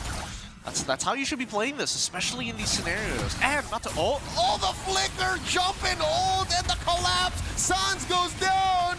Another will fall here in Keyboy, and point blank the Feathered Airstrike and the Rondos pushing away on Esports. Another turtle scored here by Team Falcons, the last of Game 3. A beautiful engage coming in from Ogwin's side. I love the fact that he waited until the very last second to actually make that flicker happen. I felt like Sans knew exactly what he was doing too, but it's a matter of, can I react faster? Yep, I'm pretty sure Sans, his eyes and his head knew what to do. It's just the mechanics of the game did not allow him to get out of there. Slow motion moment. Help, please. Severo at this point, 2 items already complete. He's going to need that Holy Crystal before you're expecting him to do some big damage, but flapped easy here. Gets out still. Feathered Airstrike, the punish coming in from Kyrie's initial jump. He thought that there was nobody there, but Kyle TZ finishes the job. At this point, we need to know, how many stacks does this man have? I felt like he should have died there. I really do. He is running the Brave Smite, so he does get a little bit back on the fight, but again, very early Thunderbelt being picked up by him. And it's a support Badang too. It's not like he has the innate defense. I mean, no, that's the whole point. Because of that shield, it gets way bigger when he dashes around with the second skill, right? That's the whole point. That's why people wanted to pick it up in the first place. I am curious, though. If Prague could hover over Badang, we would like to see how many stacks this big man has. At 8 minutes, so assuming he got it best case scenario like a 3. So what has the past 5 minutes been? How much hybrid defense has he built up? Because he just picked up the Oracle. So the extra shields got from that is null up until that point. Yeah, it's going to be pretty big. It's bigger now. Bigger now. I'm going to assume he's around 18 stacks, assuming that he's continuously, farmed off the Lutpi. Like, oh, what he's doing right now. Nice jump on the Lutpi, the punish. He was just checking bushes, but Team Falcon wasn't having any of it. Tier 1 goes down. A stolen purple buff as well. And look at the back. Keyboy caught out. Oh, who thought it was a good idea to make Badang stun once? Oh, the fist crack! San survives though, but just barely. It comes Super Marco to finish what they all started. Jeez, he caught him mid-animation as well. On that first dash, was able to lock him up, force out the second one after stunning him. Woof! This disruptor coming in flapped easy. Disgusting. All right. As Team Falcons pressure mid, check out top lane. Kyrie has been working quietly, silently, taking down tier 2 away from Team Falcons. Oh, look at the Lord! Kyrie, talk about a silent assassin! The Sky King isn't afraid to get his hands dirty. They take down Kyle and they take the Lord. Oh my goodness, what a steal. What a steal. This has just bought Onyx Esports some time into this game. And that's great for Severo, because so far he has not been able to participate. Super Marco has made a very big point to not let him have the space without paying the brass tacks. But Onyx Esports at this point of time, I mean, Lupte is only doing so much, but I think he's got to play a little sneaky now. Like, he can pull attention, but he needs to stop giving stacks over to Flap. You know what? We have omnipresent vision, right? We're omniscient in this game, but even I didn't see the quick rotation from top to Lord. He waited for that wave to pass by him as well. And then snuck around, and Keyboy was there this whole time, and they were keeping tabs on the rest of the map. That little corner was empty, and then it was too late until Kyle TZ came in and just saw the steal. And that's why in a lot of these games, most people are like, oh, how could you not expect that to happen? Attention is a powerful resource in these types of 5v5 MOBAs. If you're able to get all 5 people looking at you, even if it's on the minimap, you won't expect the next thing to happen. Even so, with Onyx Esports able to take that load, they've only developed a 3.6k 6k recovery from where they were before. Split the lead in half. Yep, split that lead in half. And, ooh, a Twilight Armor purchase coming in from Open. Interesting optimization. All right, in comes the Sonics, crashing through another Raging Sandstorm spent in. Down shut down by the Sky King. Few flickering away. This might be it. Double kill by Kyrie. They're in trouble. Team Falcons Esports, the hunter becomes the hunted. Down goes Ogwin. It's just 2. Kyle and Flap. Down goes Sans. Can Kyle TZ clean up? Kyrie going up in the heel on that hold sever. And now they're backing off. Kyle TZ holding this bush. Oh, that was a catastrophe, disaster for Falcons, down to just 1,000 gold ahead. Oh, they read the movements really, really well. Team Falcons wanted to go for a little bit of an L-step to kind of move themselves out of the way, but Onyx Esports really picked a good spot to fight where they could intercept them on either side, having heroes who are able to dash over really easily, even if it's just Raging Sandstorm, but in Kyrie's case, very effective, a lot of distance covered. This is the worst kind of lineup to get hit by a pincer maneuver, right? Your cores, well, two of the 3 attack in very specific ways. A circle for the far side and a straight line for Granger. Neither were given the option, given the positioning by Onyx. And there's only Ogwin and Flapteezy. That's why Ogwin and Flapteezy, they want to be close enough to each other to follow up on their engages, but separate enough to get more coverage to make sure that the shield is not only broad, but extremely wide in all angles. And to not get ruined by Severo. Yes. If they were too close to each other and Severo was nearby, just dashing underneath the Zaman Force, they both die. They have to play rock, paper, scissors. One of us has to die. We have to choose who. We can't give them both. Or if we do this right, Severo dies first. One or the other. If they get it right. So far, Onyx has been figuring out how to spread out Falcons enough to sneak out these wins. Yeah, look at this. Another optimization. Again, Lupti also picking up the Twilight Armor for himself. This, interesting. Haven't seen too many teams actually opt to do this. It's really good against burst heroes, especially those that have true damage.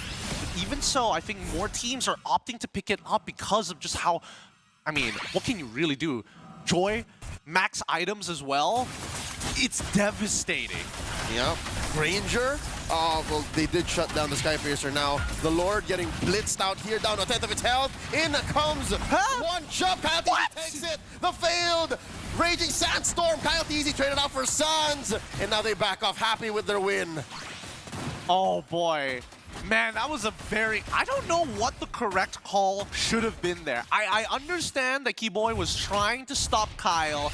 I understand that the rest of Onyx was pushing them up.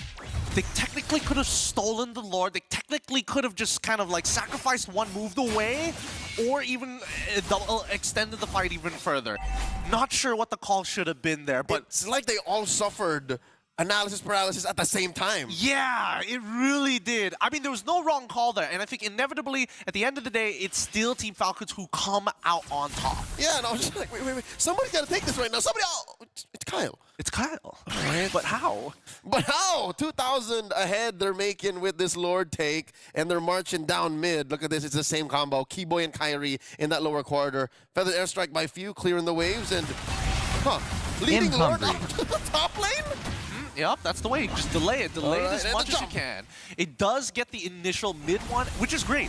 I love the idea of the way that they've delayed this perfectly because they lose no inhibitors, and Kyrie gets to live as he's already distracted the attentions of Falcons, knowing they don't have the feathered airstrike. Great decisions on this defense for a team lineup and composition that isn't exactly great at high ground to begin with. What you call the Delta split. Onyx Esports use their bodies and their resources to defend successfully. A ring Sandstorm from the back. Lootby very low. Sans as well. And now they're going to have to use what they have left. Keyboy very low. Doesn't have any mortality left. Salmon forced by Zavero. Dropped in. Defensive maneuvers by Onyx. Keeps their inhibitors. You know, as we see this game progress, the All right. The jump in and the ult. Throwing Lootby up against the wall. Just enough of an effort to take down inhibitor. Gideon, you were saying? I was saying the Keyboy, as we've seen the Raging Sandstorm come out, how often do you see him use the Raging Sandstorm to cancel out the Feathered Airstrike? I feel like most of the time the Feathered Airstrikes are coming out on off timings. He's already gotten 3 shots. If I commit the Raging Sandstorm, it's going to be a waste of my time. What am I stopping? 1 extra shot? It's got to be at the first. So as soon as you see that major AoE, pop it. Hit it. So that's got to be a very small window. You got to understand, Keyboy is a world championship caliber player. It's just in that moment, he's also thinking about like a dozen other things. Honestly, this game is quite the chess match between both of these teams, right? Roamer specifically. Roamer specifically, as well as the mid laners. I think the junglers have... Loopy gets hit with the ult, and the Raging Sandstorm canceled out, flicker to the side, caught out by Flapteasy, another Feathered Airstrike, blast in. 1, Keyboy gets the immortality pop, Loopy gonna fall as well. The defensive Salmon Force once again does not get the job done. 1 more. Open with the jump, committing the flicker this time around. 3 members of Onyx left. 2 free pickoffs for Team Falcons. Oh, it's too tough. It's too tough. The shield coming in from Team Falcons is just too wide. If Flapteasy is in there, Ogwin is there to zone out the rest of the team, and it's so difficult for Severo to actually walk up for free. Massive wins. A team of Falcons taking that top lane inhibitor, and then a free Lord by Kyle Atizi. Once again, all is according to plan to the ecosystem of the newly formed team out of MPL Philippines. It's hunting day once more, and they're circling their prey. It's getting close. It's getting close to that killing blow here. Onyx Esports, once again, they have to put their bodies on the line. Their composition is just not that great at the high ground defense. Worst comes to worst, this is their very last inhibitor as well. There's a Feathered Airstrike committed. Lootby down to 1/5 of his health, and this is a sad hours for Lootby. There's no bushes to use in your base. Nope, you there's can't none. peel the same way. There's none, and even an Oracle purchase coming in for Severo just to keep alive. Onyx taking care of the Lord. Quick business. That base still standing. 3/5 up. Severo dropping that Salmon Force, kicking out Ogwin. Kyrie throwing out that Queller just enough, but never enough to take down Ogwin just yet. And all right, Onyx happy with the defense, successful, no bodies thrown out. We get to see another Lord. Yep, 1 more Lord, but it's at such a huge advantage for Team Falcons, right? With no inhibitors remaining for Onyx Esports, they're going to be super minions coming from everywhere. Look at the size of them at this point, right? It's really difficult to handle, and I think that Flapteasy has been having the time of his life. Can we get a Thunderbelt check from production? How many stacks does this man have? 17 minutes? Hasn't died. Got the belt at what, 3 or 4? I'm curious, and he even opts to go for the Brute Force Breastplate. What do you think about the Brute Force Breastplate on Badang? Because technically he doesn't really need it, but he's one of the few that benefits only if you're constantly fighting. Only if you're constantly fighting? You know what? Never mind. With a fist crack, you're suddenly at max stats, are you not? You are! You kinda are. You suddenly get the extra resilience, you get the extra move speed, the extra damage.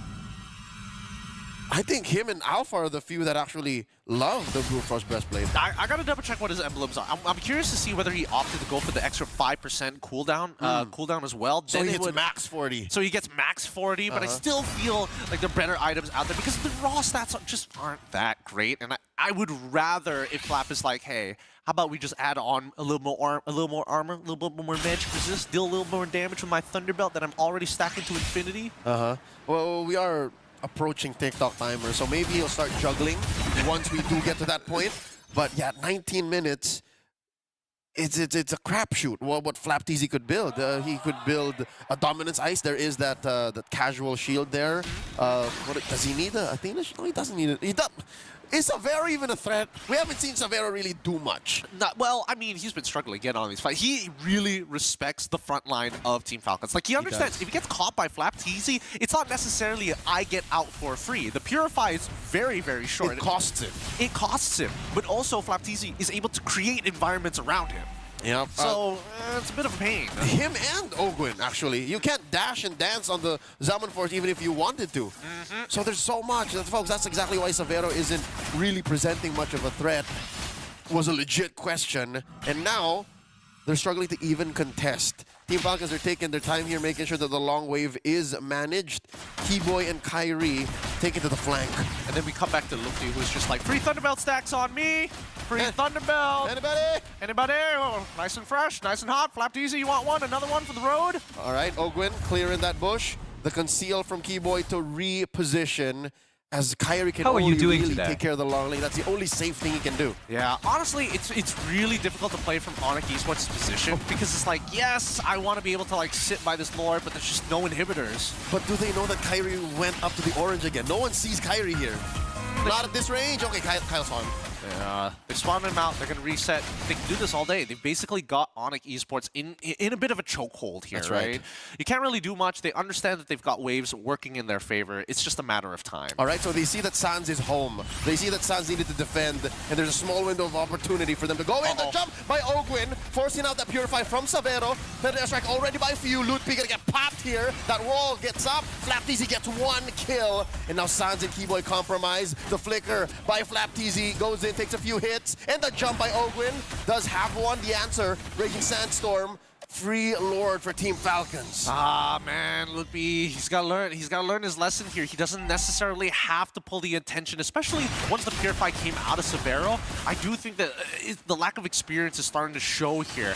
Onyx Esports, unfortunately, there's so little they can do, and I think this should be the push. I don't think they have enough stats to cut through this Lord fast even. Yep, Lootpi has 20 seconds on the clock with a 4-man defense. Feather Strike coming in. Can they do it? The freeze here in the middle of the Zaman Force. Oh! Get pop few. Gets taken out by Kyrie. Look at the base. Look at the base. Down goes Sans. And Savero as well. And the base, the reverse sweep by Team Falcons, taking the series. Woo! One sweat of a game here. 2-1. Well done, Falcons. It's not how you start, it's how you finish. And Team Falcons, they've got a big haul back to the roost today. It's the Sky Kings in a reverse sweep fashion. But honestly, gentlemen, longest game of Stream B so far, wouldn't have it any other way. You know who else wouldn't have it any other way? Gideon, because he got the prediction right. Bang! I was waiting for my moment. Oh boy, 2-1. I gotta give it to Onyx. They've got some good ideas. However, I think we're now seeing the limitations of what the team is actually capable of doing. I feel like when it comes down to the shot calls, people are not getting very creative. And I think the initiations is heavily dictated by Keyboy, which Falcons understood straight away. We take him out of the equation, they lose one huge chunk of their shot calling. And I think it's also the adaptation, right? At one point, Onyx understood Falcons wants to fight together as 5. And it led up to that Lord steal by Kyrie. That was the ticket back into the game. But afterwards, Falcons never really gave them that room to kind of divide and conquer. And like you said, Gideon, Keyboy needs to get into the thick of things, but he's the only one that can do so. And if that fails, it falls apart. What's so beautiful about this game specifically, you mentioned how Onyx found that window in Falcons' rotations wherein, hey, they haven't checked lower quarter enough. There's this Free Lord over here.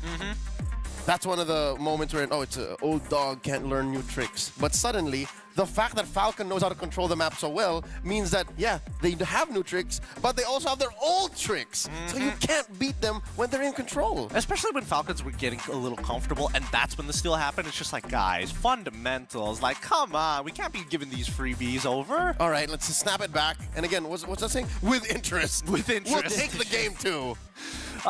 It's pain, but what do you think about some of the items here, Husky? Like, specifically when it comes down to like the Badang build, do you agree with the Brute Force Breastplate? Yeah. And also the Twilight armors that have been picked up by both teams. I think the Brute Force Breastplate is just icing on the cake, right? I think if I'm in Flap's position, I do whatever I want. Only if you're winning. Only if you're in that position, yeah. But I'm pretty sure that's right. Yeah, when you hit someone with a crack, you're suddenly trigger at max stacks. Yeah. I think you start stacking like every kick. Yeah, right? Yeah, you don't Which like is maxed out instantly, but no, it's instant. Because actually instant? How fast do those punches come out? Not as fast as most people think. I gotta double check because I'm pretty sure it works similarly to the War Axe, which they've changed multiple times because that's why all our favorite EXP laners are out of the meta now. But as we come back into this, I think a cool adaptation here that we're seeing happen a little bit more often, and I'm not sure about the other streams. I'll double check with them once we get into the break. Is the Twilight armor pickup because I think now people are like, it doesn't matter if I hard stack armor or if I hard stack MR. No matter what, it feels like heroes just blow through the tank items regardless. So you need the hard stop. So we need the hard stop, and I think that's where the Twilight armor comes in. I actually had this conversation with Ares. Yeah, so we were talking about magic resist defense item, right? You look at Oracle aside, there's Radiant Armor and Athena Shield. Oracle is now hybrid. Yeah, it's a hybrid, right? So we're looking at Athena and Radiant Armor. But when the game goes late, you're dealing with Farsa, like heroes like Farsa and Joy. It really doesn't matter, right? You can build both plus Tau boost and still get blown up in three spells. Yeah, so like that's where the Twilight Armor comes to play. Though I would say, I do feel like Onyx Esports were slightly building ahead of their time, and Ludwig got a pretty early Twilight after the Radiant when it wasn't entirely necessary. But if you look at Team Falcons, I think it's completely fine, considering the majority of the damage from Onyx was magic, especially Savero, right? He couldn't get the numbers in. Yeah, he really couldn't find an angle into this fight. It's really tough in his position, right? I don't blame him for that game. I just hope that, he builds the experience to kind of weave his way into the cracks, because inevitably you need to be that person who not only starts fight, but puts yourself in dangerous positions to cause reactions. And that's what we see Kaltizi doing sometimes as well, right? He's on the Lord. Next thing you know, he's already trying to get Sans, and then causes a chain reaction of Keyboy following up into nothing. Yeah, it's in the nature of the hero he picked. Again, the Joy is a scalpel, but you have to get in there. You have to be willing to get blood on your hands to be able to finish the job. And he weaves out of fights, and he had to go through a relatively rough early to mid to be able to get to this MVP performance finish. Yeah, sometimes it's not about getting the kill, right? It's about bleeding, cutting the right parts of your opponents, crippling them. It's getting visual. It's getting visual. It's only going to get more visual from this point onwards, boys, because again, I would say that even for Sans, he was trying to keep up specifically against Few, because Few was making off-tempo plays pretty consistently. And I think that's what really made Keyboy struggle to find effective raging stance on specifically towards him, because he knows that the spotlight is on him, and he knows that Keyboy, throughout all these matches, has been looking at him specifically. Yeah, and for every proc of the Feathered Airstrike, it takes two for the Raging Sound to even travel. So it was a losing bout unless he could preempt when the Radius was going to show up. And that's the only time it's going to feel good. Yeah, it's too much pressure, right? Too much pressure on Keyboy to really make something happen. And it's always a one-way ticket, right? Once you get in, it's either you go down or you win the fight. And most of the time, it just was not the case for Onyx. This was the steal that extended the game for another 10 minutes. But Team Falcons readjusted. I think you could say the same for Sans. At one point, he went Talisman, Blood Wings, and then into a Lightning Truncheon, realizing that they need more damage, but it's still magic that was dealt with some itemizations from Falcons. I think at this point, the hardest part about this game was probably Ludwig, no matter what he did, was losing relevance every minute that was passing by in this game, especially on the Hilda. With the changes to Hilda, now, sure, you can kind of get to the same late game as it was in the previous patch, but you want to end the game prior to that 11th minute mark. You want to be in a winning position before then. And he just can't do anything on this Hilda against a lineup that naturally says, oh, you can come forward, but we've got good distribution of damage. We're fighting in places that have a lack of bushes, and most importantly, we can run you down. Yeah, that, and also you will go from being able to draw attention of 5 people to running through 5 people and actually getting killed. That's sort of what we saw in that final fight when it was already pretty bad for Onyx. Yeah, very, very rough game for him. But once again, congratulations to Team Falcons. Doing a great job turning it around with the reverse sweep 2-1 against Onyx Esports. However, it was a very good bout. We got to see the full length of both of these teams. Yep, a lot of experimentation from both squads, and then eventually a test of endurance, a test of adaptability. At the end of the day, it's the team that really didn't change much over the past 2 years that came out on top. Kind of goes back to how the teams are going to perform if this is them at their best, right? Like we kind of plays into your prediction, Gideon, 2-1 for the Falcons. You think this is kind of the peak, at least at this point in time, the peak for Onyx, especially Onyx? Well, I definitely don't think it's the peak, for sure. I hope not. Because again, as you can see it, right? Initially, it's very linear with the way they play, very surgical because that's what they've been practicing and what they're good at. I want them to see, I want to see them grow by not only changing the repertoire, but adding to the repertoire. We need to see more coming out from their side laners as well. Yes, you want to create opportunities with Keyboy, but I think there needs to be synergy between Severo as well as Sans, or maybe if Lupti is on something else, can he make calls and make creative plays and engagements of his own? I think to echo of that statement, I think the footnote would be, so far, I prefer Lutpi to be on a hero that can start something, right? Instead of that Hilda. I think it's a very... The Arlott was a great example. He is an Arlott guy. Yeah. Maybe even Tarizla, if they find a way to do it. But something to start a fight, right? Like, you're not reactive, you're actively setting your team up for success. He's a star in the making. That. Say that. He's looking for it. He's going to be the big engager one day. One day. Well, Stream A, I mean, Evo's Holy came back 2-1. They did? Yeah. What happened that game? I mean, Stream A. It's a star-studded lineup. Oh. RRQ just lost King Skylar, and then Evo's Holy here start playing with Key. And Albert. and Doma, Erlan. That possessed theirs too. And Reg, yeah, they got the full package. They really got the full package there. We gotta ask Stream A what's going on. What's going on over there? How do those games actually pan out? But oh boy, I'm curious. I'm curious to see what happened. What exactly made the difference? And I feel like a lot of it is boiling down to like drafts when it comes down to these, like, you know, not clean sweeps. Match 1 and 2, yeah, definitely. The losers are the ones who are like, yeah, we couldn't put something together. You know? Yeah, I think match 1 and 2 was more of a very glaring draft difference. Match 3, the draft still play a part, but only at the later stage of the game. Yeah, I think that's fair. I think that's fair. But we do have some upcoming matches here. Yeah, we got See You Soon against Onyx Philippines as our third best of 3. I think this one, the outlook's definitely Onyx Philippines gonna walk over them, but who knows, right? See You Soon, they did lose their first series earlier today against SRG. They're gonna be even more hungry to get their first series win, but against Onyx Philippines is a tall mountain to climb. We're gonna go take a break, and when we come back, it's series number 3 between See You Soon and Onyx Philippines. The Snapdragon Pro Series is brought to you by Snapdragon Elite Gaming and DHL.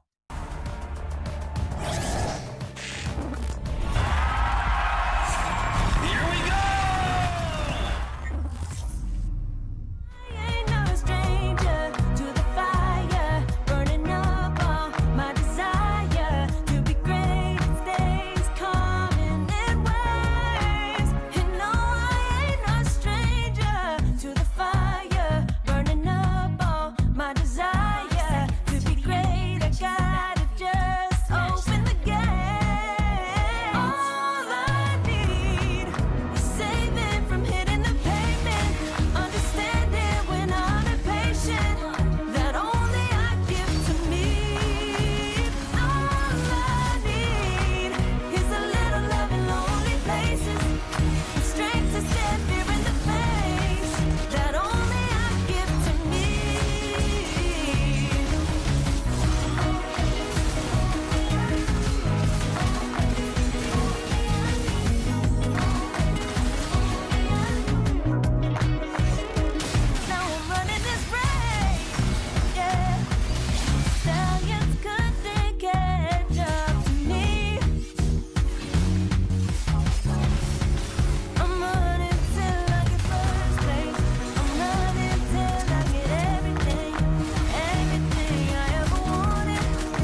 burning up all my desire to be great. I gotta just open the gate. All I need is save it from hitting the pavement.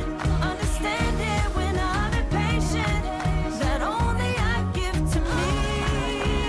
All I need is a little love in lonely places. The strength to stand here in the face. That only I give to me.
Waited all night for me to come back.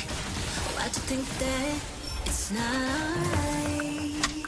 Told you that I'm not that type. Didn't mean to get you so excited. Tried to tell you not to fall in love. Why you always hit me uninvited? Was hoping you would get the picture. I've had enough. Now it's time for me to turn around. Thought you knew what this was. Yeah, I am superstar. You were never the one for me. Never should have fell for me. Welcome back to the Snapdragon Pro Series Challenge Finals Group Stage 4 Season 6. Ladies and gentlemen, you guys are watching the BBC Best Broadcast Channel. Alongside with me is Big Dog Husky as your desk host. Leo is gonna sit out for a while, but I got BBC Big Bicep Churros and I got BBG Big Brain Guy getting cute. When you say that, like, my brain just goes in the opposite direction. That's how But good to be back. But it's good to have you back on, Churros, because of this upcoming game is See You Soon. They need some redemption time because previously they faced off against SRG, and I mean OP being OP, good as they are, this is going to be quite the challenge. Yeah, I was sitting at the room for a little bit, and I was like just rewatching some of the games, and they did put up a hell of a fight. It was just maybe their synergy of being a pretty new team with Ryzen in the mix, with Nomad in the mix.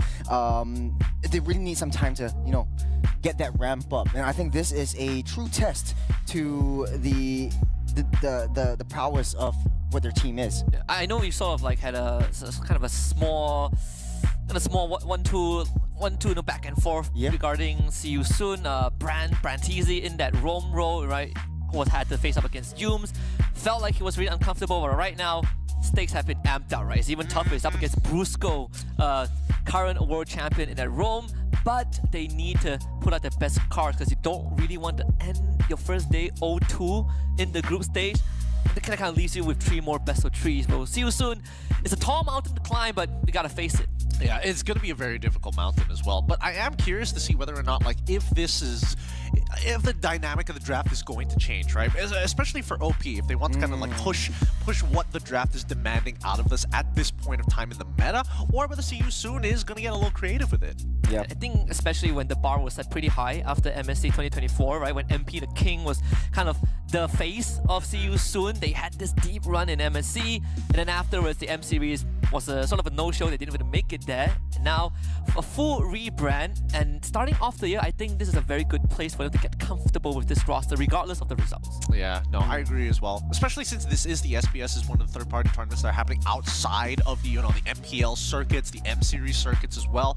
Again, as I mentioned, the international before the internationals, I like to call it. But even so, it's a good taste to see how they're going to perform overall, because even in their own region, there's a lot of competitors who are hungry for that spot as well. Yeah, I want to throw out something a little bit more controversial right here. Onyx PH has been having a heck of a game in the first round, 2-0 against BTR.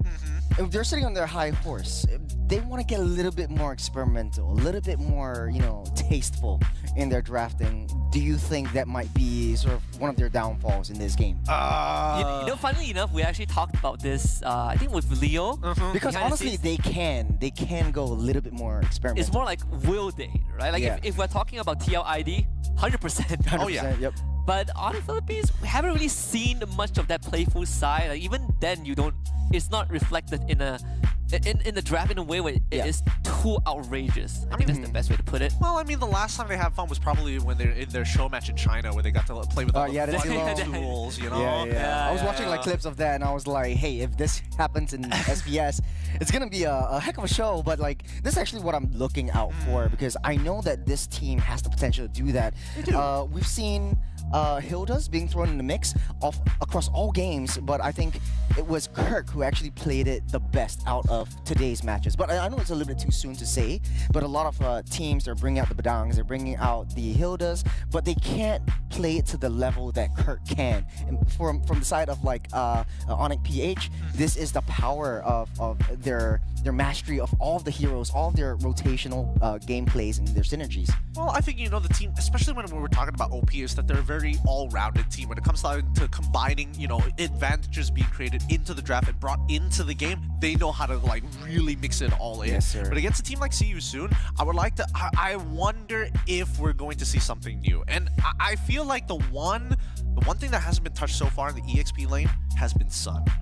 Oh yeah, completely untouched, at least on Stream B, right? Not banned, not picked at all. But here is the new generation of See You Soon's lineup. We got Luffy's, Ryzen, Akira, Brantizi, and Nomad. Completely different lineup. We've got a taste of them earlier in on Stream C against SRG. But right now, if the gloves ain't come off yet, they better be off because they're up against a super family. I think it's one of those situations where I feel like every single head-to-head matchup, it's incredibly one-sided. Yes. Honestly, it's a tall order because it is a fairly new lineup, a fairly new team with new faces as well. Ryzen, one of the more prominent ones from TNC TNC Pro Team MPL PH Season 13, as well as MPL Mina. He's been traveling around a lot. So when I bring this up, it's sort of like two sides of the coin. Yes, they might be a little bit synergistic, but it also has that wild card opportunity. What do you think? I think the wildcard opportunity is something that Onyx PH is able to handle really well, because I feel like if we're talking about unconventional strategies, Onyx PH is the one who really pushes that boundary of like, is it unconventional or is it just something that they're just naturally good at? Especially with a lineup with so much chemistry, it feels like they're turning around some pretty bad situations into like heavily winning ones. And this is kind of like the recap of what happened earlier today, right? The opening series against Bigotron Alpha, and just in game 1 they pull out the veil for Super Friends into a Fanny, right, where they willingly let it through, and in both games Kelra got that Moskov and went on a tear. It really didn't feel like Bigotron Alpha could get much done, especially in game 2, which was a complete mow down. And this was also, it kind of ties back to what you say, right, Shiros? The Kirk's performance on this Hilda was out of this world. Phenomenal plays coming in from honestly all players of Onyx PH. This really reminds me of the Team Falcons AP brand back when they were super consistent with everything. They go into every single game, you know that they're going to win. It's just how long do they take.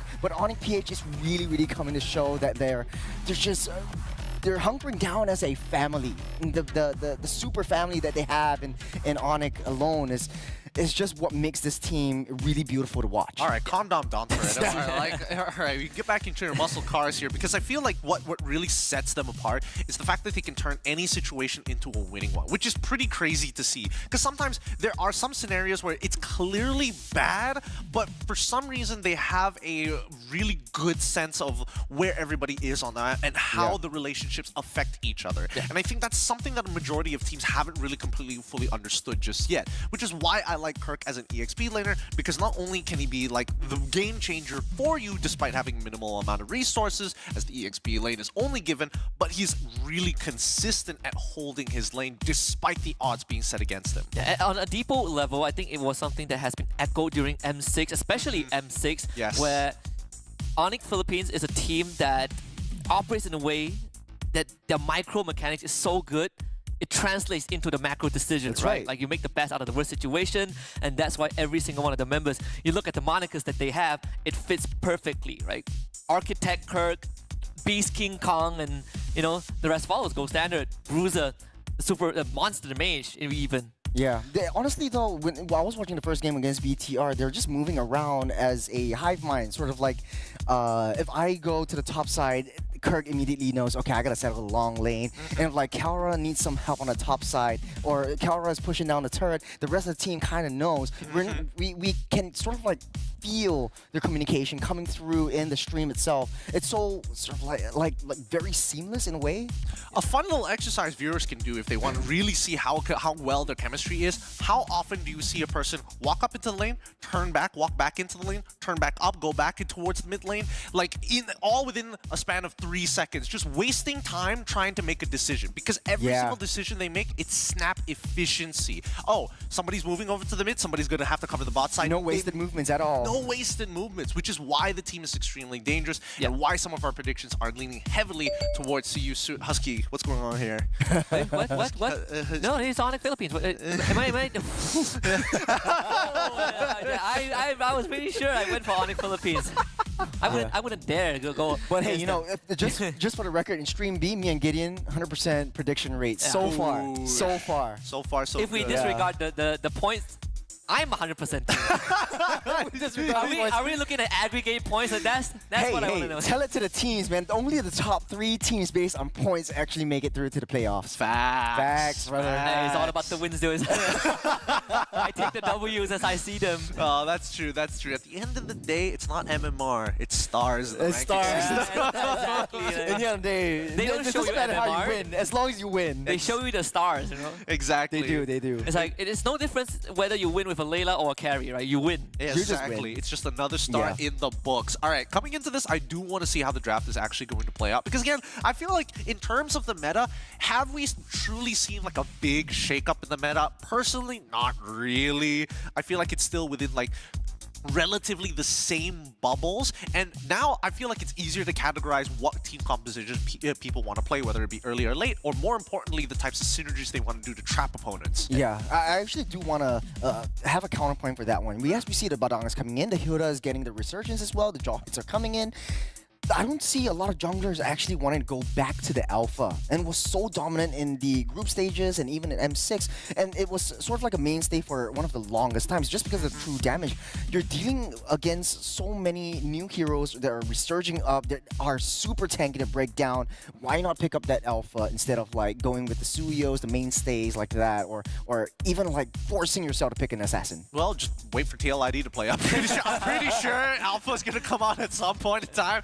It's just a matter of time. I kind of agree with you. I think there's like one of two ways, especially when we're talking about the big trifecta here. That's right. Like, oh, it's either Joy Suyo, or that alpha. And then your Hayabusa, right? And then your Hayabusa, who's just like, I'm here, brother, you know, in case the bans don't go well. Yeah, and then Fanny's definitely gonna be taken off the ban pool. So for sure. Yeah, you don't deal with that flying bee thingy that's always. I mean, we've seen it being dealt with like once early today, right? But yeah, Onyx against But that was a BTS. loss though. BTR I mean, the Fanny lost, right? Yeah, it was dealt with by Onyx. It was. But yes, coming back to the trifecta, I think a lot of teams now need something that's a little bit more like independent, because if you are playing alpha, once you start falling behind, you don't really have an answer to get back ahead compared to Suyoin as well as Joy. Speaking of that, right, I'm looking at the draft. I'm not going to spoil it yet because this one is a bit spicy. Both teams, in fact, I think priorities definitely shifted a bit from what we've kind of gathered over the past two series, right? Like, we know mid lane heroes like Drusin and all that, perma banned, but well, it's not banned. Spoiler alert. I mean, you might as well have. The craziest thing was when that draft shows up, you quickly realize that a lot has been given away. Yeah. This is the playfulness you're talking about? Like, I think it's okay. I think it's still like it's pretty standard all across the board. Typical games that we see in everyday ranked. That is basically like what a lot of teams are facing up with. It's either this or that. It's either you pick this one, you pick up that one, and it's like, okay, we'll counter it with that. But I'm seeing a lot of Jawheads actually coming through as well. Yeah. You know what? We're kind of deep into the draft. We're actually really deep. We're just lay it out, right? Why is it not showing up? Yeah, then with Onyx Philippines, they got that Granger first pick. They got that Jawhead Sicilian, but see you soon. Jeez. Ooh, they got that Suyo, they got that Drusin, and the Irithel. Drusin's really juicy right now. I don't see it picked up by a lot of teams, and it slipped off out of the banning phase as well. There we go. But it's actually being picked up quite a bit. Win rate 0% because it's only picked one time. But I think it's still quite good in the fact that like anyone that comes close, you get that mosquito spray, just spray anyone out and then throw them away. Who lost while still having Jushin? That's what I'm curious about. And question is, was Granger on the other side? Because I feel like the one exception to be like, oh, Jushin is 100% going to win you games.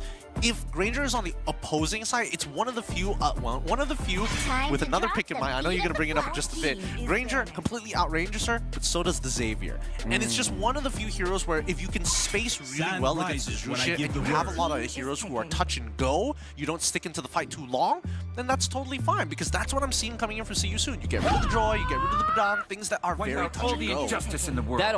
That or if you let Fanny through, right? And there's probably another reason. I felt like I casted that game, but I really don't remember who lost to Drusin. It flew by so fast. Yeah. Oh, we're actually seeing a resurgence of the Ruby and the Edith. Talk about experimental. Wait, is this a Jawhead jungle? In Ruby, I mean, I've seen Ruby jungle before. Granger jungle. Granger jungle. Oh yeah. Yeah, King Kong goes Granger jungle, and then Roam Jawhead. You can go Ruby Gold, and then EXP Edith. Yeah, I mean Kirk that makes sense. Right? But this lineup practically shouts like super early game, because you don't want to put a Granger in front of a Irithel. I mean, they know how to have fun. You want to have fun. You want to have fun, and you also want to win fast while doing it. It's basically a speedrun strategy, and then you have Super Friends just at the back line. What if it goes building wrong? Up your stacks. What if it goes wrong? Like, what if See You Soon kind of stops that first 5 minutes? Do you just wait for Super Friends? Friends! Help me, friends! 300 stacks! 300 stacks! Cecilion, save me!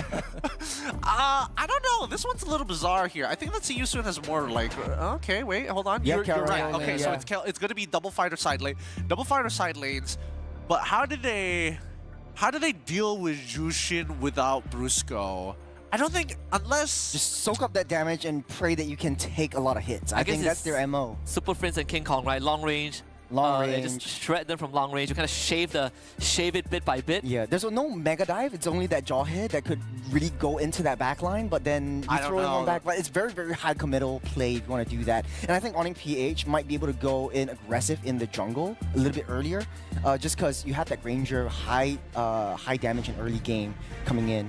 Yeah, I'm pretty sure Onyx Philippines are here to have a lot of fun. Well, guess what? You guys get to have fun too. So Churros Gideon is game 1 of this 3rd series. See you soon against Onyx Philippines. Take it away. Thank you, Husko. Once again we hit the land of dawn one more time. It's gonna be Onyx PH on the blue side up against See You Soon on the red side with just the fattest leash for King Kong to speed this game up. It's actually a really fast movement coming in from Onyx PH. You want to get that Ranger to get that level 4 as fast as you humanely can before starting that engage into aggression.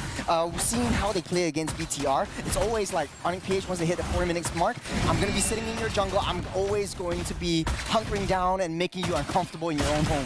Yeah, but I'm surprised they wanted to play like this, right? I feel like having double fighters side lanes at this point of time, it's, again, your win conditions is scale with Super Friends and then King Kong. Those are your only 2 win cons. Everybody else is a means to an end. And See You Soon, if their side laners play really well, forcing out leads of their own, able to freeze it nicely underneath their turrets and actually stall the game till they get some iron power spikes, it's going to be pretty tough for Onyx PH to kind of recover because their cap is very dependent on the performance of their mid lane. I do have to agree with you, but I think that Kara's job in the early game is just to keep Nomad at bay. Like, don't get a lot of farm. Oh, already a flicker already popped up by Brusco trying to get into Akira, but we're not mount up to anything. Again, it's going to be tough, right? And you expect Onyx to be more generous with their battle spells. They have to make something happen as early as possible, especially when you have like a death ball composition coming in from Onyx. Like, they've got the convoy ready to kind of roll out against See You Soon, and the biggest problem that they're going to have is probably going to be Akira, right? Yeah. He's going to be playing that Jushin. If the fight drags out too long, that's when you see See You Soon quickly turn the tides. I can't really see where it's going. Akira's just going to be pepper spraying every single bush, wherever you see fit. Opening up that map, easy, just pushing Brusco away. They're not even going to contest for his turtle because they can't. That's the downfall of using Ranger. Yep, and honestly, no need to actually contest for the side of Onyx PH. Even when you have King Kong hit his ultimate as well, Desonata not going to be doing too much in these stages of the game. I think they want to create advantages with men, right? They need to have man advantages on the rotation against See You Soon, and then look for 4v3, look for 3v2, so on and so forth. Yeah, the question is, what is the critical timing? Whoa! Oh, Super Friends actually trying to bait out the play, but he forced the flicker a little bit too prematurely. I'm not sure what is going on right now. Again, just it's better safe than sorry. He understands that he is Bitcoin right now. He is real expensive. He's real volatile. He's real volatile. He's looking at King Kong. It's like, you're Ethereum, brother. You have a cap. I am going to be the true currency at the end of the day. And I think See You Soon, they understand it. If they can slow down Super Friends, they inevitably will slow down the whole game. Yeah, that's true. You don't want to get that late game in that 8-minute mark, which is what Onyx Philippines is very famed to do, right? But once Lucas actually hits that level 4, you have a lot on your plate because that's a lot of damage coming through, a lot of tank ability coming in from that beast alone. Man, Kirk is really... You know, when I saw Kirk playing in M6 on this Edith, I'm like, man, Edith is one of those heroes that just, like, feels a little old-fashioned, right? Really slow, doesn't have has very linear plays, has very minimal counter plays, but if you make... if you build the Thunderbelt and you play your lane perfectly up till level 4, level 5, then there is this compounding interest that you get out of her as you not only snowball the lane, but really waste a lot of time. Ranzi, really nice play. Brusco using the charge to just dispatch the Wave Dragon, so that's a very, very good cancel right there by Brusco. But still, 4 minutes, no kills at all, no big fancy skirmishes, both teams on the passive front. I think that's what they want to play with. You have late game insurances in Onyx PH. Oh, the pullback into Brantizi, get him knocked up. locked out, getting first blood, Brusco with the kill. And look at that. This is the adaptations that I was talking about when we talk about Onyx PH and why they are so good. They see Brantizi using his battle spells as well as the way of the dragon initially, and then we see the instant setup probably being called by Kelra as he has first move on the earth. Oh, he gets a pullback. Brusco with another play. King Kong picks that one up. Kelra on the side waves gets 2 pullback. He's offended. Getting the whole team in on this one. Taking down 3 in the process. In the turtle bat. Into their names. Brantizi comes in a little bit too late, but they want to go in for the T1 gold plating. Yeah, the death ball composition working well. Exactly how we expect it to work. Be aggressive. Set up these plays. Have that first rotation and make sure you do not hesitate. And see you soon, unfortunately, wasn't able to hold the composure together. I think that unfortunately for Luffy's, if he was able to pop that, if he was able to unleash the beast just in time, I think he might have been able to turn it around, but it was just too sudden. It was a very big play by Brusco because he's always in the midst, and every one of See You Soon just coagulates over him because they're also tunnel vision, and Brusco punishes that tunnel vision. Yeah, I'm right next to you. I'm just going to throw you into my team. Playing it perfectly so far. They've also got mid-tier 1, top-tier 1 at the same time. The snowball continues 5 minutes moving into the 6th minute of the game. I think that Onyx PH are more than happy to continue fighting See You Soon at this stage while they still haven't completed second items. What I'm wondering is how Kelra is going to handle the late game because Nomad is constantly scaling. You have an Irithel that deals a lot of burst damage, especially in the super late game, but Kelra is up on top of the gold charts right now. And Onyx PH, they're famous ramping up their aggression where the Dragon pushes Kirk back into the fray, into the middle of the skirmish. Luffy tries to go for that back line, but will not mount up to anything. The target prioritization from Onyx PH starting to show, starting to fruition, getting pulled back. Where are you going? Kelra putting in the work. And what am I telling you? The compounding interest coming out from Kirk's side. He's not only winning his lane, he's got plenty of gold plating from the initial push and the tower gold. Not to mention plenty of Thunderbelt stacks against Luffy's as he's been playing the lane so great. And because of all of these things, he survives the initial kick. He survives the inevitable burst coming up from See You Soon. What's interesting to me is a lot of the times in professional plays, you see the Edith getting picked up, but it's always the Brave Smite getting pulled in. On the bottom side, though, Kelra pulls back, and Nomad is getting 1v2 right here. It's an outplay from Kelra. Still surviving. He's going in, but not for long as Luffy takes him down finally. But Kirk goes a little bit too deep in with the war cry, coming to get a lot of damage done, but not enough. See You Soon punishing the aggression coming in from Onyx PH. I really thought Kelra was going to get greedy and flicker out of the way to survive, but he's like, no, my flicker is too valuable. Maybe Brusco can close the distance in time to block the shot, but it was just a little too soon, a little too late. But Kelra doesn't mind. That flicker, way too valuable in these neutral fights. And now that they continue to go on with the snowball, the question is, how long is it going to take for See You Soon to make it to the 42K mark? And once we get to the 42K mark, it means that at the very least, 3 to maybe even 4 core items have been completed by their cores. In this case, it's going to be Nomad as well as Akira. I think that Ryzen probably will need 3 items before he does some serious damage, because King Kong untouched this game. Yeah, it doesn't look like Ryzen has a lot of the presence in this game, but Brantizi narrowly misses that death sentence right there, but they're running in the death ball that we're talking about. Luffy changes into the beast, but they're blocking out the exit path. There's no support for Brantizi. Luffy falls down as well. Convoy is just too strong. And See You Soon have to respect it. There's just nothing they can really do. Ooh, Kelra was thinking about it. It's like, I'm watching, yeah. He wanted to flicker for it, but it's nah, we don't need to do anything right now. At this point, we have so much of a lead. We just need to make sure that these waves are going to get cut, and that way we can start taking the free econ from the T2s on both side lanes. Actually, small decision-making prowess right here by Onyx PH. They took down that turtle without waiting for that Lord because they want to take that Lord along with a scaled-up Super Prince. They want to buy enough time for him to come online. Oh, Luffy goes back in. The committal coming in. Not enough damage to take anyone down. Luffy, that's a death sentence for him. Brusco trying to block up all exits. The Amafenda Pose, Akira blocking him away from the rest of the damage dealers of Onyx PH. King Kong going home. Oh my goodness, a triple kill for King Kong here.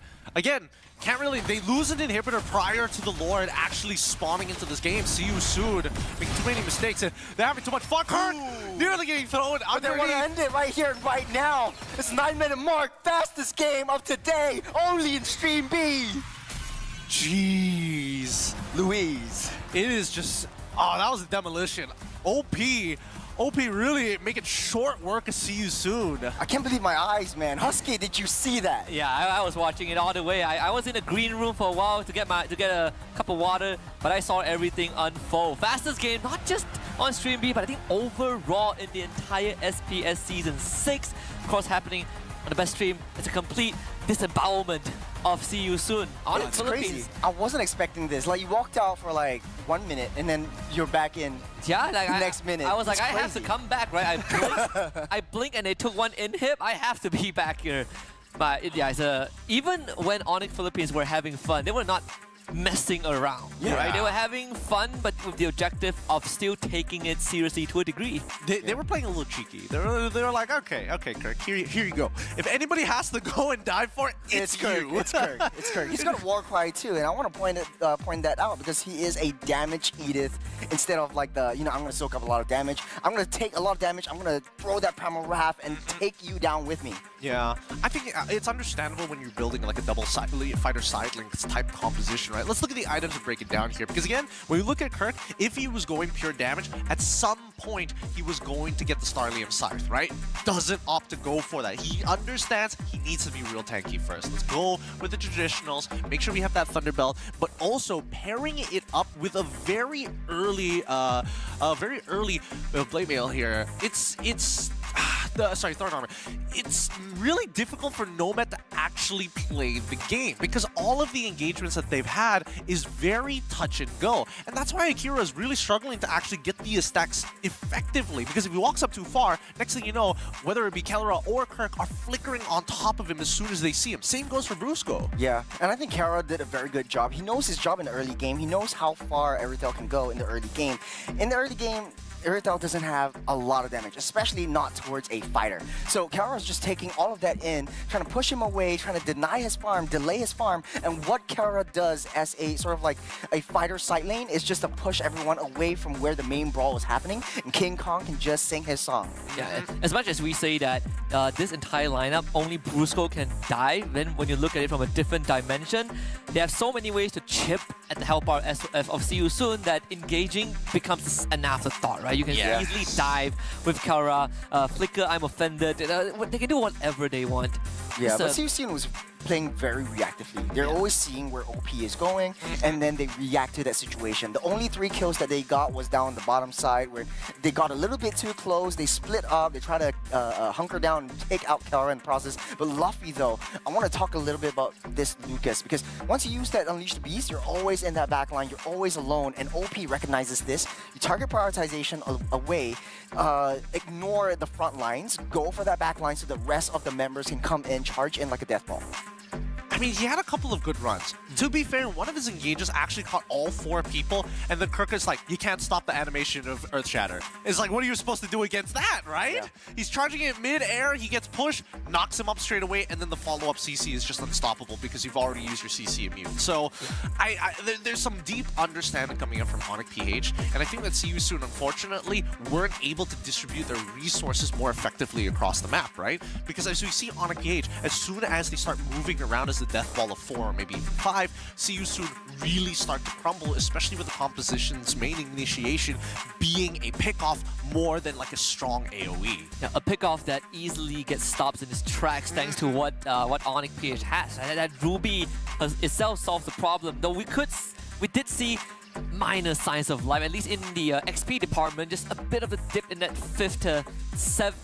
Actually, not even 7 minutes. The 5-minute round, we didn't even get past the full minute because of how fast the game ended, with an average of 1,000 net worth advantage per minute for Onyx Philippines. But it was so calculated by King Kong as well. Like, props to the guy. MVP is so well deserved indeed, because like in the first turtle, I was bantering with Gideon. Like, why don't King Kong want to go for the turtle? Okay, like, Granger is not going to be doing so well in the first turtle. You don't have your power spikes. If you go in, you're going to die. You're going to beat your opponents, snowball your way through, but he knows what his power spike is. Once he waits for that item, the rest of the team goes in. Look at his hair. I mean, that's the blood of his enemies.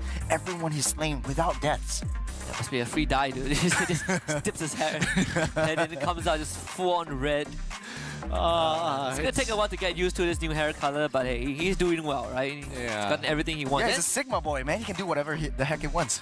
He's just playing really, really well. I mean, I feel like this is one of the free games for him because, like, did you really have to think that hard? Not really. Everybody's kind of like feeding him. It's just like, here you go. Yeah. Here comes the airplane. I think he feels good this game as well because like he's always like, okay, I need to find a flank. I need to go for that back line. I need to find an open target. But this one is just, okay, everyone's protecting me. I just need to shoot my shot, get the Rhapsody down in the middle, and just have a fun time. Just click that one button. You know what I'm saying? I mean, the joystick is just forward, right? The joystick's just forward, bro.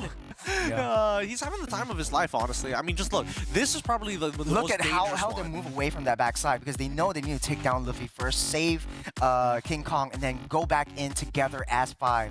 And they do it so well. They do. And I think that's the only time that we saw King Kong really threatened is when Luffy was able to actually get into the backline. But he's able to kite it out like really, really well, which is the beauty of Granger into the Lucas matchup. But overall, there's just like no real out for CU soon unless they are able to kind of like slow down the game very early on. And that's why I think that the distribution of resources was extremely important for CU soon.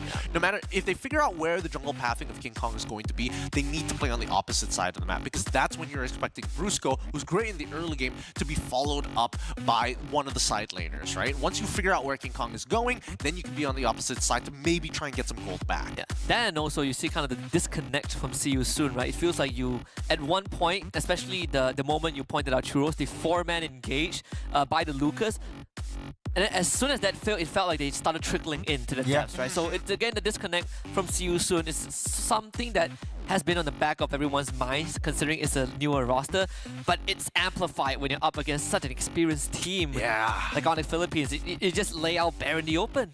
Yeah, it's just that dominance that they show, and I think they're just manipulating and the entire movements of CU soon. I'm just going back to that one fight, or going back to all the fights that happened this time around. It's sort of like they make a U-turn to tackle that Lucas, take him down first, but then CU soon is prompted and primed to just let's go save Lucas, let's go in and save Luffy. But when they do that, it's a death sentence because the rest of the team are going to U-turn and take them out. So I think it's just really a game of like, it's a mind game. Yeah, it's a mind game. And of course the experience that kind of comes afterwards. But not done for CU soon just yet. They still have a chance to force a third, but it only amplifies the pressure from here on out. We're going to let them take a short break, as we will too, and come back later for Game 2 between Onyx Philippines and CU soon.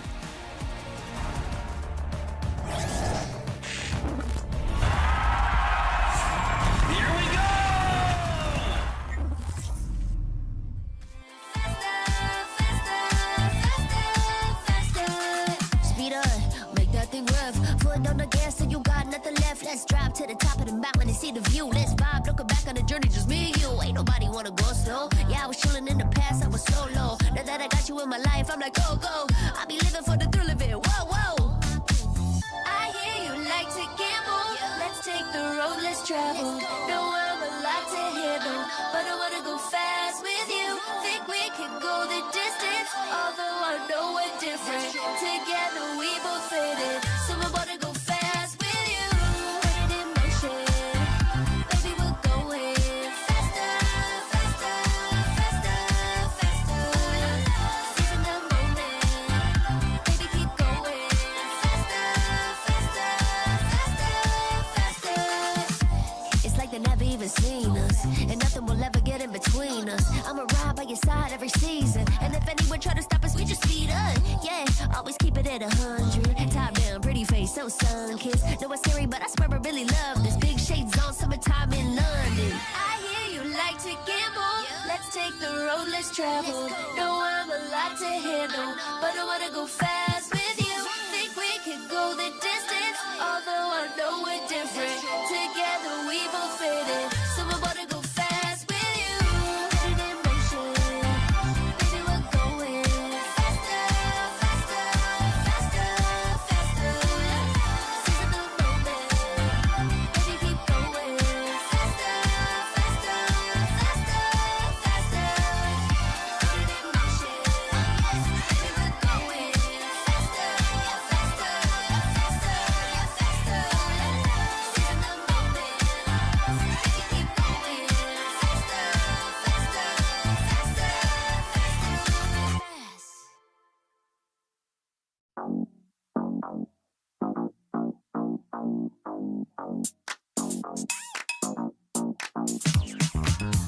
cutie, dressed up and I'm glistening. I'm the gift, don't wrap me like it's Christmas. Want some yours, you'll know what you've been missing. Feeling like we should get into mischief. Listen, you've been looking like you're down on your luck. Need a girl like me to come through, lift you up. Hold me in your hand, I like when you touch me. Keep me around or you might get lucky.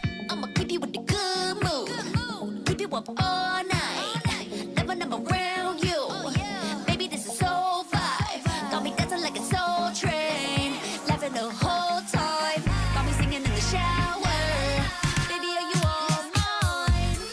Baby, I'm your four-leaf clover. Your rabbit's foot, your charm bracelet, horseshoe. Baby, I'm your good, good omen.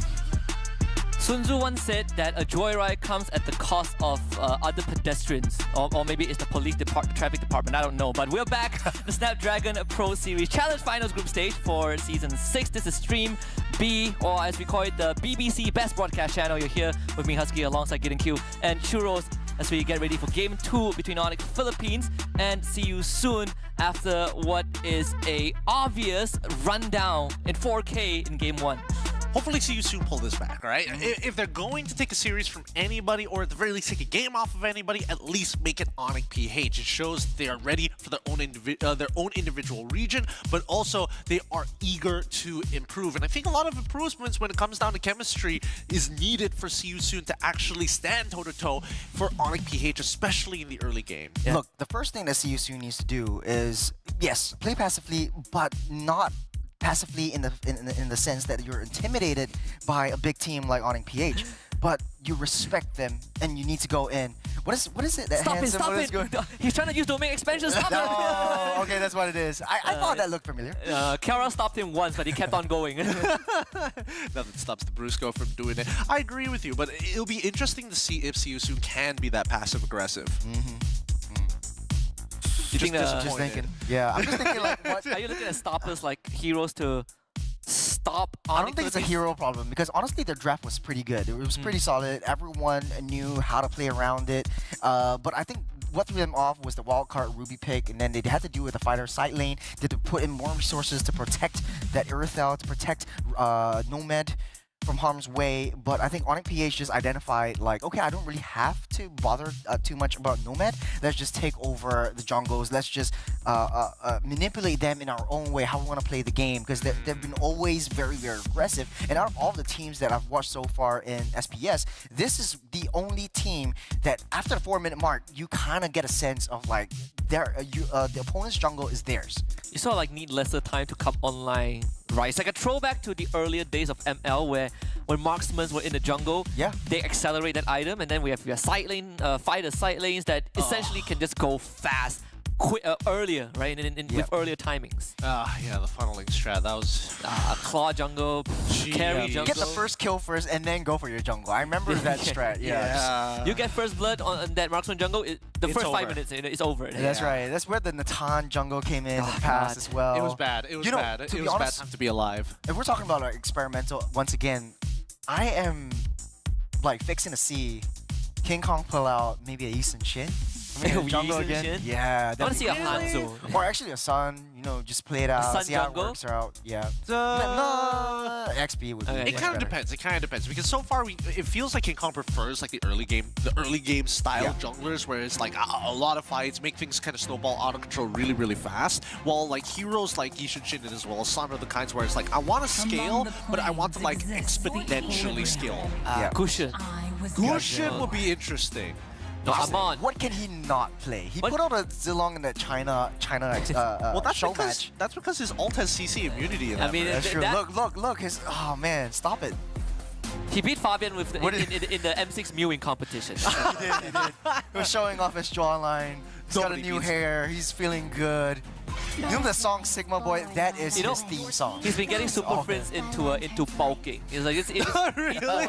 Check out the pain of I asked him about like, how do you become so jacked? Like, what's your routine? He's like, no, just eat more, like Super Friends. Super Friends is like, I don't know where it's going. I keep eating and it's just going somewhere. Yeah.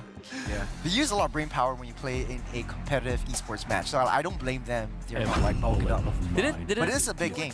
Wasn't the documentary like of M6 that everyone is like serious doing prep and they were just like they were just playing like basketball, doing TikTok. doing TikTok. No, hey man, it's all about the mind. Because Kaora once said, like, what is your weakness? It's all about the missing your family. If they miss your family, the morale drops. So just play. If your mind is in the right play place, other right? stuff, yeah. Gotta make sure. But coming into the draft so far, I mean, I want to say it's gonna be normal, but Onyx PH are gonna start off the Granger with See You Soon taking the Suyo. It might. Is open. That's the thing. It might just be like a bit of a repeat of game number 1, but I'd like to see how See You Soon adjusts. This is the definition of just too many things to worry about, so you just have to let some go, right? Like, you can't let Fanny, Loi, nor Juicin go, so they're gonna respond with the jaw hit, which is sort of a surefire way to get to your target, be it King Kong Granger or Kaora Granger. But it's, I mean, then you have the Cho is now open. Not only that, you also have the Matilda. Oh as yeah, well. that too. Alpha. Because it kind of ruins what Jawhead wants to do. You could just identify where Jawhead is. You've got a built-in reconnaissance tool in the spirits. He uses ult, you just pull him away. Yeah, you got to in and out. Or even better, right? You got Tigru. A lot of teams are sleeping on the Matilda. That's what I'm saying. Well, I think teams understand what Matilda wants to do, but they also want pressure. They need somebody who actually helps out the mid lane and clearing out, especially if they're slow scaling mid laners, right? Ooh, getting serious now.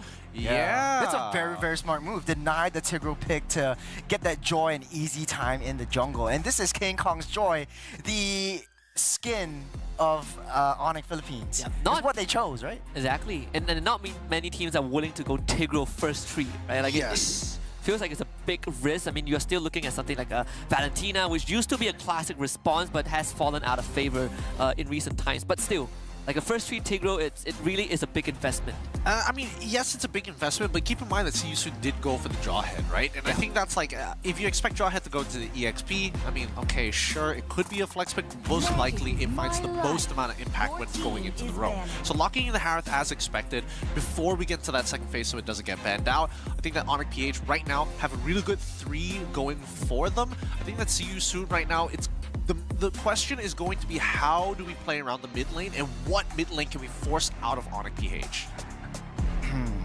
To your point though, I don't think mid lane is the main problem. Because Lori's out, I was going to say the EXP is a little bit more of a threat.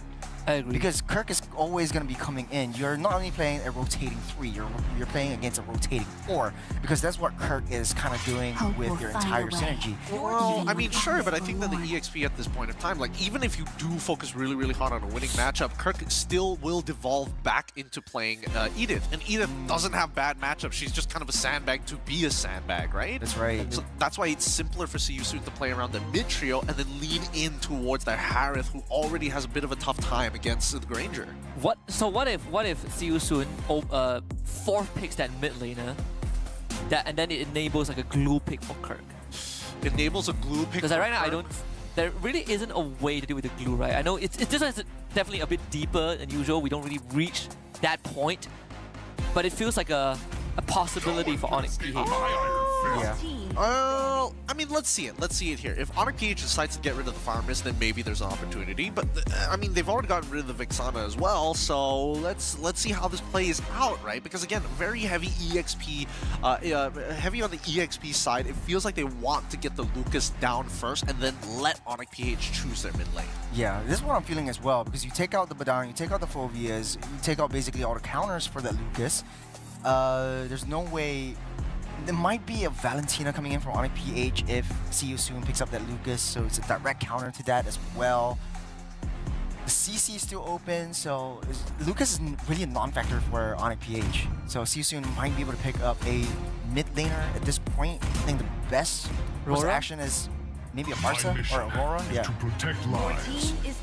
They get rid of High Loss instead. Okay, I mean, I guess High Loss is pretty annoying again. High Loss is pretty annoying for Granger. Let's see what the play is going to be for the side of See You Soon, right? Either they pick their mid laner now or show or lock in the Lucas, because I don't see them wanting to play anything else. I mean, they could go for like glue, but then you still have the farm is insta lock in for the side of Onyx PH, so that's going to be safe. You can go for the Khalid. I mean, sure. I suppose. Just lock down that backside. Try to disrupt the implosion coming in from Onyx PH. But there's no guarantee to hit anything. Yeah. So Sicilian is the hero of choice. Okay, I'm okay with Sicilian. At least there's a guaranteed scaling factor for the side of See You Soon. Pretty independent on the push as well, depending on what we see from Onyx PH. So a deny for the side of Onyx PH because it synergizes very well with the Tigreal. Implosion into the Sanguine Claws. Onyx PH, I don't know. I'm feeling a Aurora right here. They really want to go heavy team fight. I feel like we're seeing something from the previous series between Team Falcons and Onyx esports, right? Where you have a majority magic damage based lineup. In this case, it's See You Soon. That doesn't really have consistent damage, right? Like Suyo isn't really that person that basic attacks often enough. So at one point, we might see that Athena into a Twilight that makes the front line of Onyx PH a bit too durable. I've talked about the glue, because I was thinking if See You Soon reveals that mid laner that isn't a Faramis, that glue becomes a big problem for them, and we are seeing it right now. Yeah. Oh, that's going to be a bit of a bummer, I'm not going to lie. That's what I was thinking, just you might as well just lock in the Lucas at this point because you've already like banned out dive for it, and then even if they go Valentina, it's like, what are you going to do about it? Maybe draw head punish it later down the line. Yeah, it's like two immovable objects in the lane-to-lane matchup. You could definitely go for the Lucas right here, but then again... Don't you get eaten alive by the glue? You do, but everybody gets eaten alive by glue, unfortunately. Yeah, there's no good options, right? There's no good options, there really isn't. There's not much you can really do about it, so you're just going to have to make do with what you got.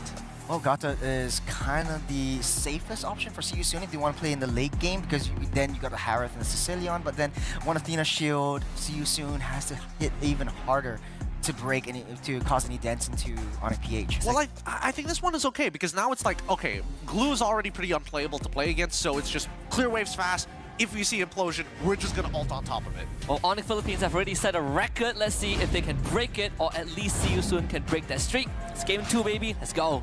All right, let's jump right into the land of Dawn once again for game number 2. Currently match point for Onyx PH if you're just tuning in. The World Champions making the new lineup of See You Soon extremely difficult to find any advantages in game number 1. But coming into game number 2, Onyx PH on the blue side will face off against See You Soon on the red side once again.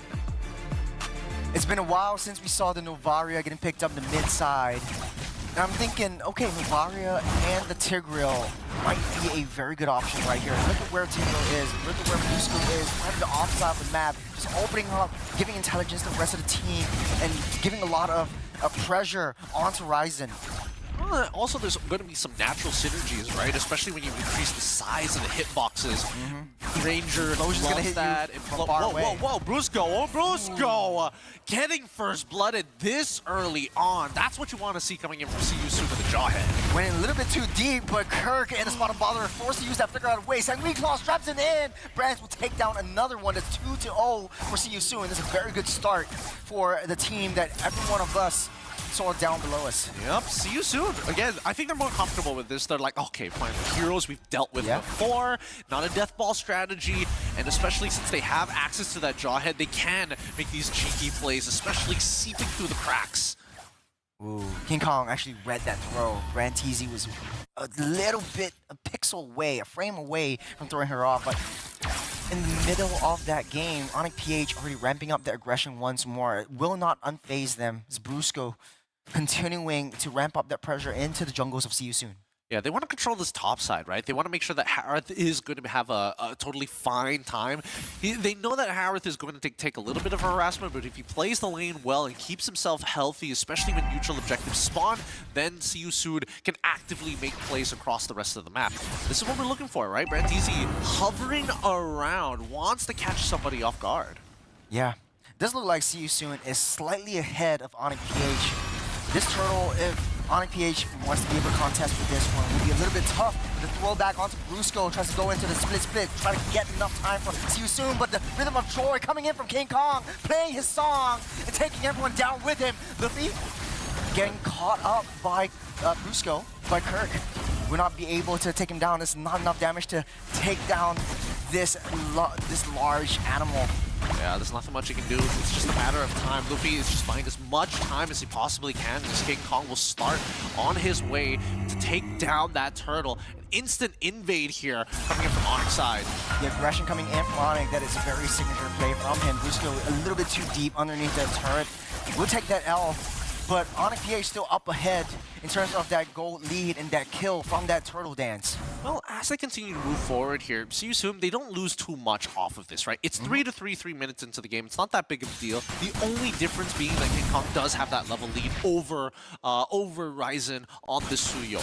Yes, it's a little bad, but it doesn't mean that Ryzen won't be able to play the game. He does have very cost-efficient items, something which King Kong doesn't have access to. Yeah, I got a question to throw over to you. Super Friends, in the midst of all of this fight, what is his role? What's the value that the Novaria brings into a lot of these team fights? Well, he opens up the map because, again, we saw what happened to Brusco early on. If he walks up a little too far without any reinforcements, that's when we see the initial punish coming in from Jawhead when they are laying down the trap. With the Astral Echoes, and not to forget, just the Meteors alone, being able to open up some key important bushes across the top side and even the bottom side near the mid lane, which is, again, where Super Friends can take full advantage of the Meteor, then we can eliminate the possibilities of where this Jawhead can be. It's all about a vision game coming in. Brusco has eyes on him. Yeah. Guarantees he getting locked down by Implosion. He's locked out, stunned up, knocked up, able to walk out alive. Not long before King Kong takes him down with the Rhythm of Joy. And Nomad pops down, and then the Zaman Force able to take Super Friends down. A little bit too close for comfort right there. 1-for-1 trade. Onyx PH up ahead in terms of goal lead still. Good stuff coming in from Nomad, right? He sacrifices one of his minions. He still will be able to find the Ballista minion at the end of the day, but also nets himself a kill on top of that. That's what you want to see, right? That bit of sacrifice to get major rewards. It's a little bit more slow pace than I would like for Onyx PH, but I think See You Soon is sort of adapted to Onyx PH's playstyles. Instead of being reactive, they play a little bit more proactive in the way that Brand-TZ trying to seek out a little bit more of the open enemies that they can basically just pick off from their entire team. Now, Turtle getting that reset. No one's dancing around that turtle, but does look like Onyx PH is in a better spot to contest for it. Yeah, they're trying to take full control here, but I think that Onyx PH also understand, hey, we can drag this game out. Our comp also scales decently well, but I think most importantly, it's about item power spikes. We're seeing that the first couple of items coming in for the side of Onyx PH, Starlium Scythe coming out from King Kong, nowhere close. It's only 5 minutes into the game before he gets a Holy Crystal later down the line. Even Kelra, we don't see him actually going for the Sky Piercer just yet. He did complete the Hunter Strike, hasn't even purchased boots, finishes the Malefic Roar. He's trying to speed run getting his first 2 items as quickly as possible. Yeah, something about this Killua skin that goes a little bit harder, dash a little bit faster, but are starting things up. Split by Kurt trying to find someone. We've got the Astral Echo opening up that hitbox. Won't be able to latch onto anyone. Brusco trying to find the right position. They're baiting everyone out into the turtle pit so they can get nice setup for the rest of the team. Well, they're going in pretty deep here. The full team and the Brand-TZ jumping towards Kirk's side. Kirk flickers away, so that's totally fine with Brusco. He wants people to kind of stand a little closer together. A missed flicker right there. A little bit more premature. Brusco getting an implosion up on one member. The rest of Onyx PH trying to do as much damage as they can. Turtle still strong and healthy as Luffy staying a little bit too long into the deeps of the depths. As Ryzen trying his best to find a way to take it. King Kong snatches it right beneath the noses of Ryzen. There we go again, the prowess of Onyx PH layering in all of the ultimates. They know how they want to play this. Akira pops that flicker out in the mid side as they lose their Team 1 turret. Nicely played by King Kong. Again, great use of the droid. Oh, dash in, so all committed, pushed out away from the rest of the team. There we go, Brands goes down again. Great timing coming in from Super Friends, right? He found the frame which he can flicker away as the as the Unstoppable Force initially connected, but could not find the ejector immediately after. So great frame timing coming in from Super Friends, and at this point, the snowball is very evident for Onyx PH. We see that push in back onto Luffy's. Nothing to do but AOG out of the way to keep himself safe. That's a missed ultimate right there. But no major objective, so See You Soon is still standing strong, still standing tall, but Onyx PH so powerful in maintaining and ramping up that momentum that they have from that early game. Yeah, they want the T2, but again, there's still the defense. Ooh, Brentisi a little bit too deep, tries to go for the ejector, but gets trapped by the implosion once again. Xamen Force dashing in and out of the way, but getting a lot of damage. The snipe down by Super Friends takes him out of the game. Luffy's in deep trouble right here, getting latched on. It's only a matter of time before he gets taken out as well. Yeah, this is brutal. Brutal stuff coming in from Onyx. Not only is it just the directional denial, making sure that they're starving them out of a farm, they're going to be forcing early turrets as well. The Siusun is forced all the way back to their inhibitor. That's a lot of alley-oop coming in to snipe into the Rhapsody. Kelra takes up that kill. Split keeps Kirk alive. Does not matter. No back coming too deep. He's a little bit too greedy right there. Blasted, absolutely blasted. AOG lands in the right spot though. Kelra gets finally taken down. The rest of the members will see you soon. They're walking into their doom. It's a 2v3 at this point. Kirk does not have a lot of damage. Super Friends tries to take him down. The snipe misses, goes wide. Luffy's still alive, but not for long. Yep. See you soon. Just slowly queuing up to get killed. The artillery fire coming in from Onyx PH is just too much to handle. And you can see that a lot of these engages are getting snuffed out by Kirk and as well as Brusco. They're playing a fine game. Oh, here we go. The knock in, waiting for the ejector. Won't be able to take out anyone. Madomet's in the midst of it all. He's dancing around. He's pouncing around with the Xamen Force. No damage. Everyone on Onyx PH backs off. That is a really, really smart move. You're up ahead. You don't want to give too much in. The Lord is already up on the bottom side. Boot difference. The tenacity is so good. It gives you that frame that you need to kind of space yourself out away from Brantisi after the Unstoppable Force to not give him the follow-up ejector. Even so, some key items are being built. Holy cow. 3K difference between the junglers here with the Holy Crystal already completed. We'll see whether or not Akira can catch up because 2 items had to be cost efficient. Gets the Wishing Lantern.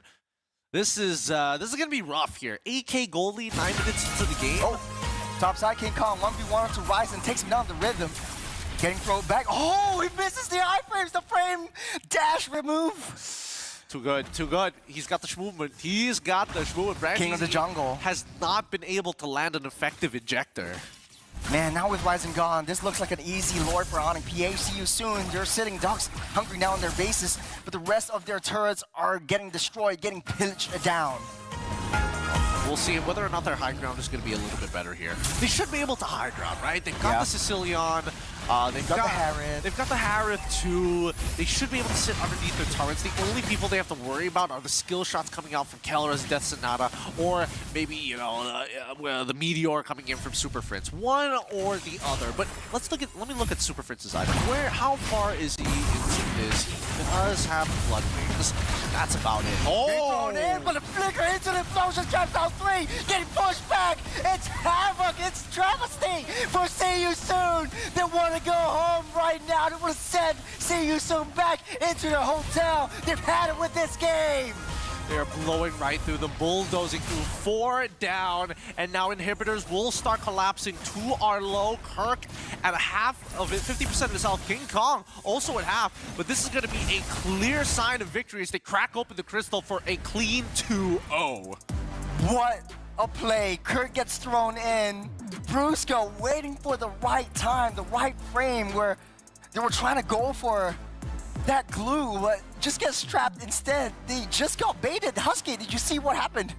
Just the complete demolition. I don't know what else to tell you, right? This is one of the few series where it is as clear as day that Onyx Philippines was the dominant one. But I feel like if you are See You Soon, you understood what you're getting yourselves into. It's just the nature of the competition.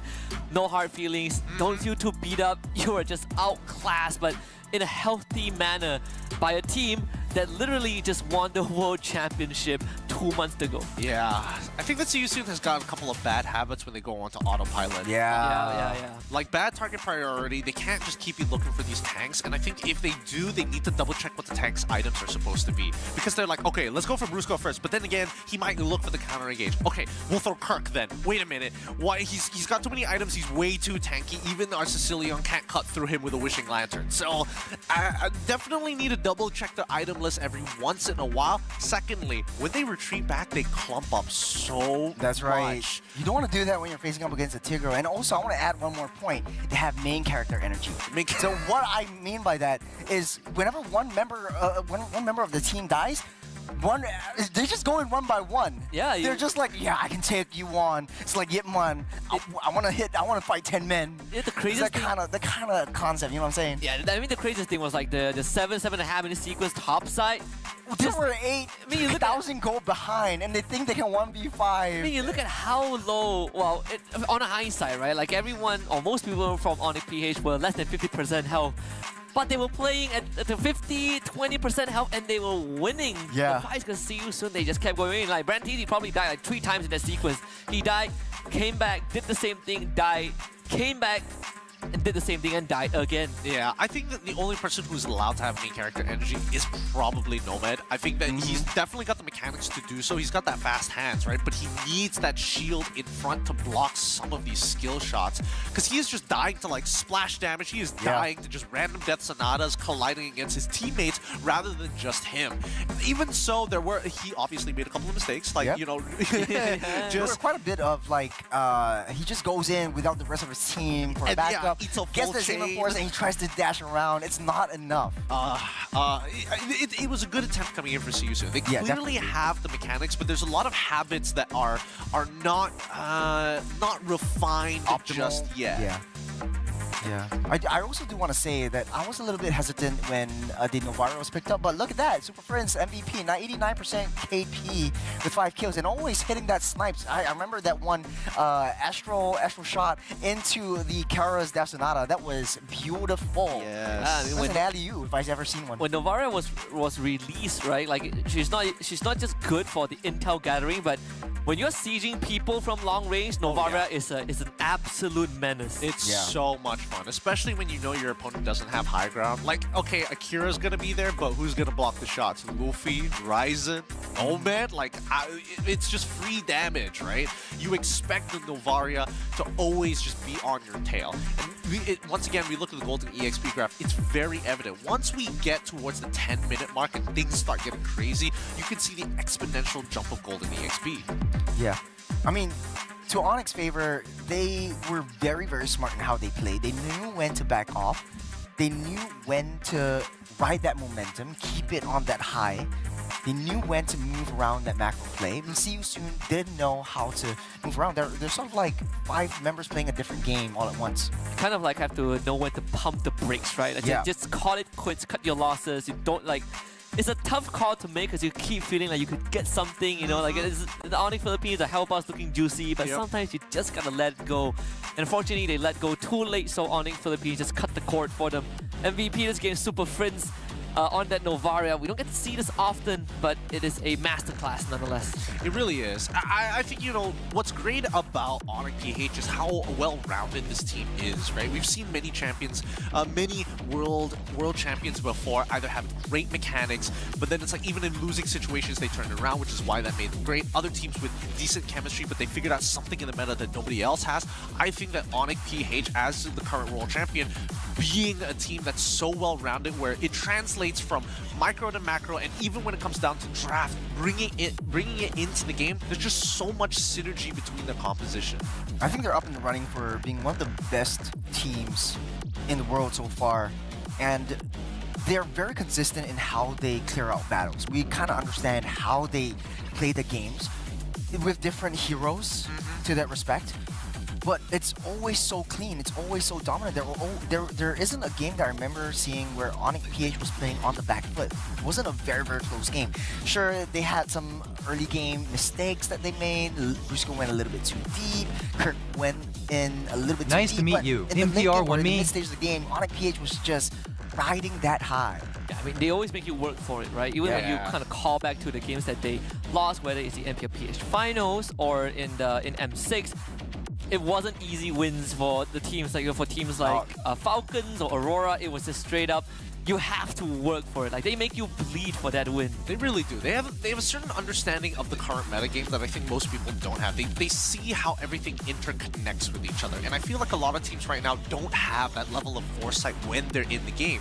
They have like maybe 3 out of the 4 aspects of the game. Usually one thing that's missing, and that's when Onyx PH kind of figures out what you're weak at and continues to jab you in those spots. Very straightforward ending, honestly. I mean, Onyx Philippines ending day 1 in their groups 2-0, but can't say the same for See You Soon, right? They're both in Group A, but See You Soon, it's going to be a tough journey for the next 2 days. 3 more series for them, and the window is closing fairly quickly. It is. It is. It has been quite the day, but this group is not getting any easier, right? No. I think a lot of, you know, the expected teams to make it into the next round are winning their games, but it's still starting to become a bit of a climb, right? Onyx Indonesia is making a good example of things. Even Bigatron has like a couple of like cool points here and there, and it's only going to get more devastating as each day passes. Yeah, you look at Group A, right? The group of death. We say that Onyx Philippines are surrounded by star-studded roster, right? SRG is in this group as well. We won't see them on Stream B, but somewhere down the road that match is gonna happen, right? For the rest of the group stage. But for now, it's going to be Onyx Philippines with extending that win streak in the group stage. We talked to Carrier early on, but now let's talk to the other K from the roster. It's gonna be Kirk on the line. What's up, Kirk? Hello. Hello. So 2-0 so far in the first day of the group stage. Seems like you guys were pretty chill about that win. Was it easy, you know, against See You Soon? I don't think so. It's not easy. I mean, yeah. That's what they all say. That's what they all say. That's what they all say. The man is PR trained. He is PR trained. He is PR trained. But Kirk, I'm more interested in knowing how you guys are going into your scrims. How exactly have you guys made full use of your scrims currently in Johor? Because again, I'm assuming everybody wants to play against you guys. Right now we have a limited scrim time, so that's it. Only Onikindo, yeah. Only Onikindo. With your sister squad. Yeah. Right now. Funny enough, I want to get your opinion on Onyx Indonesia, right? How are they in comparison to you guys? Do you think they will make it out of the groups to join you guys alongside in the playoffs, or do you think that they're still missing something? Right now, I think we're gonna face them on playoffs, so I hope we face on grand finals. Oh, so the Onyx, right? The sister teams in playoffs.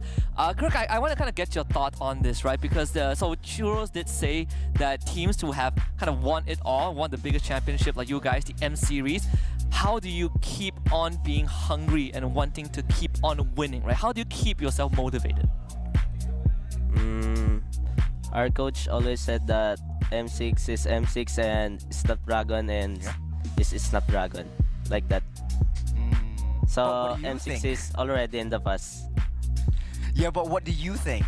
Like, do you think like, okay, I'm one of the best in the world, and the pressure's getting to me? How do you feel about like after winning M6, and what are your goals moving forward? Our goal is to defend the MPL champion and participate in the MC. Well, he's kind of looking up to see in that respect. So like a potential golden road, like for you guys, right? Like three teams have attempted it. None of them have succeeded. You think that the 4th time is going to be charm? Is this year going to be that Onyx PH shirt, like the strongest run that we have seen? It seems to me that you guys are building up towards that route. You think it's going to maintain throughout the rest of 2025? We're gonna try this year. Yeah, and try we will. I do have one more question for you as well. I'm just building on Gideon and Husky's point. Which other teams do you think is better than Onyx PH? Maybe. Well, right now. Team Liquid. Team right Hungry. Now, Team Liquid. Yeah. Team Liquid ID. Team Liquid ID. Yeah. Team Liquid what do you ID. do if you face them again? It's sort of like the M6 rematch. Yeah. Maybe we're gonna beat them again, like that. Yeah. You did it once, right? Yeah, we did it once. You did it once already on the bigger stage. Before we let you off, Kirk, I want to give a quick opinion on this. You know, I did ask Kaura. What out of 1 to 10, right? From a score of 1 to 10, how would you rate King Kong's new hair color? 0. 0. All right. This guy gets it. This guy gets it. We all agree. We have the same set. Thank you very much. Thank you. Thank you very much, bro. Thank you very much. I mean, you still got more days. Oh man. You're gonna sow some discord between the team. Hey, that's the only way to beat them, though. Remember what Kara said? It's all about the mind. It's all about the mind. It's all about the mind. 0 out of 10 for King Kong's hair. Oh, dude. Kirk said it, not us. Kirk said it. Jeez. Oh, man. Actually, we should do something like dye our hair red. And I dyed it like pink a before. weird color. I ain't going back. I've done it before. I'm not going back. He doesn't wear like Rose's hair. Rose's hair. He did it, right? Like, Yeah, he did it. Yes, I have. So you're the one that hasn't done anything.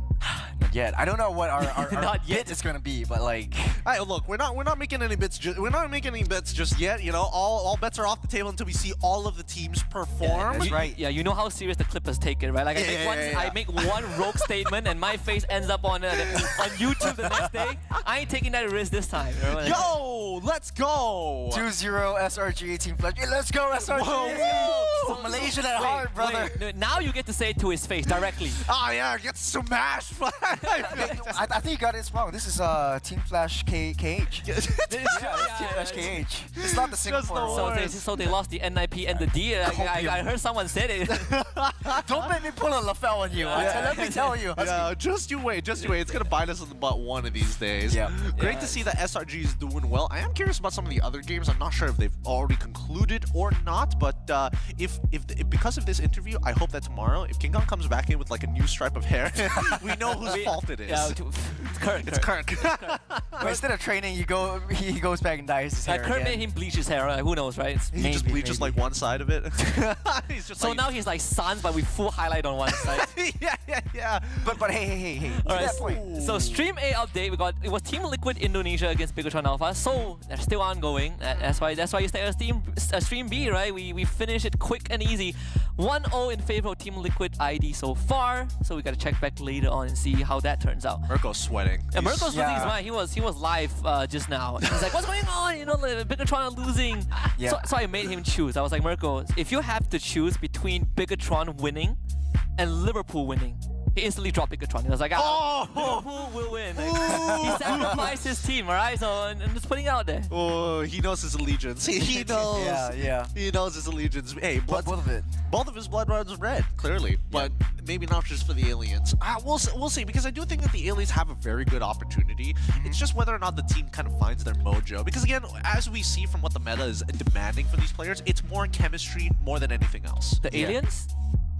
You mean the robots? The robots. Oh, the robot aliens? You know, to that point. Anyways, coming up, Team Falcons up against the EVOS Holy. This one is going to be interesting because they both reverse swept their previous series. The Team Falcons reverse swept Onyx Esports, and EVOS Holy reverse swept RRQ Hoshi. So this is going to be a very interesting matchup. Quick words.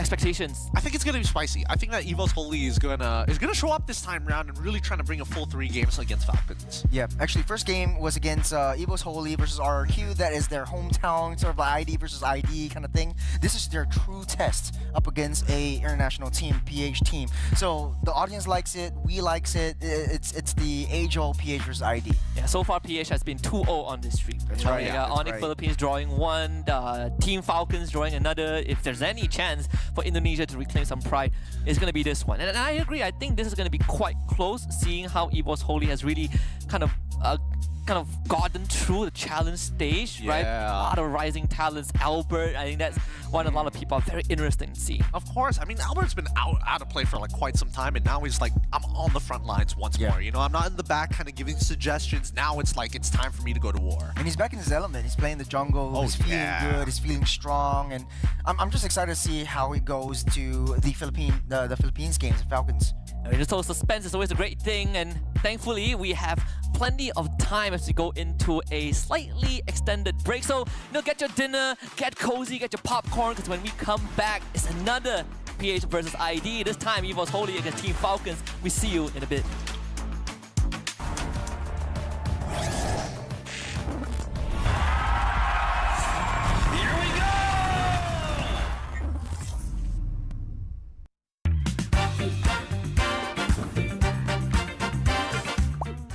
Yeah, I just cut my new hair. What do you guys think? Is it good or bad? Nggak setuju sih kalau yang itu no king of no era, berarti dia kayak ini ya, nyepelein gitu. My thank you to the fans that are very entertained by my gameplay or by my personality. I will try harder to make you all happy. Pembohongan publik biar scene Mobile Legends rame aja mungkin. Ya, alhamdulillah itu bisa dibilang ya ucap syukur kita lah.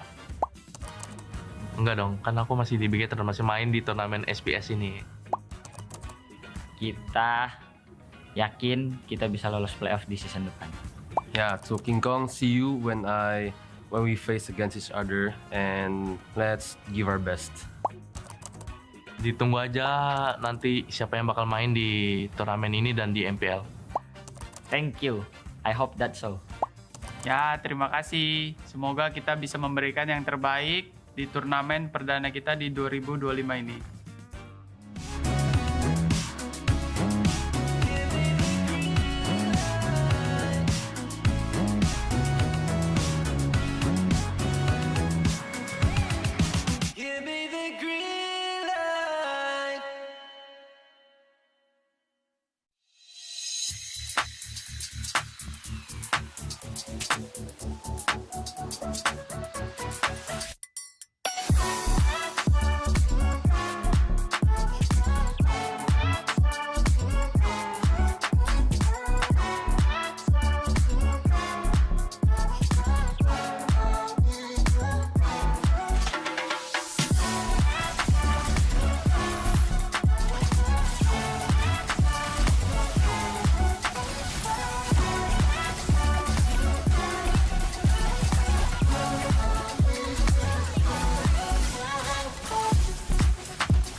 I gotta just open the gate. All I need is saving from hitting the pavement. Understand it when I'm impatient. That only I give to me. All I need is a little love in lonely places.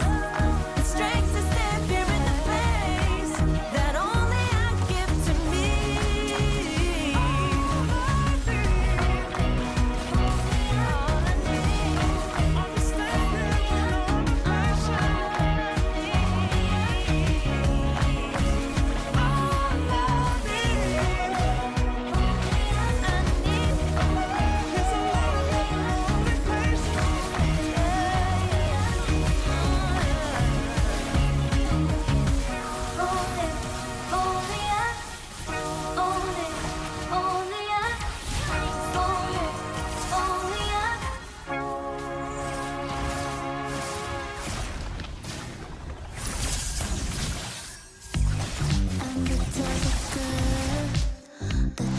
Logic into atoms. Think you know it all, but then you let me get inside your head. Yeah. Steady jump design. Think I know your kind. I'm about to break another code now. Pretty in disguise, looking up your life. This is my fantastic.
Waited all night for me to come back.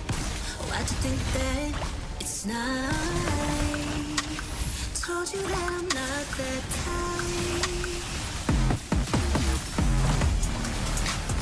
Didn't mean to get you so excited. Tried to tell you not to fall in love. Why you always hit me uninvited? Was hoping you would get the picture. I've had enough. Now it's time for me to turn around.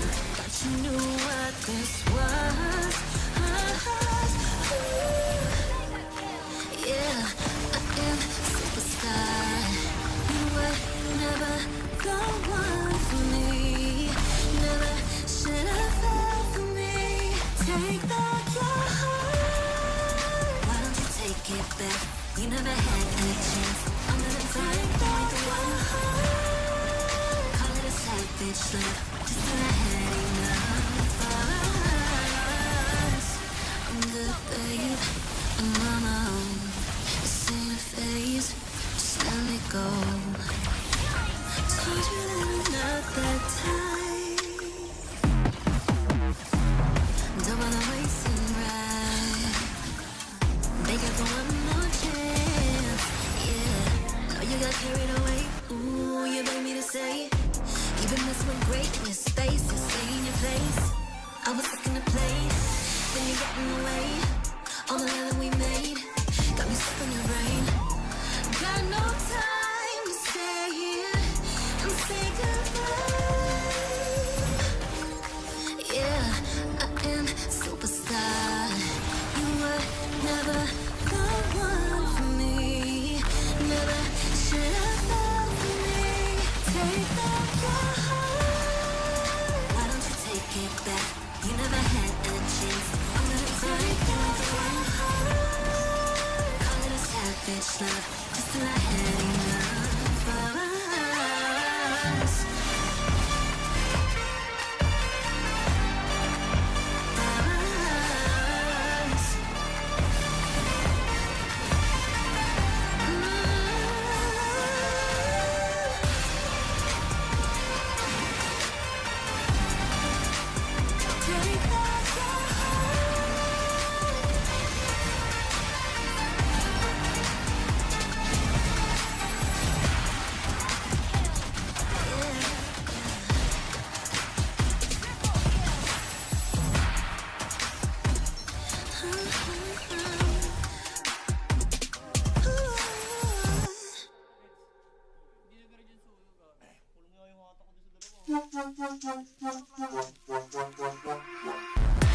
Give it more, give it more, give it more right now, right now. Give it more, give it more, give it way more. Yeah, we give it all that we got. Measuring what's in our pockets, then we give it a lot. Cause we've been hustling for years, now we up at the top. And no, it's still not enough, so we ain't gonna stop. Cause that's full throttle, zoom, zoom, hop, skip, jump. Gotta eat it up, but the goal is lunch. I'm the big goose, so I never duck up. Just keep my head up and yeah, we going up, up, but don't call it good luck, luck. Earning what we got, cause all we do is give it more. Yeah, we going up, up, but don't call it good luck, luck. Earning what we got, cause all we do is give it more. Give it more, give it more, give it more right now, right now. Give it more, give it more, give it more, give it more. Give it all, we got, we give it all, we give it all. Oh yeah, give it more. Give it all you got. Now they know about our dedication. Not just hard work, it's also patience. Chipped away at it and ignore the hate. And I'll be big Tom status and it's us for the taking. We eat, dream about it every time we sleep. Making moves just within my feet. Yeah, we bring the heat. We make every situation sweet. Now all we need is yeah, we going up, up, but don't call it good luck, luck. Earning what we got, cause all we do is give it. Yeah, we going up, up, but don't call it good luck, luck. Earning what we got, cause all we do is give it more.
so sun-kissed. Though it's scary, but I swear I really love this. Big shades on, summertime in London. I hear you like to gamble.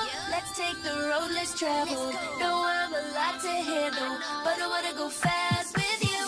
Think we could go the distance, although I know we're different. Together we both fit in, so I wanna go fast with you. Put it in motion, baby, we're going faster, faster, faster, faster. Seize the moment, baby, keep going faster, faster, faster, faster. Put it in motion, baby, we're going faster, faster, faster, faster. Seize the moment, baby, keep going faster, faster,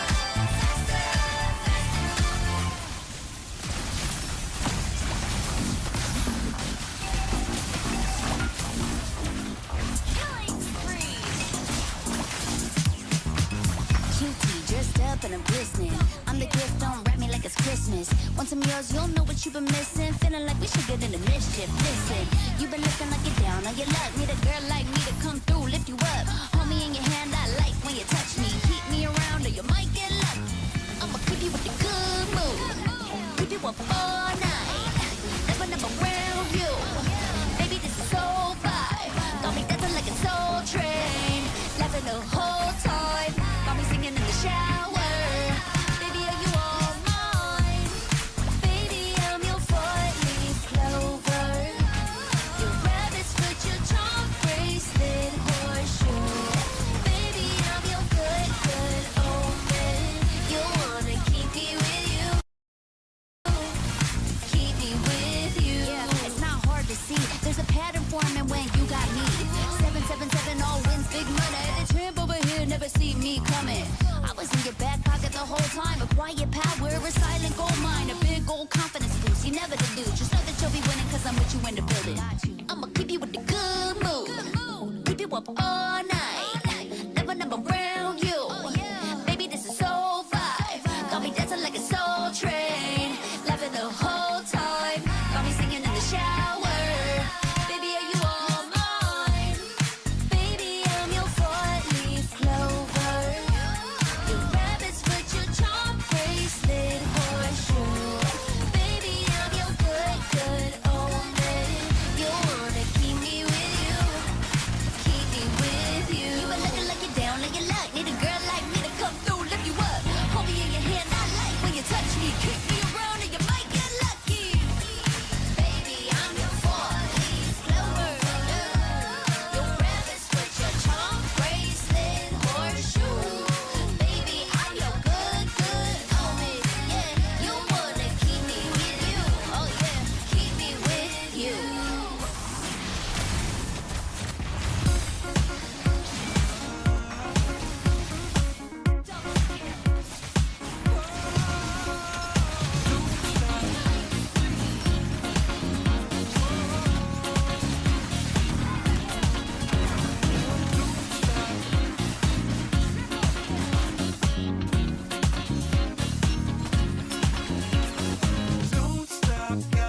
People picking up my energy.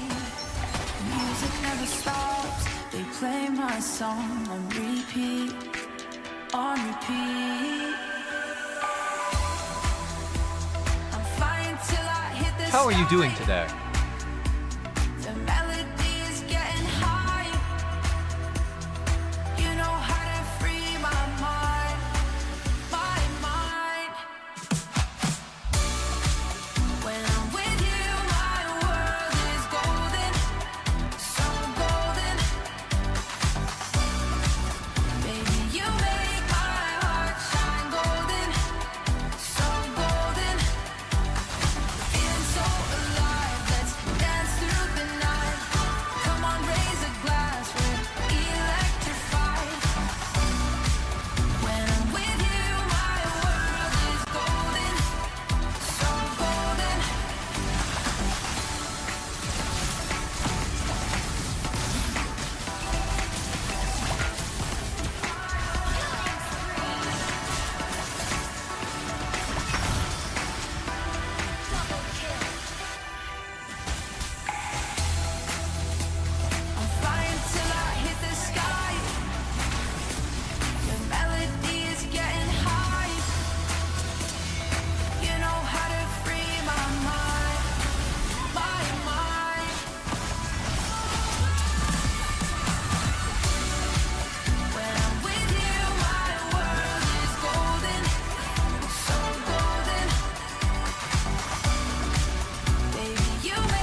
that time. Didn't mean to get you so excited. Tried to tell you not to fall in love. Why you always hit me uninvited? Was hoping you would get the picture. I've had enough. Now it's time for me to turn around. Thought you knew what this was. Yeah, I am superstar. You were never the one for me. Never should have fell for me. Take back your heart. Why don't you take it back? You never had the chance. I'm gonna take back your heart. Call it a savage love, just till I had enough of us. I'm the babe, and mama, it's in a phase. Just let me go. Told you that I'm not that type. Don't wanna waste any ride. Make it for one more chance. Yeah, know you got carried away. Ooh, you made me to say it. You've been messing with great with space to stay in your place. I was looking to play, then you got in the way. All the love we made, got me stuck in the rain. Got no time to stay here and say goodbye.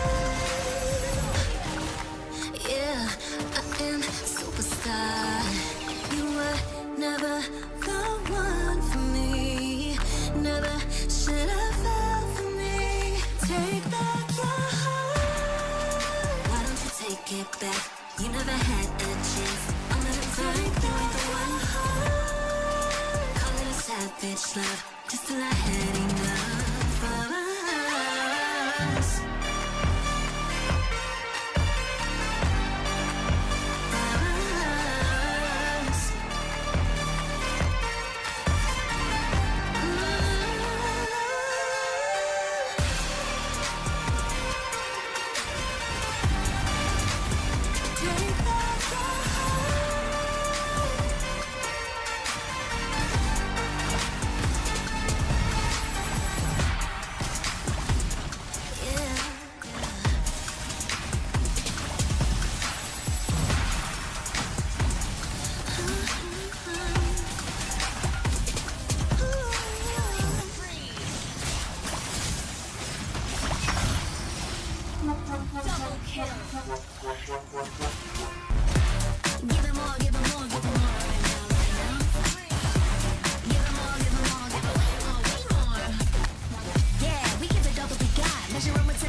Now they know about our dedication. Not just hard work, it's also patience. Chipped away at it and ignored the hate. And now we big Tom status and it's ours for the take. And we eat, dream about it every time we sleep. Making moves, just look at my feet. Yeah, we bring the heat. We make every situation sweet. Now all we need is, yeah, we going up, up, but don't call it good luck, luck. Earning what we got, cause all we do is give it. Yeah, we going up, up, but don't call it good luck, luck. Earning what we got, cause all we do is give it more. Give it more, give it more, give it more right now, right now. Give it more, give it more, give it more, give it more, give it more. Give it all, we give it all, we give it more. Oh yeah, give it more. Give it all you got. Give it more, give it more, give it more right now, right now.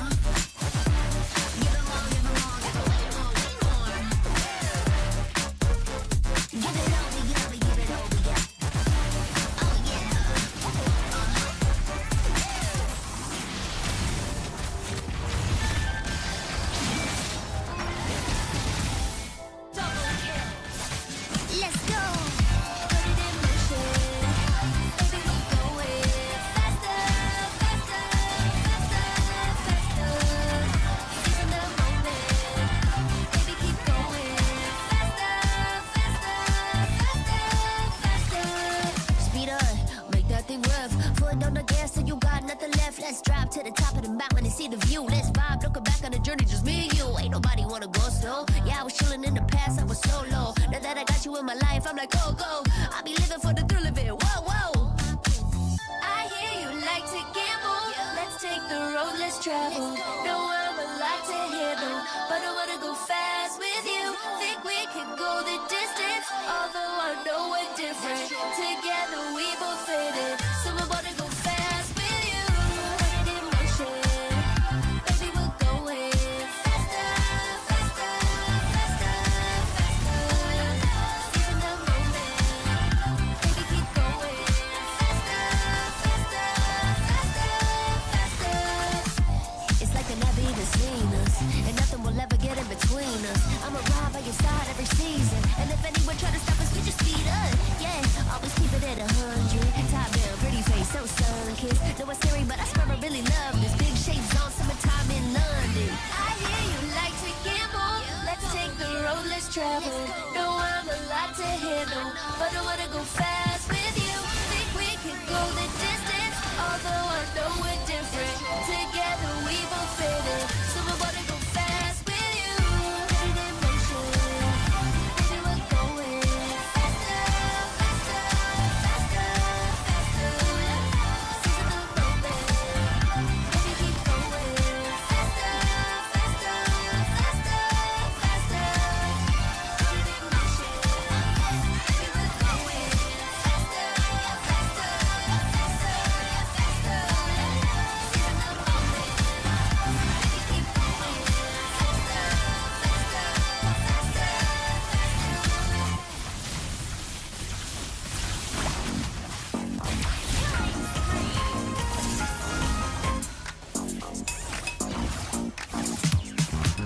cutie, dressed up and I'm glistening. I'm the gift, don't wrap me like it's Christmas. Once I'm yours, you'll know what you've been missing. Feeling like we should get into mischief. Listen, you've been looking like you're down on your luck. Need a girl like me to come through, lift you up. Hold me in your hand, I like when you touch me. Keep me around or you might get lucky. I'ma keep you with the good mood. Keep you up all night. Never, never around you. Baby, this is so vibe. Got me dancing like a soul train. Laughing the whole time. Got me singing in the shower. Baby, are you all mine? Baby, I'm your four-leaf clover. Your rabbit's foot, your charm bracelet, horseshoe. Baby, I'm your good, good omen. You wanna keep me with you. Keep me with you. Yeah, it's not hard to see. There's a pattern forming when you got me. 777 all wins, big money. The tramp over here never see me coming. I was in your back pocket the whole time. A quiet power, a silent gold mine, a big old confidence boost. You never delude. Just know that you'll be winning, cause I'm with you in the building. I'ma keep you with the good mood. Keep you up all night. Never, never around you. Baby, this is so vibe. Got me dancing like a soul train. Laughing the whole time. Got me singing in the shower. Baby, are you all mine? Baby, I'm your four-leaf clover. Your rabbit's foot, your charm bracelet, horseshoe. Baby, I'm your good, good omen. You wanna keep me with you. In Hungary. Keep me with you. You been looking like you're down on your luck. Need a girl like me to come through, lift you up. Hold me in your hand, I like when you touch me. Kick me around and you might get lucky. Baby, I'm your four-leaf clover. Your rabbit's foot, your charm bracelet, horseshoe. Baby, I'm your good, good omen. Yeah, you wanna keep me with you. Oh yeah, keep me with you.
and splash that cash. Guess what? It's time for action. You're feeling fine, main attraction. Your vibes, not satisfaction. Feel the baseline, chemical reaction.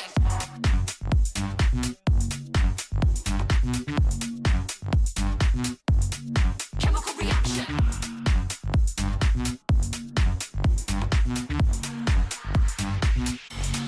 Chemical reaction.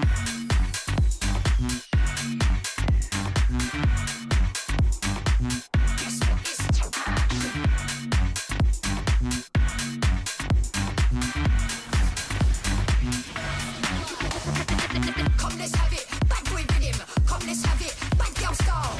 Okay, all eyes on you. Come, let's have it. It's time to get wild. Come, let's have it. Bad boy rhythm. Come, let's have it. Bad girl style. Okay, all eyes on you. Come, let's have it. It's time to get wild.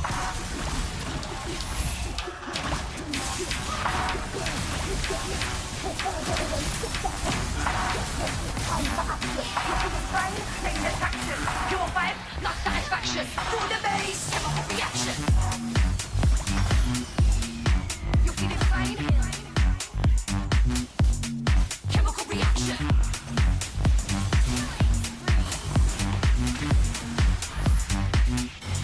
Chemical reaction.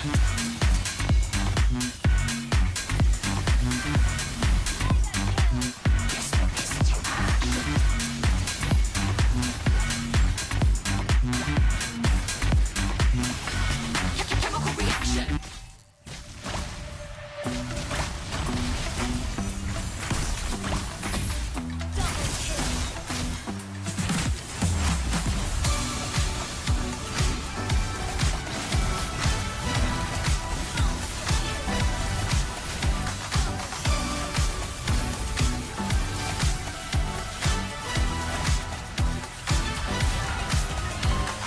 Walking through the bar, all eyes on me. People picking up my energy. Music never stops. They play my song on repeat, on repeat.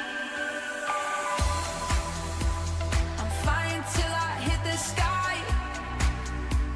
The melody is getting high. You know how to free my mind. My mind. When I'm with you, my world is golden, so golden. Baby, you make my heart shine golden.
The Snapdragon Pro Series is brought to you by Snapdragon Elite Gaming and DHL.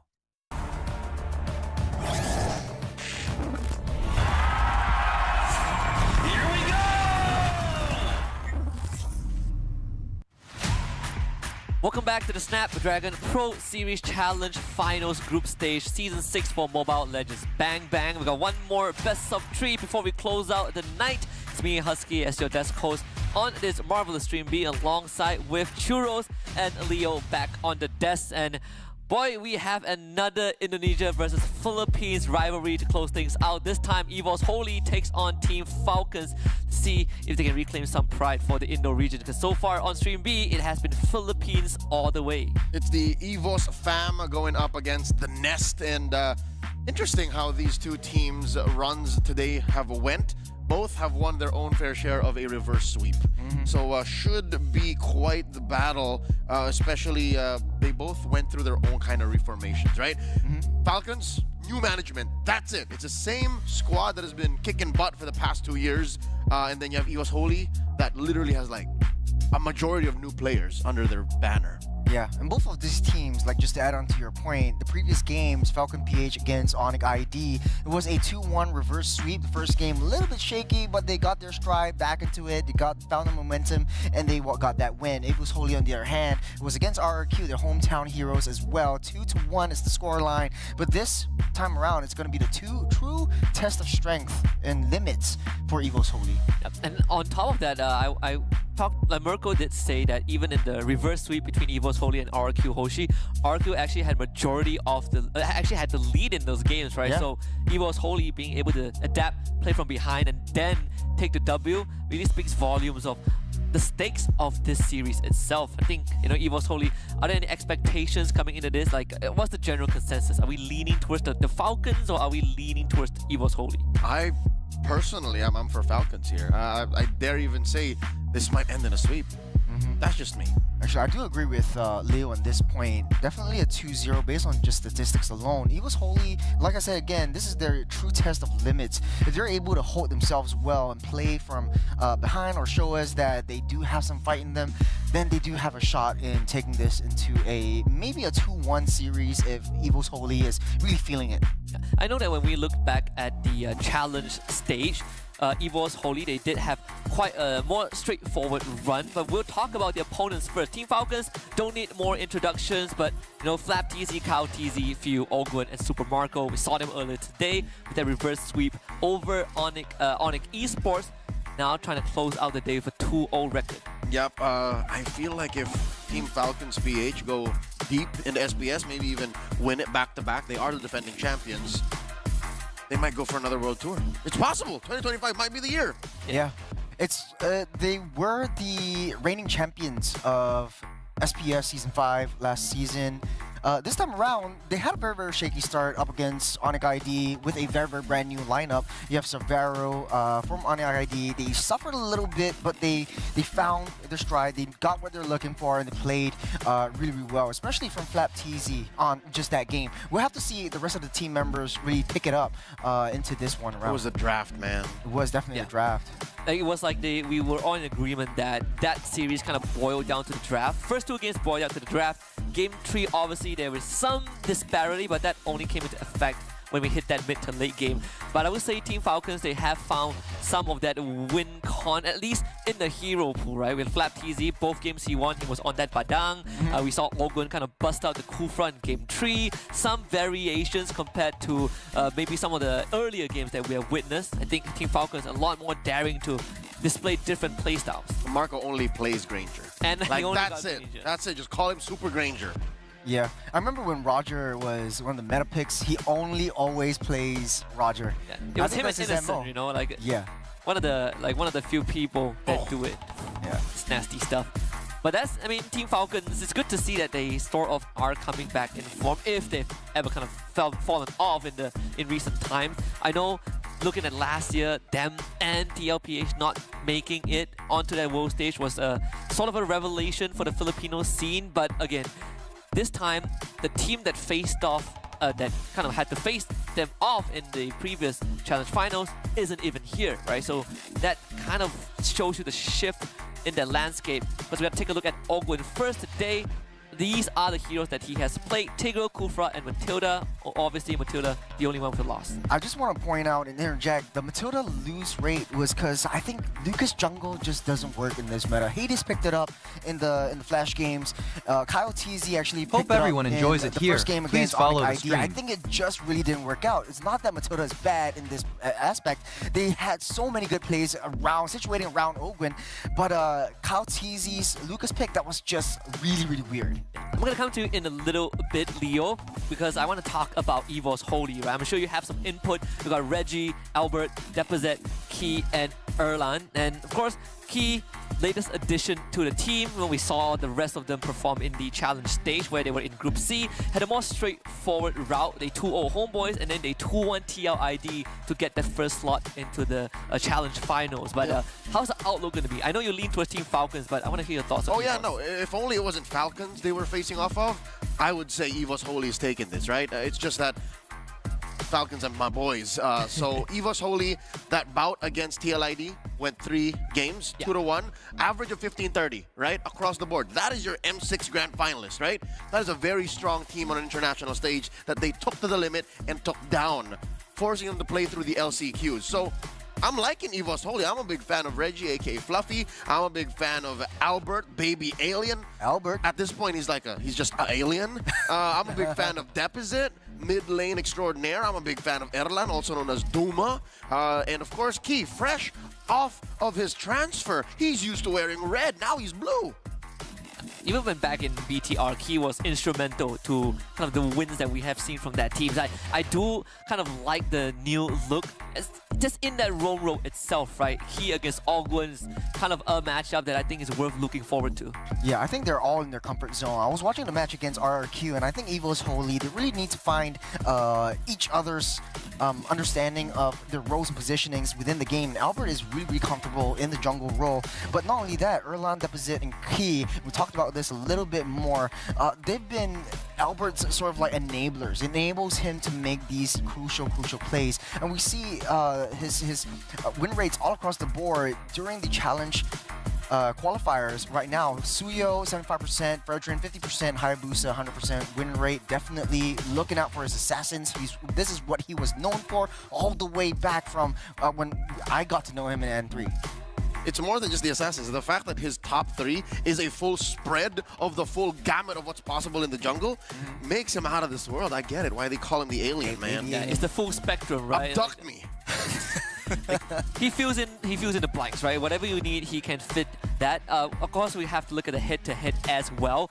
In terms of numbers, right? Like it's a pretty jarring kind of advantage over to EVO's Holy, just in team average kills compared to Team Falcons. Even in terms of the hero pools, most picked for EVO's Holy is that Loi Suyo, but it's also on that most banned, at least for that Loi.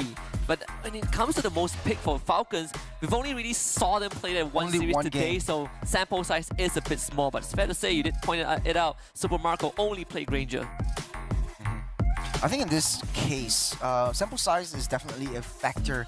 But then again, I'm going to throw a little bit more controversial over here. Watching the game against EVOS and RRQ, it kind of seems like the brawl meta kind of thing coming out yet again. Falcons, on the other hand, are Filipino teams, from what I understand. They really like to play the macro game, always going for the main objectives. And I think that Falcons really stick to their guns. They understand what their signature playstyle is, playing around the mid lane trio. And then when Super Marco comes up online, they try to play around that gold lane matchup as well. So this is going to be very, very tough to break down, especially for the Indo teams. I see 2s across the board for Falcons right here. Yeah, we're all in agreement that Falcons is going to take this. But I am interested to see how far EVO's Holy can push Team Falcons, right? Like they played from behind against RQ Hoshi earlier on.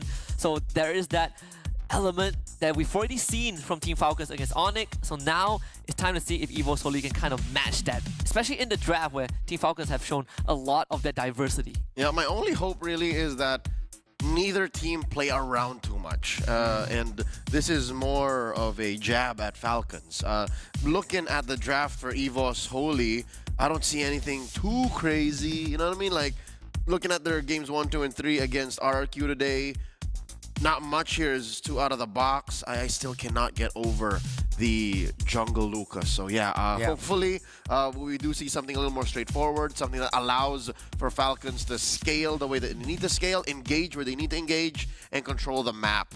Because that's how Filipinos play. You're right, Churros. We're very macro-centric. We'll fight if we need to fight, but that's why those numbers are so low. Is because we just take what we need to, get out, win the game.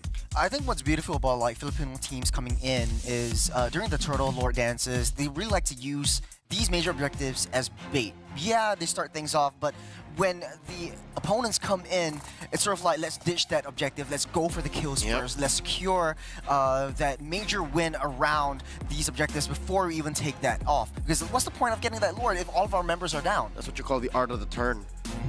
Yeah, I mean, I was looking at some of the numbers, and coincidentally, both EVOS Holy and Team Falcons played some of the longer games today, right? Like Team Falcons capped out at almost 20 minutes. EVOS Holy's longest game against RQ was 18 minutes and 20 seconds. So they have played a long run as well. It's good to know that Granger is finally banned out, so Super Marco will have to pick a second goal laner. It might be a Moskov right here. It has been prioritized quite a bit in this stance. Suyo will be picked up first, but I get why Team Falcons actually prioritize that Loyi, the Leaf ban, because Dapis has been doing so well in these sort of like objective utility control mages, using diversion to go into places that you never expect, especially when you're playing against someone like EVOS Holy. You have someone in the jungles like Albert. The assassins were coming out, dealing a lot of damage from that backside. Yeah, Falcons struggled with the Eve earlier in the hands of Sun, so this just checks out. What's EVOS Holy thinking? Harith is still on the board, Badang is still on the board. These are all solid pickups. Yeah.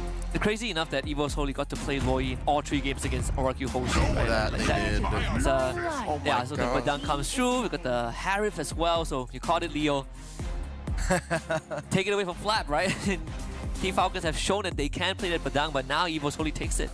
Yep. So what do? Put the Lucas into Flap right now. You got Lucas. Possible, I want to hear your thoughts on this, Shuros. Like you were kind of on the fence on Lucas, right? Yeah, I was on the fence on Lucas. I think the Hylos is a good pick, just because of the Glorious Pathway and how Ogun was able to use this Glorious Pathway to just block out all possible exits, use it to secure objectives. And the beauty of this Hylos is that in the early game, you're just so tanky, you're just so annoying. There's no way they can take you down, even with the Badang coming in. So sort of like understanding and adapting to the ways the Badang is able to play, either in the roam or either in EXP. I like this Hayabusa. Yeah. Yep, you gotta ban the Hilda. Ban the Hilda, EVOS. Do it. But how is that Hayabusa gonna function against Team Falcons, right? Like the general idea is you hit the back line, you assassinate the back line, but you have targets that you don't really want to go onto, right? Like not the Hylos, not the Suyo. Moskov is not the easiest to catch as well. He's a cleaner. Albert is like 70-80% of the time he's farming or split pushing, and then coming in to finish the job that the Harith or the other, like the mid laner, is gonna do. Just clean up, really. Like janitor. That's the janitor duty, yeah. It's a dirty job. Someone's got to do it. Yeah. But the tough thing is, you've got the spear to knock Albert back if he ever flies too close to Super Marco. So that's going to be a very tough bit to handle for EVOS Holy. But then again, using the Hayabusa, getting that split push, if you're talking about like more macro game centric, and after the 8-minute mark, we're gonna be able to see Albert in the long lanes trying to clear it out, trying to maintain that wave priority. So that's gonna be one of the biggest things that Albert needs to be able to do, especially with the long cooldown, the shadow kills as well, and the shadow forms. So going into the second phase of the bans, Jawhead getting banned out. Phovius as well. I think Hilda should be banned out just to give Albert an easier time in the early game. You've seen how Falcons like to function like that. Yeah, because I don't mind if that's a Hilda in the... Oh, they're going to let it through. Unless they pick it themselves? Yeah, I was thinking of that, right? Like either they pick it themselves or they feel confident enough that this Badang is going to be kind of the sandbag to stop that Hilda. I mean, we've seen that earlier on between Onyx and Team Falcons, but that one was sort of more like a wet noodle fest in that XP lane. And then it's really super high mobility for Team Falcons. With the high loss, with the Suyo, and with the Hilda in play, EVOS Holy gonna have a tough time in the jungle. But that's more like, Khalid, right? Like just reminds me of like Onyx PH and how they like to play. It's really strong trio. with the inclusion of like the side lane EXP coming into the jungles and making it their home. So Gato is going to be the ban of choice for Team Falcons. Does look like Evo's Holy has all in their minds to pick up that Hilda for themselves. Still no mid laners though. What's left? Aurora, Vexana, Farsa. I don't want to Veil if I'm Falcons here. Valentina. So yeah. I don't want to Veil. Don't make few Veil here. They want to just deny the Lucas from Team Falcons because they're edging on that Hylos to go into the roam. Risky to Faramis. Risky though. Few has picked Faramis into Valentina many a time and still won, so. Yeah. Right now you have the Hylos and the Faramis, so another realm, Glorious Pathway, that's a very, very deadly combo. Yeah. A lot of value for the for Deposit too, right? Like even like without the Faramis, you already have the Glorious Pathway, which honestly empowers kind of what Evo's Holy wants to do already, you know, with the Harry Badang. Well, CC could be picked up right here as well. For Falcons? For Falcons, yeah.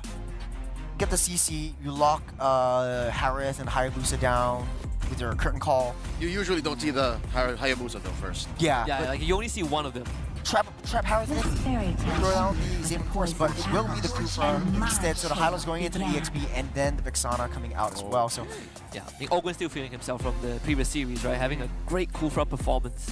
Alright, so that's still two solid ults you want to steal, right? Glorious Pathway and Tyrant's Revenge. Eternal Guard. I don't think I would hug people as a Vexana. As a I think Valentina. that was what Sans did in previous games. I think that's to his downfall because like it's more difficult because you have to commit your dashes, get into right position, and then use the time. And your flicker, not to mention. And then your flicker. That's right. And there's the Lucas. I do believe this is going to be an XP Lucas with the Badang in Rome. A lot of work for Key to do.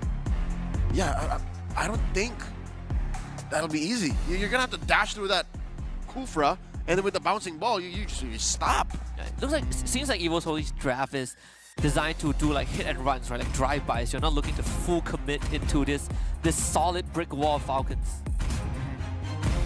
Trying to think of the interaction between the Badang and the Kufra. Once you get knocked up by that, does the wall still come up? I think if you dash into it, it comes out, right? If you dash into it, but if you use this bouncing ball just in the nick of time. I assume when you hit something, it comes out, so it should still generate. Well, only one way to find out, right? Only one way to find out, getting loaded into game number 1. So, gentlemen, party, night is still young. Here we go, Evo's Holy against Team Falcons. The opener in a best of 3 between the finest from Indonesia and the finest of the Philippines. New kids on the block, you could call him. Same old dog, new tricks coming at you. The final best of 3 on Stream B. It's Team Falcons versus Evo's Holy. The age-old IDPH matchup once again. If anyone has the chance to take down the PH team, it might have been Onyx ID, but right now, Evo's Holy has a very, very strong shot. These are former world champions we're talking Former world about. champions, yeah. One through franchise, the other through members.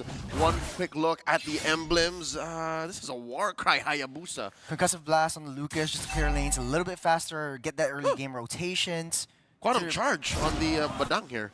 Quantum Charge, Badang. That is indeed hit and run, like a punch you, move, heal. Punch you, move, heal. Yeah, support emblem just to get a little bit more shields coming in from the ultimate as well. So, wants to be playing a little bit more aggressive in this front. First rotations coming in, moving towards that gold side. I don't think Team Falcons will be able to react to this one. Oh! Kyle, what was that? Deposit, at least he did not have to use his flicker. That's fine. But still, that's a TKO. Sent him home. Yeah, very early game damage, high damage from Kyle TZ right off the bat. I think Evo's Holy doesn't want to play too passive. You want to get some kills, get some engages going because you do have that Badang in your arsenal. So first major objective game coming up in the next 20 seconds. Does look like both teams just want to play a little bit more passively, try to get that power spikes going before making any big decisions. Yep, that's the wave sent over, given to Ogwen, but he is yet to reach level 4. Oh, they catch Few. Few flickers out just in the nick of time. Kyle TZ comes in with a re-engage. Jump will miss, goes wide. And Reggie able to walk out of there. Gets the wall trapped up. That TZ, nowhere to go, nowhere to hide.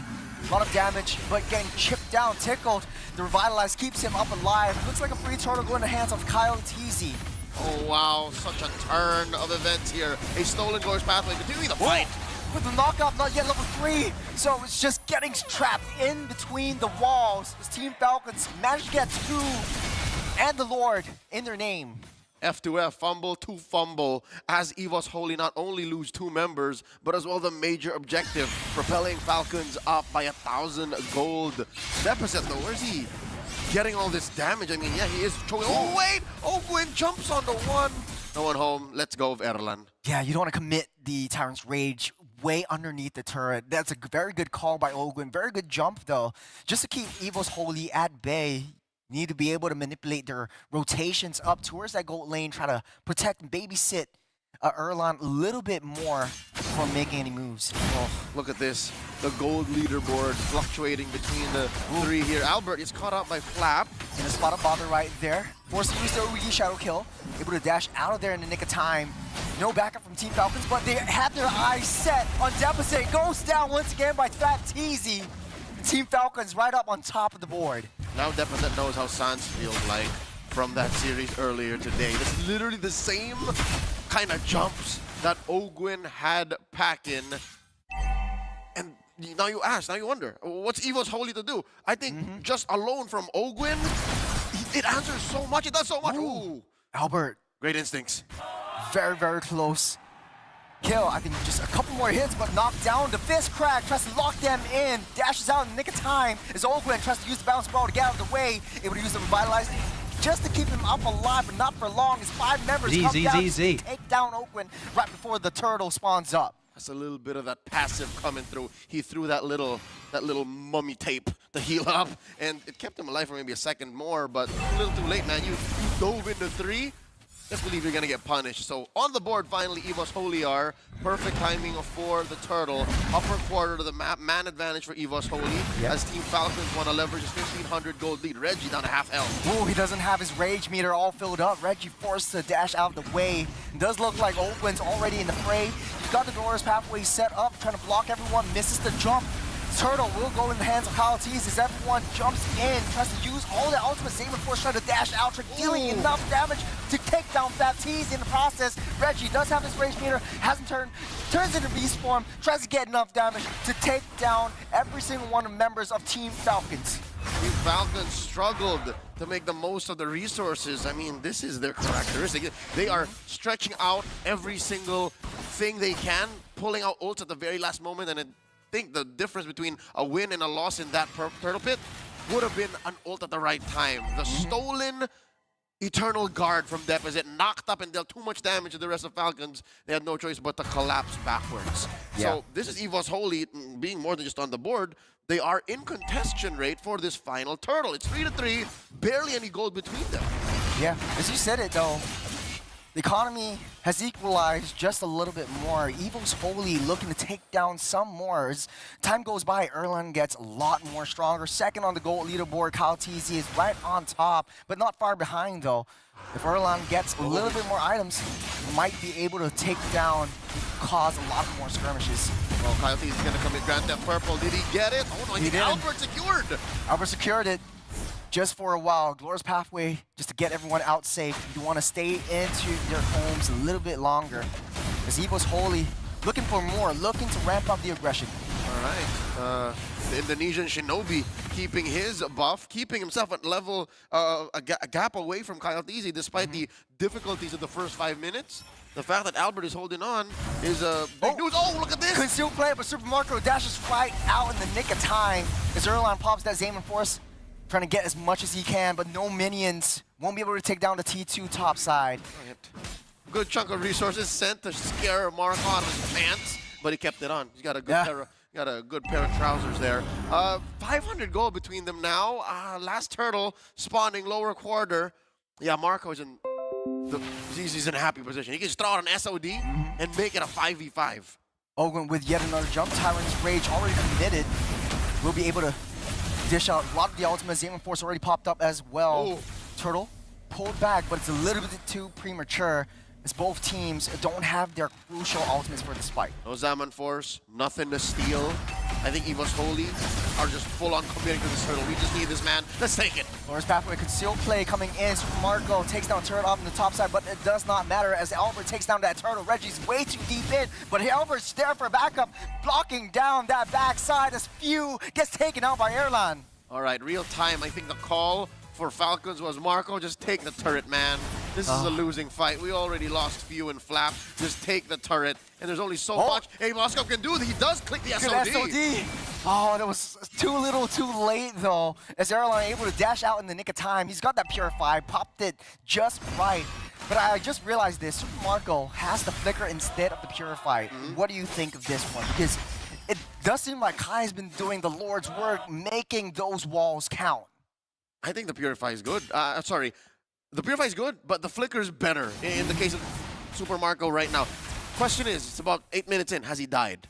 Not yet. He's not missing the Purify then. Not yet. I think it's fine, because who are you scared of as the Moscow with the Purify, right? You're scared of Reggie, sure he jumps onto you, and Key. That's it.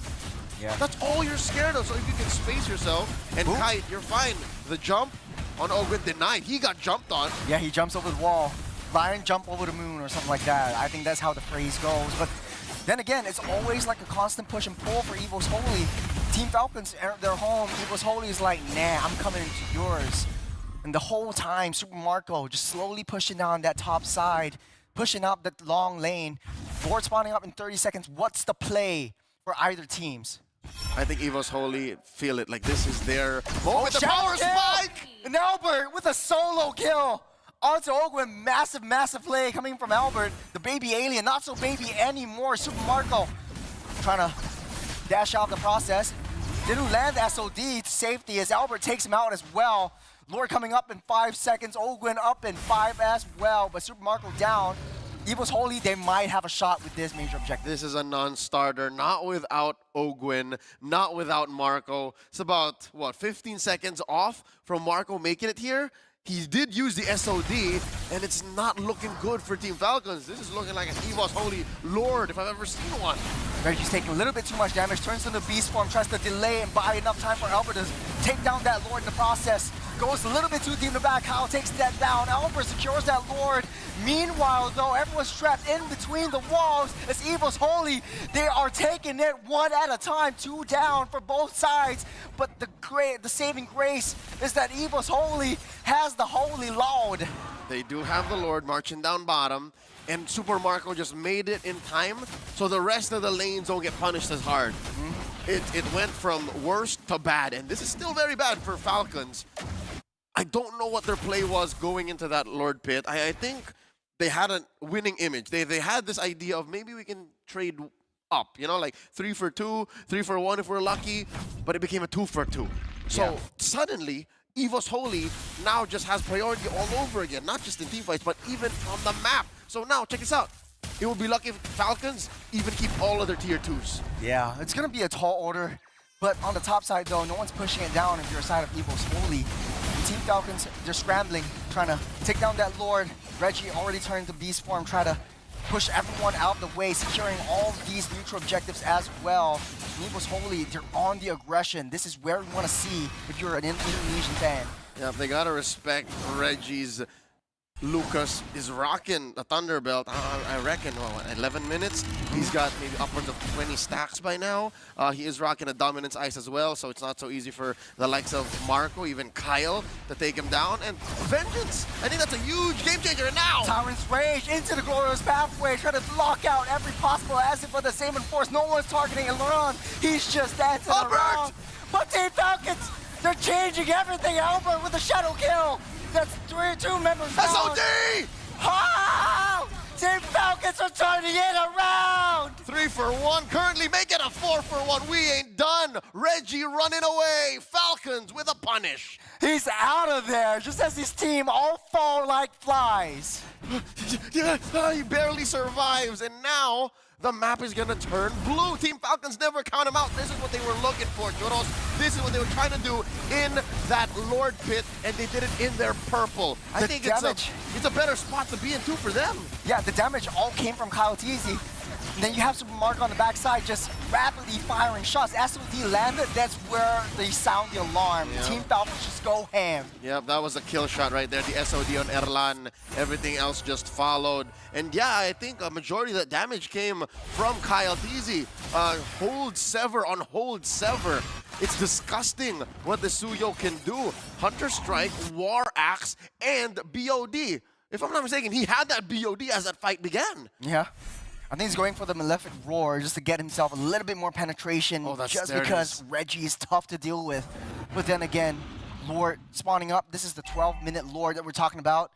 Team Falcons desperately need this just to stay away. But you've got Super Marco on the offside, and Evo's Holy needs to find a way to deal with him. Marco up on Erlan right now just because of that turnaround. He is sitting on 4 pretty items, so he should be able to deal a lot. And look what the shutdown does for you, son. Look at that, he's up by 1,000 now. Yeah, it was just that one fight. They just went all ham. But Evo's Holy, they're not all in on this Lord. They know that Team Marco is far away. They need to take him down just before he can do major damage. But at all times, the SOD is still in his arsenal. Always a threat, no matter where you think Marco is. As soon as you see that little projectile, you gotta be on alert. All right, great river control by Evo's Holy. They jump on! The fist back! No one expected it, Rikai! Takes down Few! In the process, Evo's Holy sounding their alarm. They're rushing in. Glorious Pathway's last-ditch effort just to save everyone. But Reggie plus the Vengeance taking a lot of damage in. That's easy. Not enough. Will be able to use that Revitalize just to keep himself alive. But the Lord, at a quarter of his HP, will get taken down. But look at Super Marco, though. Taking down the T2. They have to respond. SOD misses its mark. Ogwin taken down here. Deposit with a finishing touch. There's so much Falcons lost on the board. The Lord, 2 members. But Falcons just snuck in that tier 2 down bottom. And Marco getting trapped again. Can he do this? 3v1. Forced to use that flicker on the way. He really desperately needs that kill on Reggie, but no. They take him out. Greedy Super Marco. With the Lord marching down that top side, Evo's Holy looking to clear things out, especially all of the T3s, if they wish. Questionable. I mean, Marco had to make a tough call there. And no SOD, no escape. He could have recalled. Again, he had like a free 5 seconds, give or take, but in the heat of the moment, I did not have 100% of the information, so maybe he had no option really but to stay. It's just that's what, the second or third time we've seen him behind enemy lines try to pick a fight against more dudes. That numbers don't go well for you that way. There's 3 lanes already pushing in. They're taking down that bottom side. Albert's nowhere to be seen right now. They tore down the T3 up top side. Evo's Holy, they got what they came for, and they're out of the way. No more Baby Alien, no more skirmish. Let's wait till our whole team is here. All right, so Falcons is going to make quick work of this final wave, top and bottom. They should count their blessings, given that they only really got penetrated one way. Top lane down, so permanent damage. That's something that they'll have to work on. Unfortunately, that's the long lane, son. Like, they have to really take care of that, given that the Lord is spawning in the other quarter of the map, lower quarter in about a minute and change. Looking at how Key has been catching them, he's playing really well. I don't even know how to check. Like, who can check bushes for free? Yeah, I think he just has like that punches. Blind punch into the bush. He's not there. Blind punch into another bush. Okay. Let's go in. Just moving in one step at a time. All right, Few now picked up the winner crown. Maybe he can afford to like just throw random skills, get in the range of some damage, and then freeze. Like he can bait himself. He can bait now.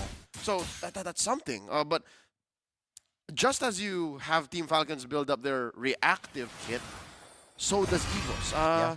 What is it now? Oh yeah, no, Evos is up. Evos gained so much. If anything, Erlan and Super Marco closed the gap. Like that's it. Like they're approaching critical mass. If anything, they are at critical mass, and they're just about to go barefoot. Almost all of the members of Team Evos, they're inching on to level 15. Team Falcons as well, receiving the late game now. Leo, I don't know about you, but I never thought or never expected this to be that close. Oh yeah. Evos is real. Evos is legit. Yeah. I did not expect any less. Play coming in with the Terrifier coming out. You got the punch. This crack getting denied. Flap TZ, buy some time. You got Reggie already unleashing that beast. But Team Team Falcons, they don't want to commit too much. Look at what they got. They got Marco on the long lane yet again. It was Holy. They really need to identify this threat, this constant threat. They can do it. Luckily, Marco is where he needs to be, all right? But here's the thing. Given this window of time we're in, Reggie's Unleash the Beast is out of commission for a while. He does have the Vengeance. I don't know if Team Falcons can close the gap. Ogo's going to try. Ogo's going to try. Nah, Cancels the jump. Nah, he cancels, and the Lord gets reset. Woo! Quarter of the health gets reset. Team Falcons, they got all day. I think they're waiting on 18 minutes. Yeah, this is a shuffle. They need to have full information. They need to know where everyone is, and they need to know how much of a commitment Flap and Ogwen can do. Luckily, they do have the clicker as well. Oh, wait, are they waiting? They got information that Reggie's on top. Yeah, no, Revitalize is on cooldown or nah? No, on cooldown, It's waiting. So They're waiting for that too. They're waiting for that too. He got caught, got terrified, got knocked up by a few. So Ultimate's all online already. Yeah. Here's his teammate. With what few? He got knocked up by a stolen Eternal Guard. Yeah. Was that stolen? No, Few uses the Eternal Guard just to knock everyone out, just to save Baptiste. That's right. All right, perfect. Yeah, all right, back to the dance, back to the shuffle. Back to the dance. That's half health by Lord. Is Falcons gonna blitz it? I think they might. I think they will. It's Baptiste. Pause the glorious pathway. Lords get reset. They want to go in for more. It's Baptiste trying to pour everything out. The jump in will miss, goes wide. The Saving Force already out of commission. Team Falcons, they touch and they go. Once again, a Lord reset. How long will this take? Will they, won't they? Will they, won't they? It's like, how much does EVO's Holy nor Team Falcons need to see from their opponents to finally commit? This is, again, high stakes, ladies and gentlemen. An Evolved Lord on the line, the map on the line, the game on the line once more. Lord at less than half health. It's a tricky slope to take. The glorious pathway just to throw everyone back off. Gonna jump in. Timeless Rage on top of two. Albert trying his desperate best to try to get that Lord steal, but one member down. Ogwen's running for the hills. He's so low. Coyote Easy goes down. It's a free and easy Lord for Albert. They take down three. Aziva's Holy. They found the light. They're going in strong with the Lord coming in. They lost three, failed the split push, and now it's come down to a defense. Marco versus Reggie, 1v1! Just deny the recall, they're going for the base! They've got 30 seconds on the clock! Death Timer, Albert goes in! The Witchcraft won't do much as EVO's Holy breaks all our hopes and dreams of a 2-0 streak!